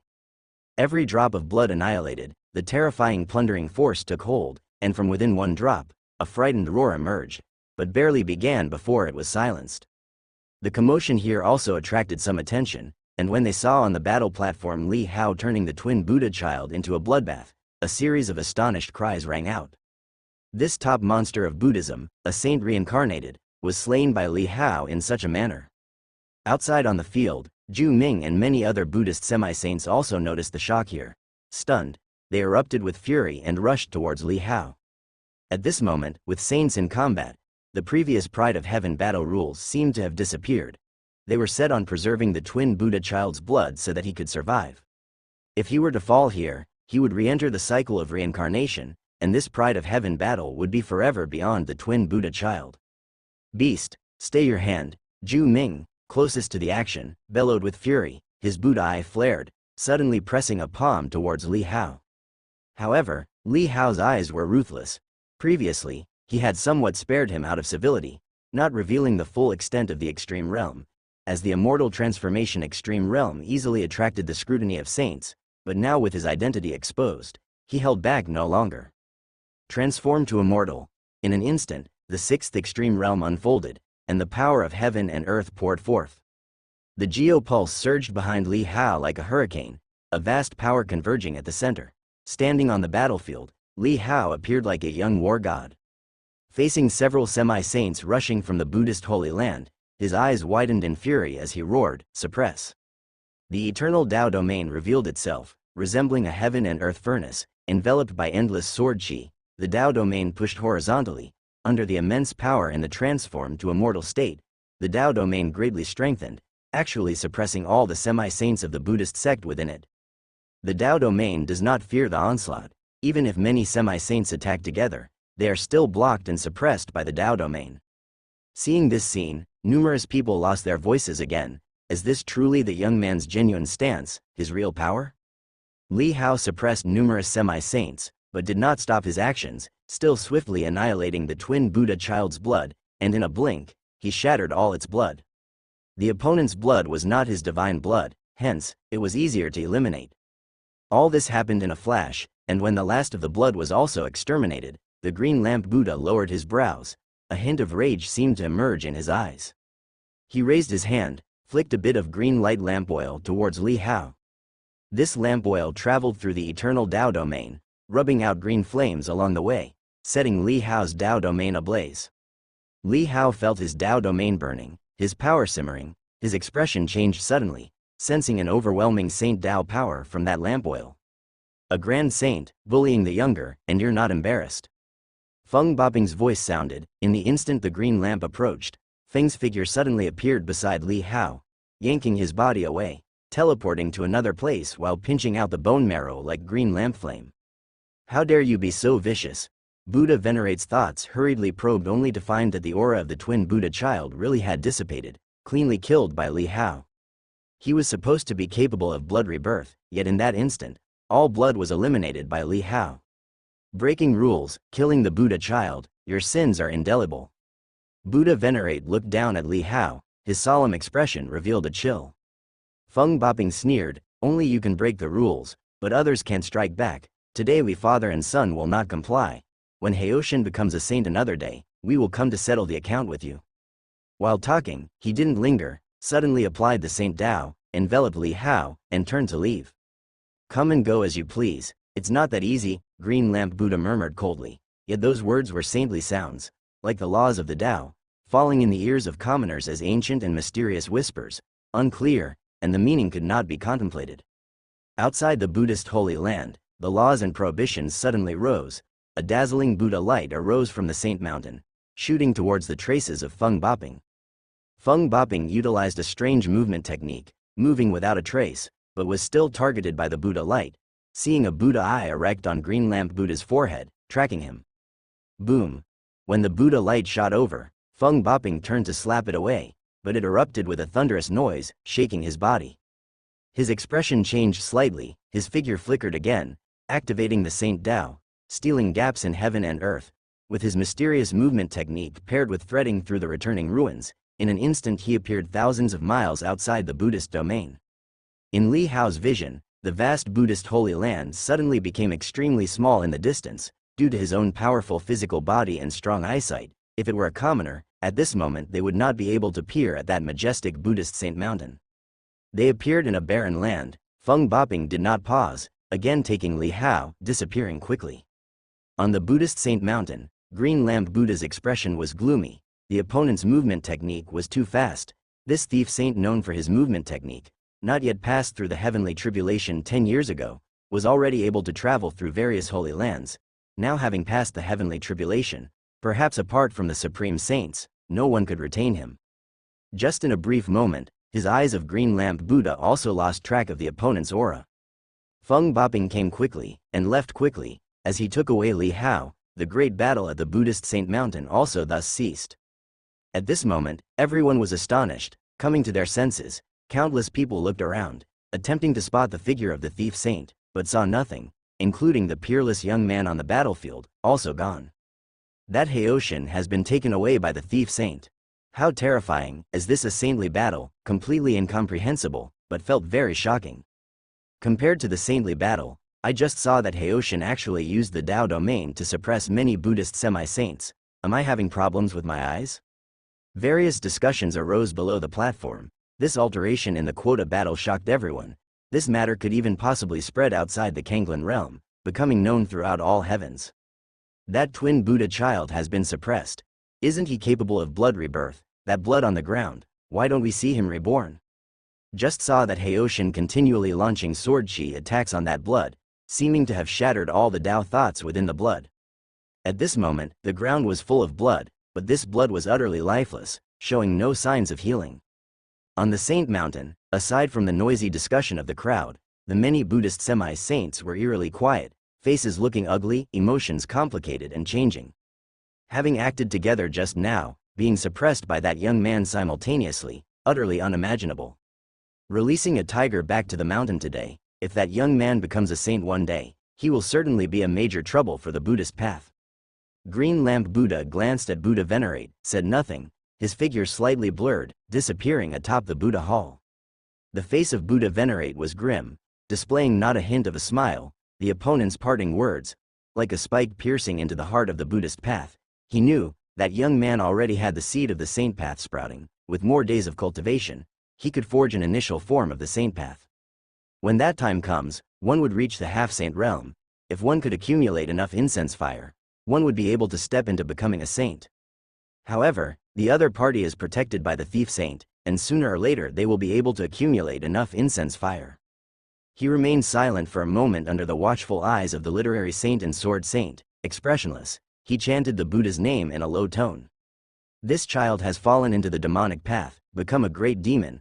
Our Buddhist order is willing to summon all under the heavens to eradicate this demon, offering one piece of the Buddhist order's treasure to those who provide information, and 300 cities worth of incense fire to the one who takes his head.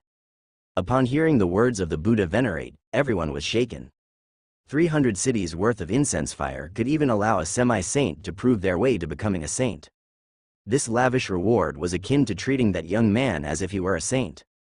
Many people were tempted, but the difficulty of taking his head, considering the young man's strength and the protection from the three calamities saint behind him, seemed no less challenging than slaying a newly ascended human saint.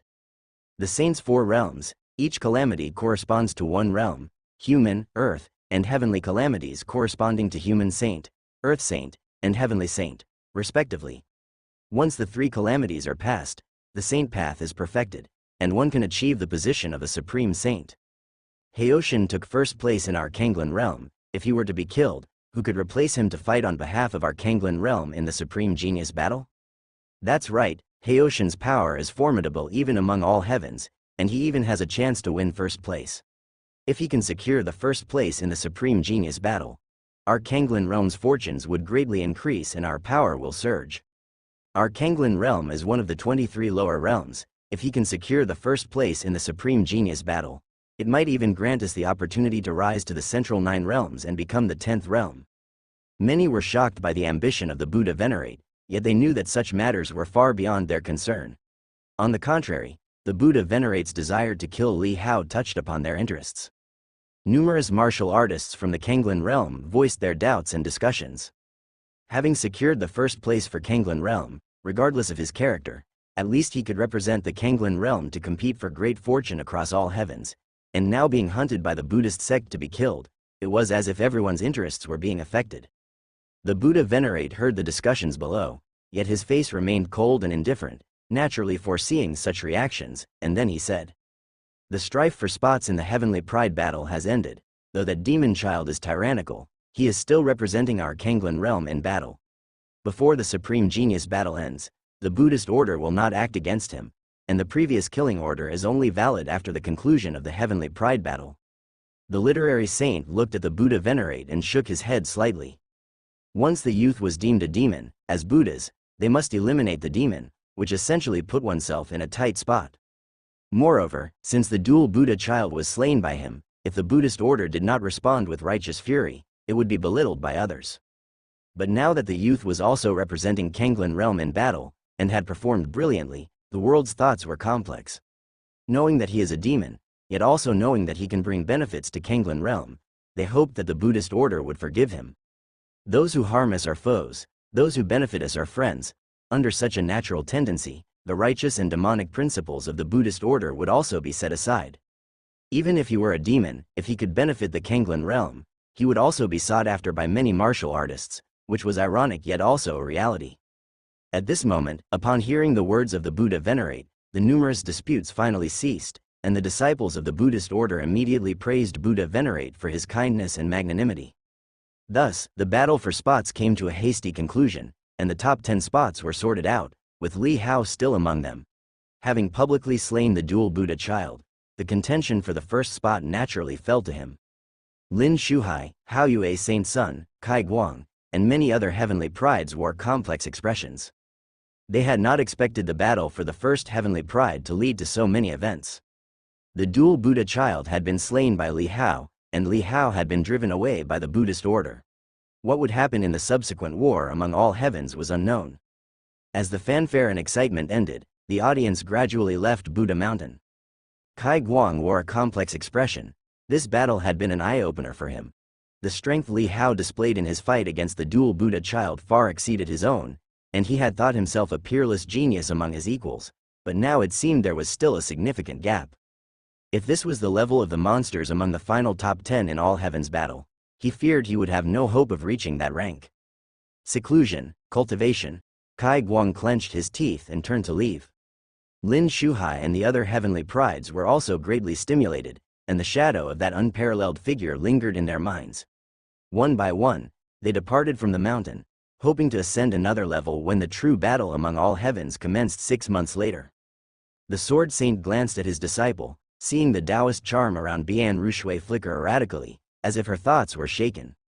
He slightly frowned, wrapped Bian Rushui up, and took her back to the Sword Ancestor Holy Land. And Hao Yue Saint Sun and the other heavenly prides, together with the Semi-Saint Yao Ancestor and others, also retreated to the Sword Ancestor Holy Land. Since this battle at the Buddhist Holy Land had ended, discussions flourished in various parts of the Kanglan realm, countless people talking about the details of the battle. Within the Sword Ancestor Holy Land in the courtyard of the Sword Saint, he silently watched his disciple with downcast eyes and softly said, "Your Tao heart fluctuates greatly, seemingly related to that young man. Do you know him?" For it wasn't mere shock from witnessing his power. Bian Rushui's heart trembled upon hearing her master's words, realizing that her master saw through everything and could not be deceived.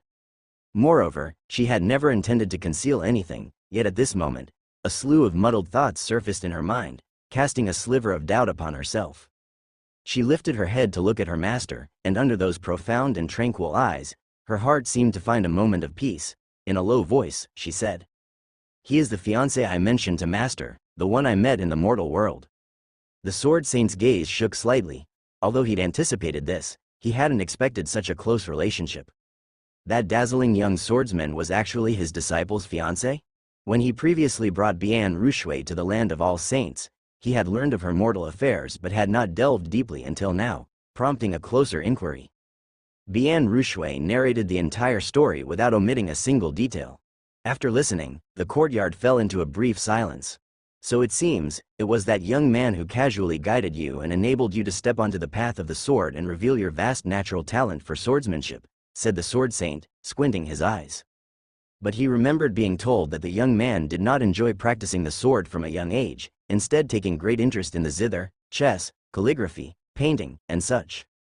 Recalling when he traced that probing sensation some time ago, he saw that very same young man painting, indeed showing profound mastery as Bian Rushui had described.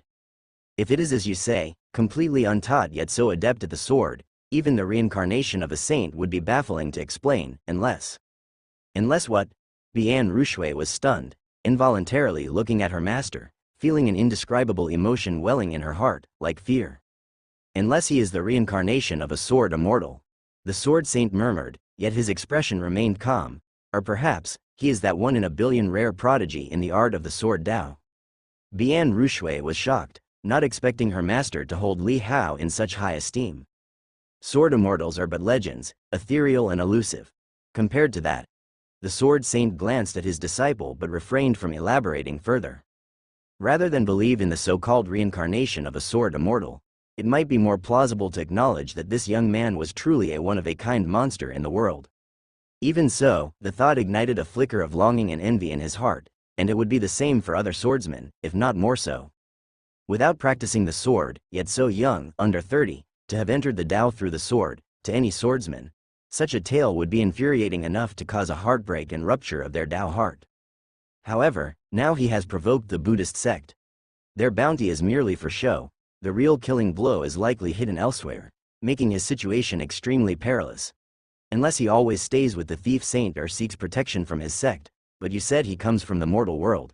The sword master's guess was wrong, he has no sect. The sword saint, thinking of this, felt a pang of heartache. If he had known earlier that the young man had no sect, he would have taken him in as his disciple no matter what, but now the opportunity had passed. Moreover, he happened to be his own disciple's fiancé. If both cultivated to become sword saints, they would be a perfect match, a splendid tale for the ages. With a deep sigh in his heart, he felt a sense of regret. Upon hearing her master's words, Bian Rushui's complexion changed subtly, and she hastily said, "Master, then you." The sword saint knew what she wanted to say, and he sighed, "Given your close relation to him, I will naturally look after him to some extent, but he now has the protection of the thief saint, and may not need it. You need not worry, just focus on your cultivation. Your sword has entered the Tao, having chosen this path, there's no turning back now." With these words, he took a long and deep look at Bian Rushui, then gestured for her to leave. Bian Rushui paused for a moment, then silently withdrew. Soon after the quota battle ended, a stunning change in the Kanglin realm's quota appended the All Heavens world. Within a holy land of one of the central heaven 9 realms. Here's the projection of the heavenly pride battle from the Kanglin realm, take a look. Master, apart from those few monsters from the upper 3 heavens, is there anyone else worthy of attention? Watch and see for yourself. This is. Within the projection from the boundary stone, the clash between Li Hao and the twin Buddha child was recorded, including the subsequent startling change. The eternal Tao domain. He actually reached the 8th extreme realm. Who is this? Qingfeng, Haoshan? Never heard of them. While the projection stone was silently circulating, outside the void of Kanglin realm, 2 figures were shuttling through space at high speed.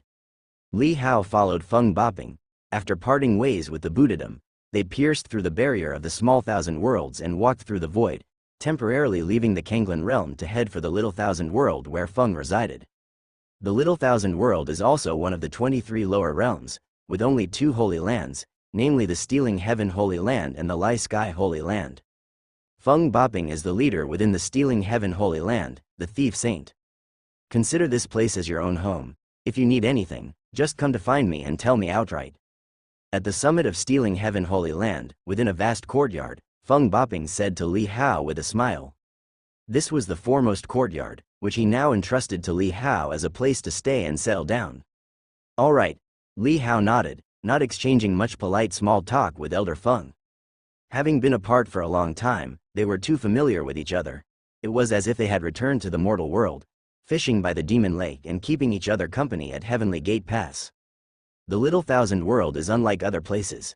It values the survival of the fittest and predation, with no place for humility and gentleness, only unscrupulous means. Feng Boping's expression suddenly became a few shades more serious as he said, "Here, you must tuck away your kindness. Never take others' words at face value, especially those women from Lai Sky Saint Land. Out of 10 sentences they say, not one is true. They cultivate through deception, and if you believe them, you'll have fallen for their trick, inadvertently aiding them in enhancing their cultivation." Li Hao was somewhat surprised. He had long known that all saints had developed their own cultivation systems. Like the literary saint, who kills with words and evolves through poetry and books, where reading itself is a form of cultivation. Unexpectedly, there was also Lai Dao here, where telling lies is a form of cultivation. You already have the embryonic form of your saint path. If it weren't for that, I would have wanted you to become the heir of my thief sect, to teach you the supreme stealing skill, to steal from heaven and earth, to steal from all beings. Feng Boping gave Li Hao a glance and said with a smile, "The disciples of my holy land, so long as they succeed in their thefts, will have their cultivation improve. For those women of Lai Sky Saint Land, by successfully deceiving others, the Tao will funnel heaven and earth energy into their bodies, thus greatly enhancing their cultivation. The bigger the lie they tell, the greater the improvement." Although my little thousand world only has 2 holy lands, it ranks fairly high among the 23 lower realms. Feng Boping said with a light smile, in the little thousand world, martial artists are all meticulous and cautious, and are ruthless in battle, using all tactics no matter how underhanded, from ambushing, blinding, insulting to destroying the opponent's mentality. Martial artists from other worlds often suffer a great deal upon arriving here. Li Hao immediately thought of Elder Feng's previous insults toward the Buddha venerate. For such a culture to exist, the elder before him likely played a significant role. In the past, there have been saint heirs from other holy lands who came here for leisure, only to end up unable to find their way back. Even their distress signals were stolen. It was their teacher who, through divination, perceived the danger and personally came to retrieve them. Feng Boping spoke of the incident, his face wrinkling into a smile. Li Hao was speechless, imagining what those saint heirs must have gone through in this little thousand world, with its 2 major holy lands, one stealing and the other deceiving. Elder Feng, why don't you also pass on some of your stealing skill to me? Li Hao said. Feng Boping was taken aback, but don't you already have the embryonic form of your saint path? If you practice my stealing skill, wouldn't it affect you? Not a problem. My saint path holds all things between heaven and earth sacred, from flowers and trees to mountains and rivers, each with its own elegance. It follows the adage, earth imitates heaven, heaven imitates the Tao imitates nature, and nature includes all things. Li Hao said. As the latter part of his statement finished, low rumbles of thunder echoed around, as if the Tao thunder was being invoked. The seed of the embryonic form of his saint path within his heart quietly sprouted and grew rapidly. Hearing the thunder of the Tao, Feng Boping couldn't help but be startled and, after carefully looking at Li Hao, realized that Li Hao's embryonic form of the saint path was already stable and immovable. Furthermore, the shockwaves from the thunder of the Tao even slightly affected him, allowing him to sense the fearsomeness of Li Hao's saint path. Your saint path can actually incorporate other saint paths. Feng Boping was at a loss for words, seeing the youth before him still as monstrously talented as ever. It felt like being back in the mortal world. Since that's the case, I will pass on to you my supreme stealing skill, stealing heaven. Feng Boping said earnestly to Li Hao. Seeing this, Li Hao raised his hand and bowed deeply. Thank you, Elder Feng. The other person was both a teacher and a friend to him. Although they often joked around, regarding the transmission of skills, Li Hao was extremely solemn.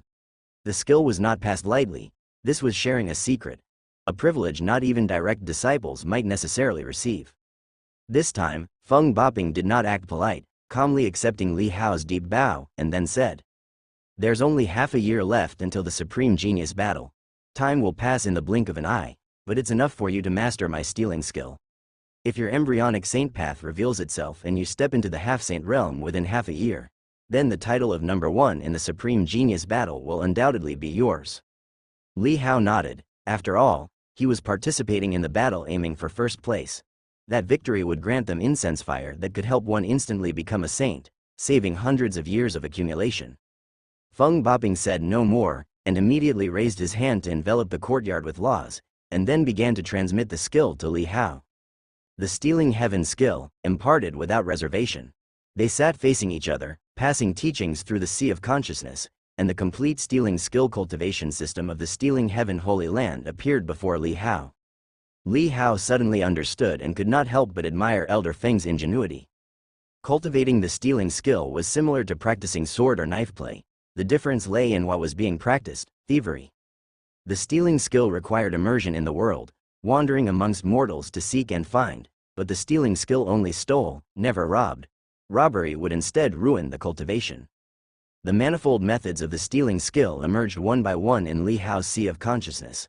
Apart from stealing mundane objects, there were also advanced techniques like stealing feng shui and luck, such as laying out a feng shui trap to steal a city's energy or the 100-year foundation of a prominent family. Li Hao's eyes were opened wide, gaining a deeper understanding of the theft character. It's not as simple as just stealing skillfully, it's about plundering everything. After the transmission of the skill ended, Li Hao sat in meditation to absorb and slowly digest it. The embryonic form of his saint path shone more and more brightly, condensing inside his body like a golden withered vine branching out. At this moment, 4 or 5 golden leaf embryos began to sprout.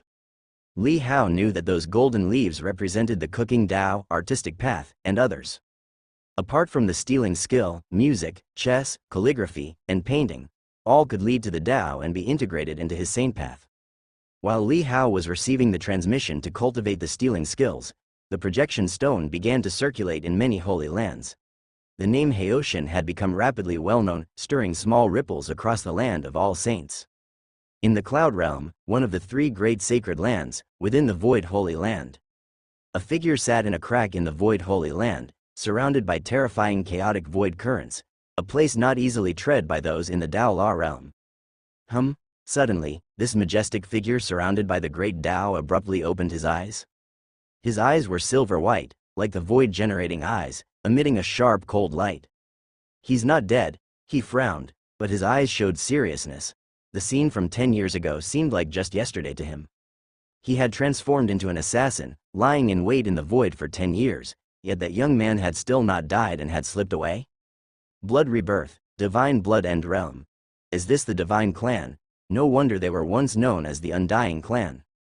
The silver white in his eyes faded, revealing his cold black pupils.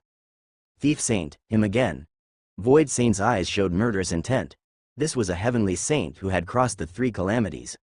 Originally, if not for relying on the powers of the Void Holy Land, he might not have been able to withstand it. Saints are difficult to kill, and the saint path is hard to destroy. Although he wasn't a heavenly saint, in his own holy land, this was his domain. To kill him would require a supreme saint. Such a monster shouldn't be left alive. The supreme genius battle, I wonder if he would still dare to participate. Those foolish Buddhists startled him but failed to kill him, and let him escape. Void Saint's face darkened. If this child didn't die, another divine clan appearing in the land of all saints would be a disaster for the Void Holy Land. After all, the divine clan's cultivation speed was terrifying, and they stood out in the same realms. You should know, while there are many heavenly prides in the same realm, if a whole clan consisted of heavenly prides, that would be quite dreadful. The heavenly prides in their holy land were selected from countless individuals, originating from ancient families of various divine dynasties, princes, and so on. There's half a year left. He calculated the time, the coldness in his eyes receding as he closed them once more. In another holy land of the Cloud Realm, the military ancestor Holy Land. This was the military school's holy land, skilled in strategy and cunning methods. This is a matter transmitted from the Kanglan realm. This is Haoshan, inside the Holy Land. Several Saint heirs seeing the figure in the projection from their master were immediately dumbfounded. Compared to that terrible battle, they recognized instantly that the figure in intense battle had not changed much from 10 years ago. The features were slightly more matured, but the unparalleled sharpness and vigor were as seen in the mortal world. He's still alive, he actually didn't die. Ji, deeply shocked, then grew excited. His master looked at him in surprise. You recognize him? I report to my master. This is the heavenly pride who was assassinated by the Void Saint 10 years ago, Ji promptly said. His master was taken aback, also widening his eyes slightly. The incident from 10 years ago occurred in the Cloud Realm. They naturally knew the ins and outs, having thought that such a monster had perished, yet he survived and now revealed such terrifying cultivation. Unexpectedly, it's this person. After 10 years, he is still such a monster. Ji looked at the scene in the projection, but seeing Li Hao suppress several semi-saints from the Buddhists with his Tao domain, his face twitched. These 10 years of painstaking cultivation in the Holy Land had caused his cultivation to skyrocket. In the mortal world, setting aside Li Hao, he was indeed of an exceptional monster level, and now having received teachings from a saint, his cultivation had soared even more. Over these 10 years, his greatest regret was not being able to confront that youth who had defeated him with his mortal body again. Unexpectedly, in a blink of an eye, his opponent had survived and was even more terrifying than 10 years ago. If he is participating in the Supreme Genius battle, with such strength, he might even be in the top 3. Isn't this enough for the first place? Ji looked at his master in surprise. Suppressing a semi-saint, such skills, yet only ranking in the top 3? I heard this time a Supreme Saint has incarnated to participate in the battle, and there are several monsters in the upper 3 realms. His master shook his head slightly, not saying more. Ji was slightly shocked, took a deep breath, and no longer dwelled on these matters. Being able to see that Li Hao was still alive brought more joy to his heart. He's indeed still alive. Zhang Zian also received news from her master, her eyes showing some joy.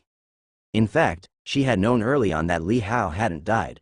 When that incident occurred, she had secretly sent a message to her father in the mortal world, and her father, shocked and furious, also got to know about it. But soon after, Emperor Yu suddenly recalled that Li Hao had entered the Mo River. He immediately sent the Wang family to investigate and found that Li Hao's name had not disappeared from the Mo River. Emperor Yu was thrilled and also ordered this matter to be sealed as the highest secret of the divine dynasty to prevent saints from spying. For the past 10 years, Zhang Zian had also kept this incident buried in her heart. Even when other friends who knew Li Hao came to her to sigh and express their sadness, she did not disclose it, to avoid leaking information. Suppressing a semi-saint. Seeing the scene in the projection, Zhang Zian's face showed shock. 10 years ago, that young man's extreme realm had attracted the scrutiny of saints, already making her appreciate his terrifying talent. Now that 10 years have passed, the other party has become even more terrifying. She suddenly felt that her father's judgment of people was accurate. No wonder he shifted the incense fire offered to the divine dynasty from the ancestors to the other party. Such a person is indeed worth making connections with. Inside the Buddhist holy land of the Kanglan realm, in a Buddha hall where the light is dim and the atmosphere solemn, statues of bodhisattvas stand erect. Buddha Venerate slowly approaches, looking at green lamp Buddha seated on the lotus platform, and sighs lightly, saying, "This calamity is hard for him to overcome. His path to becoming a supreme saint has been severed. He now sees that young man as his heart demon and seeks to slay it, to purge the demon practitioner and forge a second saint path. If he wishes to walk this path, then let him proceed." Green lamp Buddha did not turn around, only speaking softly. Buddha Venerate glanced at him and nodded slightly. Then, Buddha Venerate raised his hand, and a golden relic flew out from the sleeve of his kasaya. This relic, like a bodhi seed, pure gold like an egg, suddenly burst forth with Buddha's light in the void. The dazzling Buddha light gradually extended, enlarged, and finally, it slowly condensed into a human form. As the Buddha light receded, the figure of a young man was revealed naked, surprisingly as the twin Buddha child. However, at this moment, his body suffused with Buddha light, yet devoid of demonic chi, his expression revealed a trace of tranquility. But soon, he slowly opened his eyes, the Buddha light dissipated from his eyes, and quickly his expression turned cold, a slit opening on his forehead, revealing a pure black eye. "He is my calamity." The voice of the twin Buddha child, no longer tender as before, instead carried a touch of indifference and distance, saying word by word, "By overcoming this calamity, I surpass the 3 calamities." Buddha Venerate seemed accustomed to his attitude, and slightly nodded. "If you can't let go, then go, but I don't know if the other party dares to participate in the Supreme Genius battle. If not, after this battle ends and you become a saint, let us join forces to go to the Little Thousand World and slay him." Green lamp Buddha clasped his hands together and spoke in a low voice, "We'll wait for you, we're just missing you." The black eye on the forehead of the twin Buddha child retracted, the killing intent in his eyes also receding, saying, "I won't make you wait long this time." Inside the heavenly sacred land, Li Hao absorbed the stealing skill and followed Feng throughout the Holy Land, familiarizing himself with the environment. "Master, who is this?" Feng's 2 direct disciples in the Holy Land had also heard that there was a mysterious visitor in the Holy Land whom the master accompanied daily. Seeing the very young Li Hao, they were surprised. At such a young age, could this be a new junior disciple their master had taken in? "He is called Haoshan, an old friend of mine." Feng Boping smiled and said to his 2 disciples. Upon hearing this, Lin Baichuan and Chu Hanwei both froze, staring at Li Hao in astonishment, then hurriedly bowed. "Greetings, senior." They treated Li Hao as a senior of the same generation as Feng. Though Li Hao appeared young, they knew appearances could easily change. A simple pinch of the laws can transform one into a monstrous form. This. Li Hao could tell, these 2 disciples had probably been cultivating for 60 years. Even combining his past and present lives, he was of a similar age. Feng Boping nearby couldn't help but laugh and said, "The formalities are fine, but Haoshan, like you, is a participant in this Supreme Genius battle. You should learn some skills from him when the time comes." Upon hearing this, Lin Baichuan and Chu Hanwei froze again, then stared wide-eyed. Did their master mean that the other party had cultivated for less than a century? Thinking of their earlier respectful bowing, the 2 felt somewhat embarrassed, and Lin Baichuan, dressed in flowing white robes, curiously asked, "Master, could he be a reincarnation of some saint?" Doesn't seem so. Feng Boping shook his head. These past few days, he had also asked Li Hao about it. Generally, reaching this stage of cultivation, if one is a reincarnated saint, they would awaken part of their memories and know their past life. Li Hao indeed knew his past life, but he also knew that his past life's achievements were not enough to recklessly claim as a saint. Hearing this, the two exchanged looks, both falling silent in amazement. Brother Haoshin is also participating in the Supreme Genius battle, so why not let us spar a bit? Lin Baichuan issued an invitation to Li Hao out of curiosity and a slight feeling of injustice, thinking the previous bowing was too naive, fearing Li Hao might laugh inwardly for a lifetime.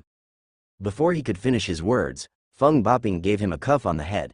No respect for elders, he is my old friend, not someone you should call brother casually. The capable is the teacher, you should call him senior. Lin Baichuan, holding his head, felt wronged but held immense respect for his teacher and reluctantly spoke to Li Hao. Then, Senior Haoshin, shall we spar a bit? Sparring with him, you are no match, don't shatter your Tao heart, conserve some energy. Feng Boping shook his head. Li Hao watched with a smile. Feng seemed to maintain a casual relationship with his disciples, not so strict with the rules. That powerful? Beside him, Chu Hanwei in a red dress was somewhat surprised, her beautiful eyes staring at Li Hao. It's just sparring, it's not that exaggerated, Lin Baichuan muttered under his breath. Feng Boping couldn't be bothered to say more and didn't show them the projection stone of Li Hao's fights. It was unnecessary as they were not on the same level. When Li Hao competes with the monster beings of the upper three realms in the Supreme Genius battle, it would naturally be evident again. Casually dismissing his two disciples, Feng Boping said to Li Hao. So long since we last met, have your fishing skills become rusty? Li Hao's eyes brightened, and he laughed. I was about to say the same. Feng Boping, interested, said, all right then, let's have a competition.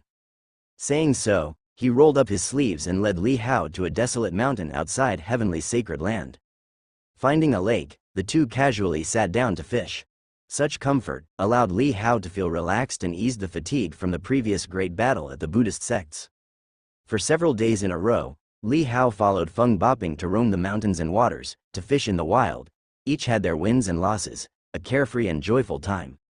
Inside the Flower Travel Association, Zhan Tan conveyed messages to Li Hao.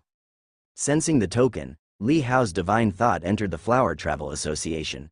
Seeing their concern, he reassured them after thinking about how they stood up for him at the Buddhist dispute, ensuring they knew he was safe.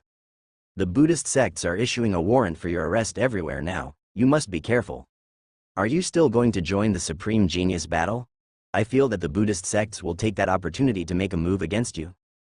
Zhan Tan and others were very concerned about Li Hao. Li Hao had explored painting with Zhan Tan for several months. Although it was not a long time, they shared their hearts through paintings and became artistic path confidants. He said to her with a smile, of course I'll participate. If I cower out of fear, that is exactly letting them succeed. Hearing Li Hao say this, Zhan Tan simply said, then you have to be cautious. By the way, where is Qingfeng? Why hasn't he made a sound these past few days? Green Ancestor suddenly changed the subject. Qingfeng. Yi Ancestor also seemed to smell the excitement and called out. The shadow of Qingfeng relaxed, and he helplessly said, what do you want with me? When the time comes for the Supreme Genius battle, if you encounter Qingfeng, you must go easy on him, Yi Ancestor joked. Qingfeng. He had already seen that projection stone his mentor showed him. Hearing Yi Ancestor's teasing joke, his face turned dark, and he said bitterly, recalling what had been said earlier. Haoshin is too monstrous. I heard he even mastered the 6th extreme realm. Even my mentor is curious about him. Many saints want to find him, wanting to know how to cultivate the 6th extreme realm. Are the saints looking for Haoshin to become disciples? Green Ancestor asked, her words tinged with surprise. Qingfeng helplessly said, this matter involves that secret, surely you all know, they definitely wouldn't become disciples. After all, Haoshin is only in the Daola realm. He cannot reverse the natural order and surpass Tiangong. At most it would be an inquiry. Now with Haoshin having Thief Saint's protection, those saints probably won't use forceful methods, perhaps there will be a trade. That makes sense, in the Little Thousand world, within the Thief Saint's territory, unless a Supreme Saint personally arrives, Haoshin will be unharmed. Yi Ancestor nodded. Qingfeng let out a sigh of relief, and he quietly shifted the topic away from the Supreme Genius battle, to avoid being teased by these few old folks. He had previously been one of the top 10 favorites, but now it turned out Qingfeng was feigning ignorance and being cunning, and now that he has shown his true colors, he seems even scarier. He has been somewhat stimulated recently and was thinking of seeking ways for another breakthrough. Hearing Qingfeng's words, Li Hao also felt a sense of crisis. The innocent bears no sins, but the wall they hide behind does. Without Feng's help, just the exposure of his identity would draw the attention of other saints besides Void Saint. He could not always depend on Elder Feng for protection, nor could he pass all the pressure onto Elder Feng to bear. He must become a saint as soon as possible. Once his own saint path is cultivated, it could repel some of these covetous gazes. Thinking this, Li Hao chatted with them for a few more moments, then left the Flower Travel Association and went to find Elder Feng. Do you want a collection of calligraphy, paintings, and chess manuals? Elder Feng was somewhat surprised to hear Li Hao's request but also had a familiar feeling. This was always the case in the mortal world. No matter how dangerous the situation, this youngster always took it lightly. He had no intention of changing Li Hao's mind and smiled. I'll help you collect those. My disciples from Thief Sect are spread throughout all heavens. Except for the personal clothes of a saint, I can find you anything you want. Although his words were somewhat exaggerated, it sufficiently expressed his confidence. Just like how a swordsman has confidence in his sword, Li Hao was joyful in his heart, and immediately asked Elder Feng about places with wars and disasters in the Little Thousand World. According to Elder Feng, the Little Thousand World wasn't very peaceful. The divine dynasties waged wars all year round. After all, it was all about the survival of the fittest. Places with wars had slaughter and resentment, perfect for absorbing into his extreme Tao. War, places of death. When Li Hao asked, Feng Boping's eyes flickered, saying, "You are thinking of cultivating extreme path to Saint Ascension?" Li Hao was stunned, not expecting Elder Feng to be aware of this path. Seeing Li Hao's surprised look, Feng Boping laughed, and then his expression became much more serious. The characteristics you described are too obvious. It's fine to talk about it in front of me, but you must never mention it in front of others, otherwise, people can easily guess it. The path of extreme path to Saint Ascension is not exactly a secret in the land of all saints. Many saints are aware of this path. However, to cultivate it, the prerequisite conditions are somewhat harsh, requiring one to first cultivate the physical body to the ultimate state. Saying this, he looked at Li Hao, guessing that since Li Hao survived, he might have already embarked on this irreversible path. Li Hao saw the depth in Elder Feng's eyes and knew he had seen through himself. He had no intentions to conceal it from Elder Feng and said, "My physical body has reached the final realm. It is possible to cultivate this path." "Indeed, so it is." Feng Boping heard these words, but no joy appeared on his face. Instead, he sighed lightly and said, "Do not mention this matter in front of outsiders. This realm is special, capable of condensing divine blood, shedding mundanity for divinity, and the progeny born of the divine clan inherit a trace of their ancestors' physique, cultivating at an exceptionally rapid pace from childhood, each comparable to the 9th grade war bodies of the mortal world. 9th grade war bodies are the highest caliber in the mortal world, renowned across entire provinces. Li Hao did not expect that Feng knew the divine clan's secrets, and puzzled, he asked, "Since that is the case, is this not a good thing?" "It is indeed good, but it is also a disaster." Feng Boping shook his head. The divine clan cultivates with exceptional speed, branching out too quickly, with all descendants able to walk the path of the extreme path to Saint Ascension.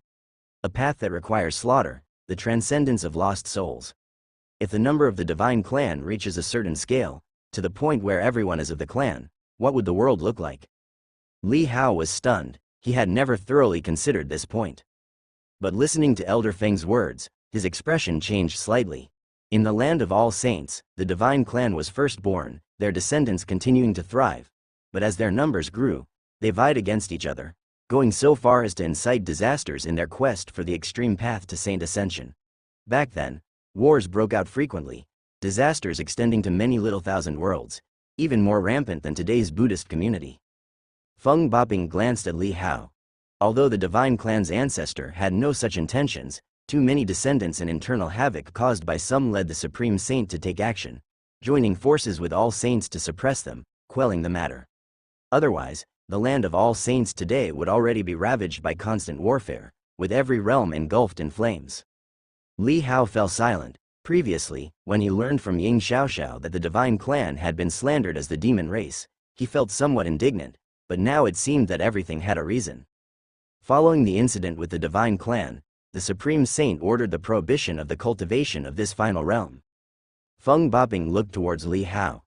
Fortunately, the power brought about by the power transmission ultimate realm is not so obvious, and coupled with the difficulties of cultivation, those who do not cultivate just let it be. Many do not care, but there still are some who secretly continue their practice.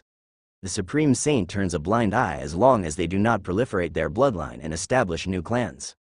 Li Hao had not expected that a realm could become taboo because of such matters. Being ignorant of these matters in the mortal world, there is no issue with you having already studied it. It's not a big deal as long as you keep it quiet. Some things done in the dark are ignored by others, but if you flaunt it publicly and offend certain individuals, they will have no choice but to step in and rectify the issue. Feng Boping instructed. Li Hao nodded. Then the Buddha venerate of the Buddhist community has likely already cultivated this realm in secrecy. That bald monk lacks worldly desires. Even if he practiced this Tao, the Supreme Saint would not object. Presumably, he wouldn't dare to flaunt it openly either. Feng Boping said. Li Hao asked. What about you, Feng? Have you cultivated it? This realm leads to the sacrificial Tao becoming a saint, offering a swift path to the saint realm. Can a simple decree truly prevent the entire world from practicing it? Feng Boping sighed. Though it concerns power, after all, it invites a host of troubles. Besides, the final realm is not so easily cultivated as you think. At this, he looked at Li Hao, speechless. Cultivation is not a sin, but if those with power say there is sin, then there is sin. Like in the laws of the divine dynasty, the methods for quick wealth are all written in the law books. Everyone knows they can earn money quickly, but how many dare to touch them? Hearing him say so, Li Hao instantly understood. The power of the Supreme Saint was no less than that of an emperor among all saints. The Buddha venerate dares to touch it because he himself is a saint and is extremely discreet. Like nobles and ministers, with their covert gray industries, loan sharking, gambling dens and such, they are all taboo.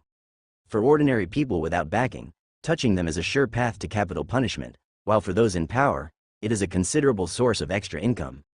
Touching taboo relies not on courage, but on backing.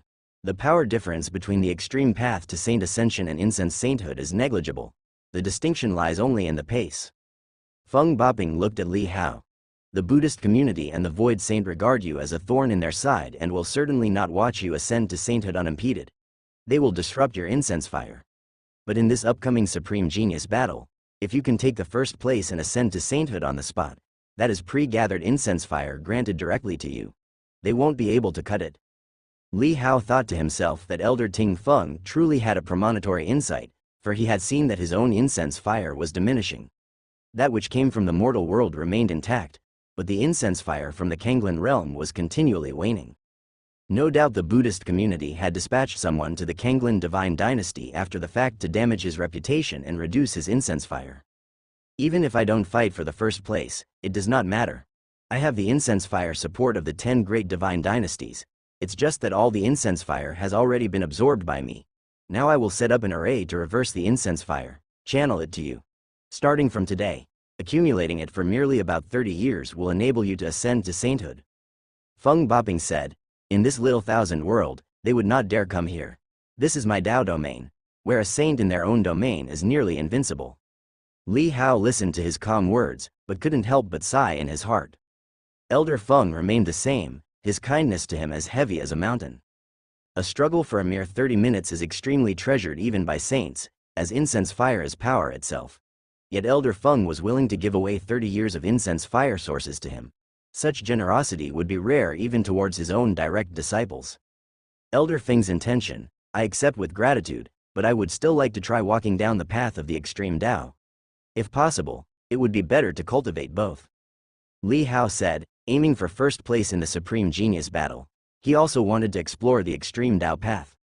As for Elder Feng's incense fire, he rather not accept it. The more he cared about the other person, the less he wanted them to suffer a loss. Feng Boping didn't expect Li Hao to have such a mindset and was momentarily stunned before speaking softly. Your ambitions are indeed wild, actually attempting dual cultivation to become a saint. I've heard this is extremely difficult. There have been those who tried, including that divine ancestor, but all have failed. The two paths are not compatible, and your attempt is likely in vain. Unable to be compatible, Li Hao was slightly taken aback, as he had not encountered such a situation while absorbing extreme Dao power and incense fire. But since Feng mentioned it, he certainly wouldn't deceive him, and perhaps it was for this very reason that the Supreme Saint decree was to be followed. After all, if one must choose only one between extreme Dao and incense fire, despite extreme Dao being faster, it easily incurs public anger, not as reliable as incense fire. Silent for a moment, Li Hao then said in a low voice, "I want to give it a try." Besides the extreme Dao, he also wanted to try triple path sacrificial Dao, which might be relevant to the Saint extreme realm, and Li Hao didn't want to miss out. If it's about cultivation, then cultivate a path that reaches directly to the heavens. Seeing that Li Hao was still not dissuaded, Feng Boping knew he was young, and the vigor of youth means disbelief in evil spirits. He didn't stop him either. He always treated Li Hao as an old friend, treating him as an equal rather than as an elder, never assuming the attitude of an experienced person to lecture him. If that's the case, I do know of the imminent opening of the All Heavens battlefield, where you can go to absorb extreme Dao power and attempt to become a saint through the extreme Dao. Perhaps, before the Supreme Genius battle arrives, you will transcend into sainthood, and then taking first place will be nothing more than collecting your award. Feng Boping's tone shifted, returning to his previous relaxed smile. The All Heavens battlefield. Yes, the All Heavens world, where saints stand tall, friction is inevitable, including the tensions between those divine dynasties. Saints cannot intervene personally, as it damages dignity and incense fire, and saints taking action could easily lead to widespread devastation or even the slaughter of half a realm. Therefore, conflicts are left to be settled by those below. Struggles inevitably lead to killing and bloodshed, and the All Heavens battlefield, filled with mountains of corpses and seas of blood, is most suitable for extreme Dao cultivation, said Feng Boping. Hearing this, Li Hao's eyes began to shine slightly. This really was a rare treasure land for extreme Dao. Once you become a saint, I too can rest easy. Now that your identity is revealed, being in the sixth extreme realm, you will inevitably attract the scrutiny of other saints, as it relates to immortal divine secrets and the origins of the land of all saints and other taboos. I can protect you in the Little Thousand world, but once you leave, it becomes too dangerous. If you can become a saint, it will likely deter many malicious intentions, and at the very least, you will be able to communicate on equal terms, Feng Boping said. Li Hao's expression became grave. He knew that without becoming a saint, he was not qualified to sit at the table. The strengths of the Daola realm and even a semi-saint were too far behind that of a saint. This is a gap that even one or two extreme realms could hardly bridge. After discussing extreme Dao matters with Feng, Li Hao felt a sense of urgency.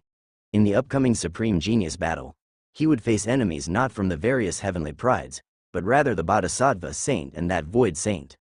Before that happened, he had to accumulate enough power. In light of this urgency, Li Hao brought out his painting board to paint for Feng.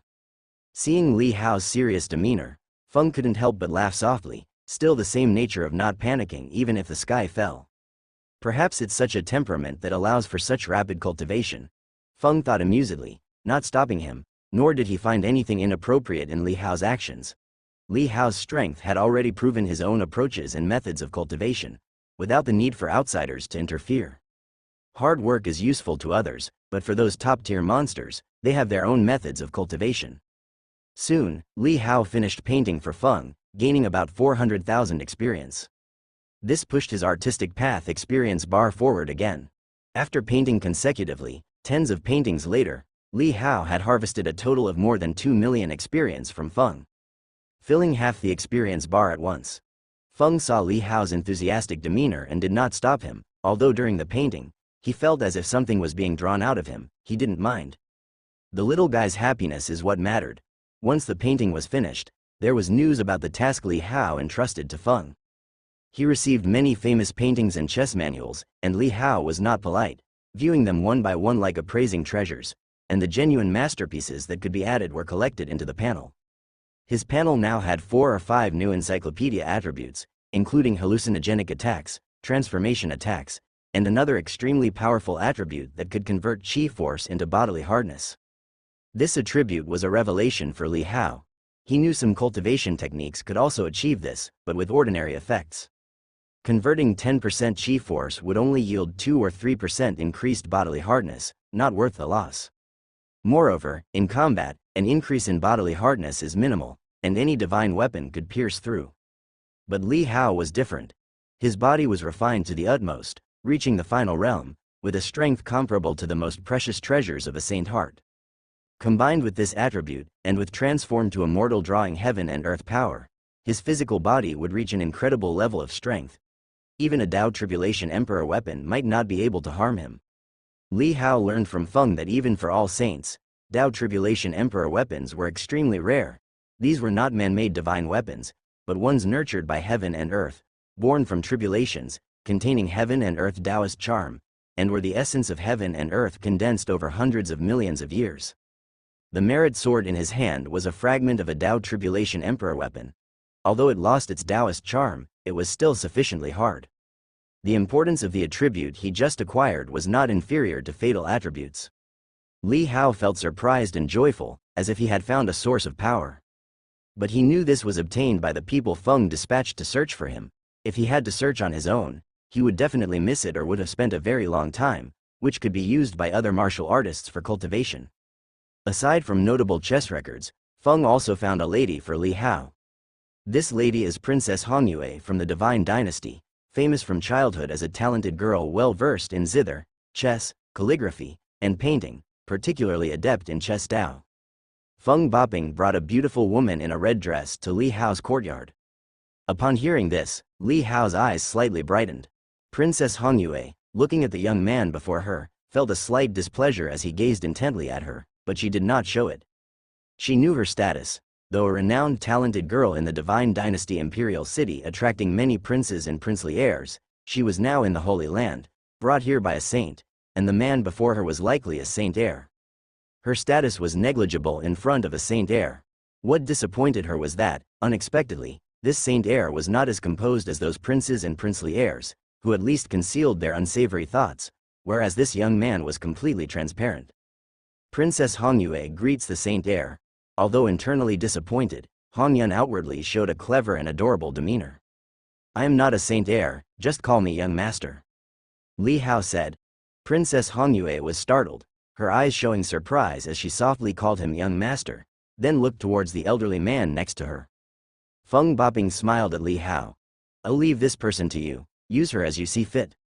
Having said that, he then turned and left. Li Hao inwardly sighed, feeling that Feng was extraordinarily considerate and thoughtful toward him. After Feng had left, he called to the woman before him, "Come here."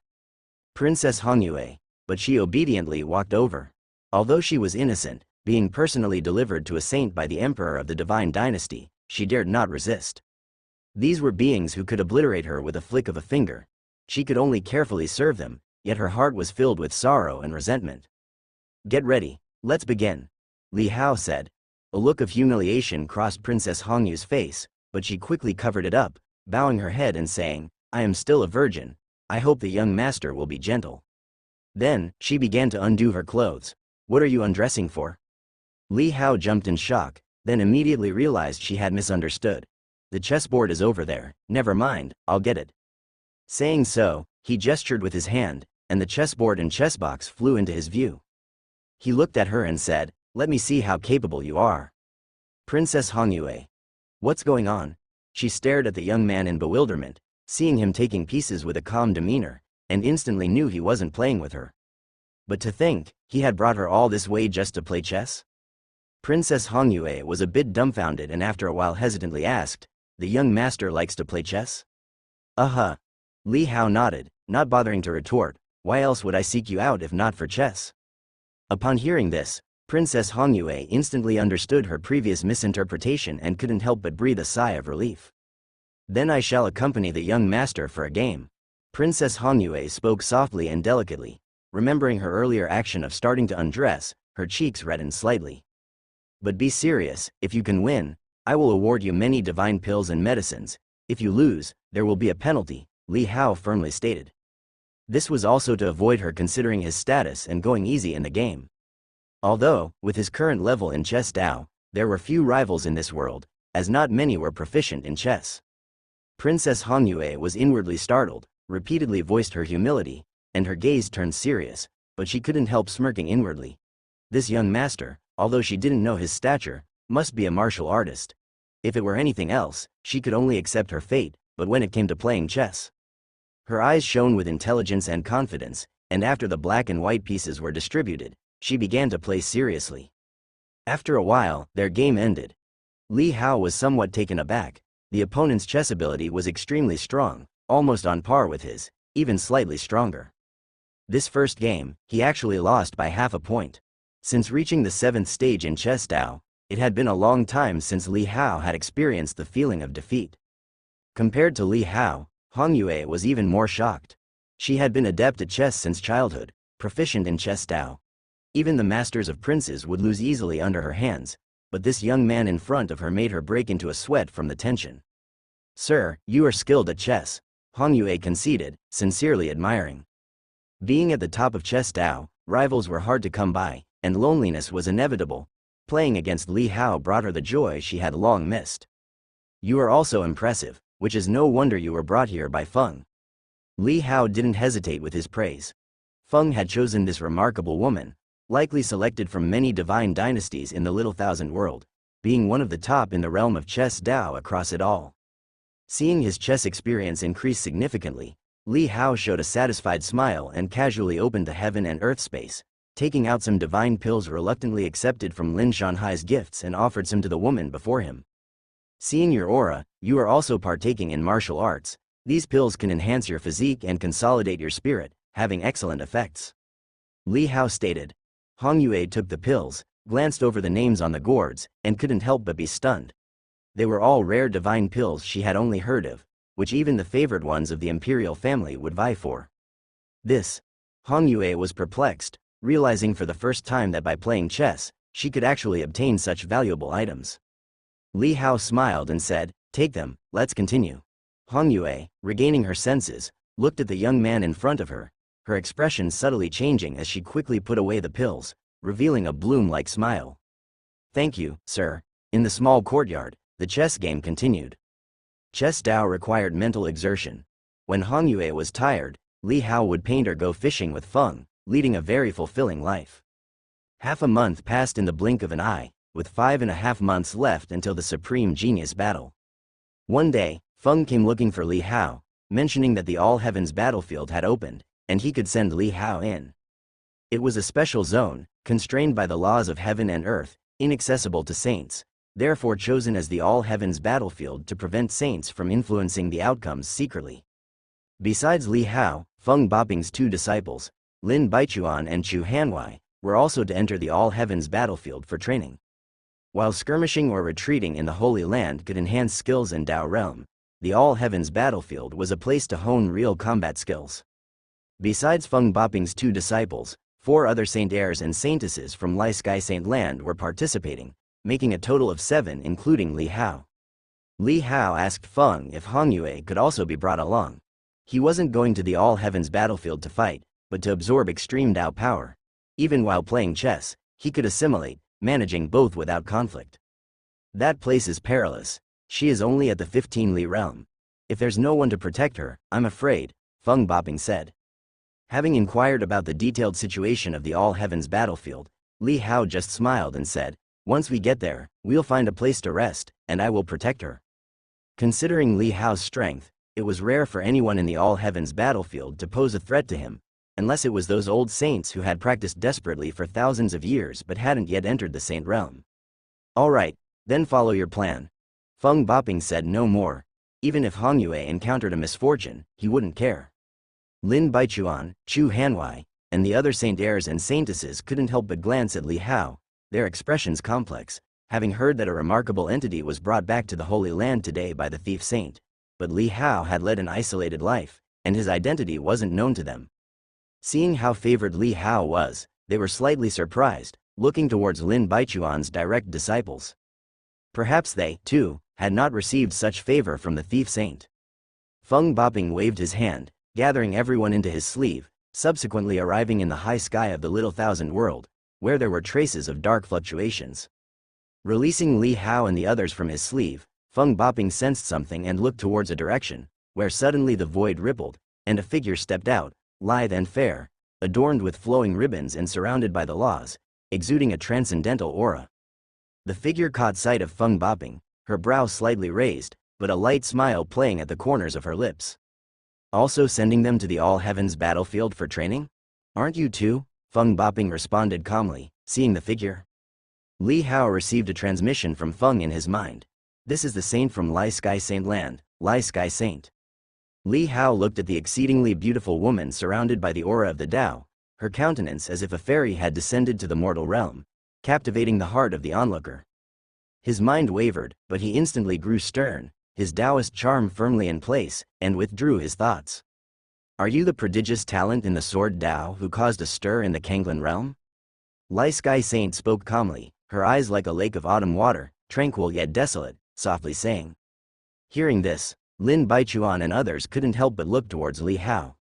They already knew that he had a mysterious background, yet could not glean his origins, not a known figure in the little thousand world, and yet Lai Sky Saint was aware of him. My respects to my senior, Li Hao nodded his acknowledgement. Lai Sky Saint fixed her gaze on Li Hao for a moment, then slightly smiled, saying, Indeed, you have an extraordinary presence. In this all-heavens battlefield, if you meet any of these few scoundrels of mine, I hope you will show them mercy. Hearing her words, the first to be astonished were the Saint Heirs and Saintesses by Lai Sky Saint's side. They looked at their mentor in bewilderment. Their mentor had never before spoken in a way that diminished their own prestige, and without even competing, she had set them a notch below the other party. This was quite unusual. Lin Baichuan and Chu Hanwei looked at Li Hao in amazement. What kind of background and capabilities did this man possess to elicit such words from Lai Sky Saint? You flatter me, senior. It's my first time visiting your esteemed place, and I will be relying on everyone's care, Li Hao said humbly and softly. If you find the time, come visit me at Lai Sky Peak. Lai Sky Saint smiled and tossed a hand token to Li Hao's front. All who saw it had a change in expression. An invite from a saint, what significance did that hold? Their curiosity about Li Hao's identity deepened. What expertise and background could he have that warranted a personal invitation from a saint? Upon seeing this, Li Hao had no choice but to accept the hand token. Feng Boping skeptically said, You wouldn't deceive even the younger generation, would you? His implication was clear, suggesting that the hand token and the invitation were a sham with ulterior motives. Lai Sky Saint glanced at him, a summons that thief saint dares not accept. If someone dares to, it shows your courage is not even comparable to this junior. I just don't want to donate my cultivation, Feng Boping said begrudgingly. The cultivation system of Lai Sky Saint would grow stronger upon successful deception. Lai Sky Saint smirked slightly, but waved her hand, opening the crack in the sky above, and said to her disciples. All heaven's battlefield, monsters from various realms will also enter, the supreme battle is imminent, be careful. Yes, mentor, the Saint Heirs and Saintesses from Lai Sky Saint Land responded obediently. Feng Boping entrusted a few words to Lin Baichuan and others, and then said to Li Hao, be careful too. Although there are few in there who can threaten you, you might still be in danger if you're careless. Li Hao nodded. Once Lin Baichuan and others entered the crack, he also followed with Hong Yun. After everyone entered, only Feng Boping and Lai Sky Saint were left in the void. The one who helped you steal the true heart before, it wouldn't happen to be this youngster, would it? Lai Sky Saint's eyes flickered, looking calmly at Feng Boping. Feng Boping's expression, however, was casual. Impossible, he's just a young friend who shares my interests. Lai Sky Saint looked at him closely, but then laughed. For all these years, you haven't learned. Lying before me, don't you realize, I can deceive the whole world, but the world can't deceive me? She spoke with confidence and ease. Seeing Feng Boping maintaining a composed facade, she sneered. I've told you before, I have a true heart for you, you can take it whenever, but you are just too timid. Feng Boping's eyes remained unaffected, indifferently saying, Our line of work naturally favors the less bold. If one gets too bold, that's no longer theft, it's banditry. Lai Sky Saint eyed him closely, disappointment not completely masked in her gaze. Seeing her expression, he remained nonchalant. Besides, I don't trust your words. You haven't changed after all these years. Lai Sky Saint shook her head slightly. Mentor was right. By nature, you are timid. Even with the great Tao before you, you dare not step forward. With such timidity, will you really dare to join me in seeking revenge against that scoundrel? Before we can search for him, at the very least, We need to cultivate to the level of Supreme Saint. You've deceived 10,000 true hearts and have passed the 3 calamities. Is there still a path for you now? Feng Boping appeared to recall a past event, revealing a hint of murderous intent in his eyes as he spoke. Lai Sky Saint chuckled lightly, undisturbed. Of course, there is a path. To deceive heaven and earth, all living beings, in the end, is nothing but self-deception. One day, if I believe myself to be the Supreme Saint, then I am the Supreme Saint. Hearing her words, Feng Boping's mouth twitched slightly. Deceive oneself to be the Supreme Saint? Although this claim was strange, he knew that was her Tao. If one could deceive one's own Tao heart, then it would become a reality. She already glimpsed that path. He felt somewhat relieved and smiled, saying, "In that case, let's wait a bit longer. What about you?" Lai Sky Saint inquired. "I have my own path." Feng Boping smiled. "It's not too far off, however, we must wait until this young friend becomes a saint. Otherwise, I worry about his temperament. Without anyone to look after him, he might just be devoured by all saints." Lai Sky Saint fell silent, murmuring, "It seems you're stealing a true heart with a true heart, so be it." Her resignation carried a sense of regret, then raising her head to look at the crack, she said, "This child has reached the 6th extreme realm, involving secrets of the immortal divine. It will not be peaceful. How long can you protect him?" Feng Boping shook his head. "I will try my best." Beyond the crack, in the all heavens battlefield. Upon setting foot in this land, Li Hao saw a dark and empty world, completely barren, without a trace of weeds. The rocks here were gray-black as if they were meteorites from outer space, emitting a high temperature. However, compared to the desolation of the ground, the sky was full of glittering stars. It seemed to be outside the barrier of a small world, with a direct view of the stars and the bright sun and moon. This is Lihei Valley. Stepping into the valley mouth is stepping into the all heavens battlefield. Lin Baichuan and the others stood at the front, and before leaving, Lin Baichuan received a voice transmission from his master, entrusting him to take good care of Li Hao in the all heavens battlefield. This made him feel stifled. Judging by the master's demeanor, the opponent's strength was clearly not inferior to theirs. Why then, were they asked to look after him instead? It seemed like true favoritism without bounds. Following Lin Baichuan's words, Li Hao looked ahead and saw a valley flanked by 2 towering peaks. This place seemed ready for deploying troops. Beyond this valley was where the chaotic battle of all heavens took place. Li Hao's gaze swept around. In the void, strands of black resentment from slaughter were gathering. Although this place was not on the battlefield itself, the resentment permeated the entire all heavens battlefield and could be collected even here. Seeing this, he smiled slightly and said to Lin Baichuan and the others, "Go ahead, I'll walk around on my own. No need to wait for me." Lin Baichuan looked at Li Hao doubtfully, while Chu Hanwei curiously asked, "Lai Sky Saint knew you earlier. Are you perhaps a disciple of the Supreme Saint Gate?" Li Hao paused, shaking his head. "I don't belong to any sect." "No sect?" Lin Baichuan frowned, clearly disbelieving Li Hao's words, feeling that Li Hao was too proud to reveal his true intentions. But they were already accustomed to the constant lies from the people of Lai Sky Saint Land. Although they felt tricked, this too had become a routine, albeit with some displeasure. "Forget it, since you don't want to join us, we'll go ahead," Lin Baichuan said. After all, if Li Hao encountered any problems later, he could report the truth to his master. It wasn't that he didn't take care, but that the other party was unwilling. Chu Hanwei saw that Li Hao didn't want to reveal his origin. Feeling regretful, she waved at Li Hao and then flew over Lihei Valley with the others towards the deeper parts of the all heavens battlefield. "Master, where are we going?" Hong Yue saw Li Hao was going alone and couldn't help feeling a bit nervous. She, being less powerful, rather hoped Li Hao would stay with the group instead of being alone. "Let's just stay here," Li Hao said as he took a mat and a chess table and board from the heaven and earth space. Everyone else was working hard, so he too needed to put in some effort. "Come on, the scenery here is nice, it's perfect for a game of chess," Li Hao said. Hong Yue was astonished. She hadn't expected that Li Hao brought her here to play chess. While the other heavenly prides were out gaining experiences, Li Hao was leisurely playing here. "Master, isn't this a waste of a great opportunity?" Hong Yue couldn't help saying. "How can it be called a waste? Aren't you here with me?" Li Hao said oddly.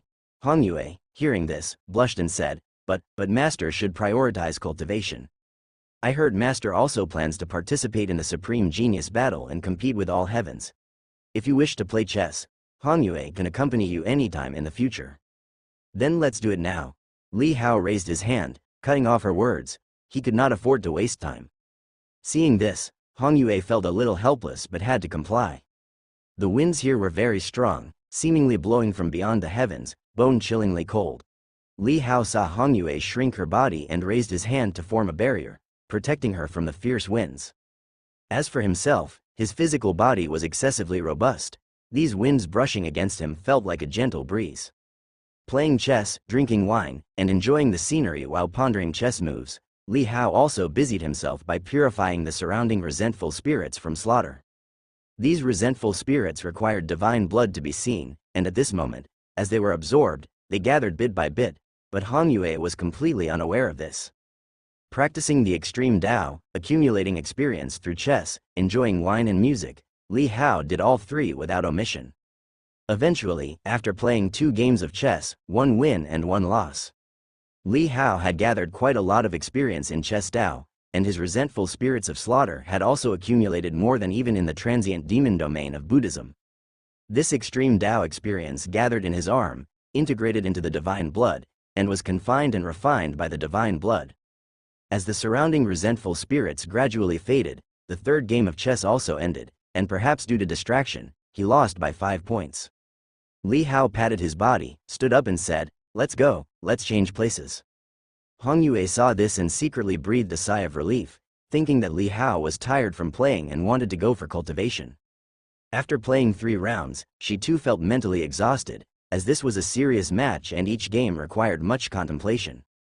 Li Hao raised his hand, packed up the chessboard and mat, wrapped his energy around Hong Yue, and flew out of Lihei Valley.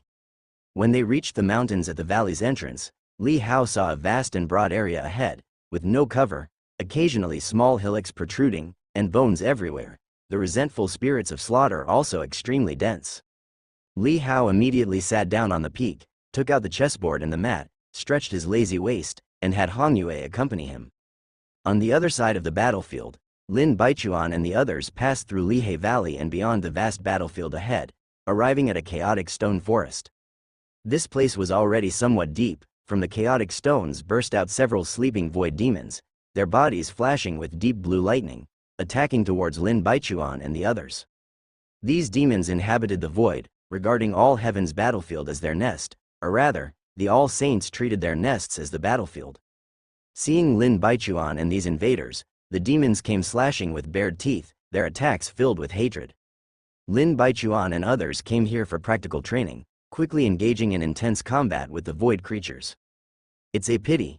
Knowing we've entered, all heavens did not start a great war, otherwise I could have used this opportunity to earn military merits in exchange for incense fire. Lin Baichuan, while battling the demons, also felt regret. At this moment the all heavens battlefield was relatively empty without the chaotic battle of all heavens, otherwise they, the saint sons and saintesses, would definitely have been the most dazzling existence on the battlefield.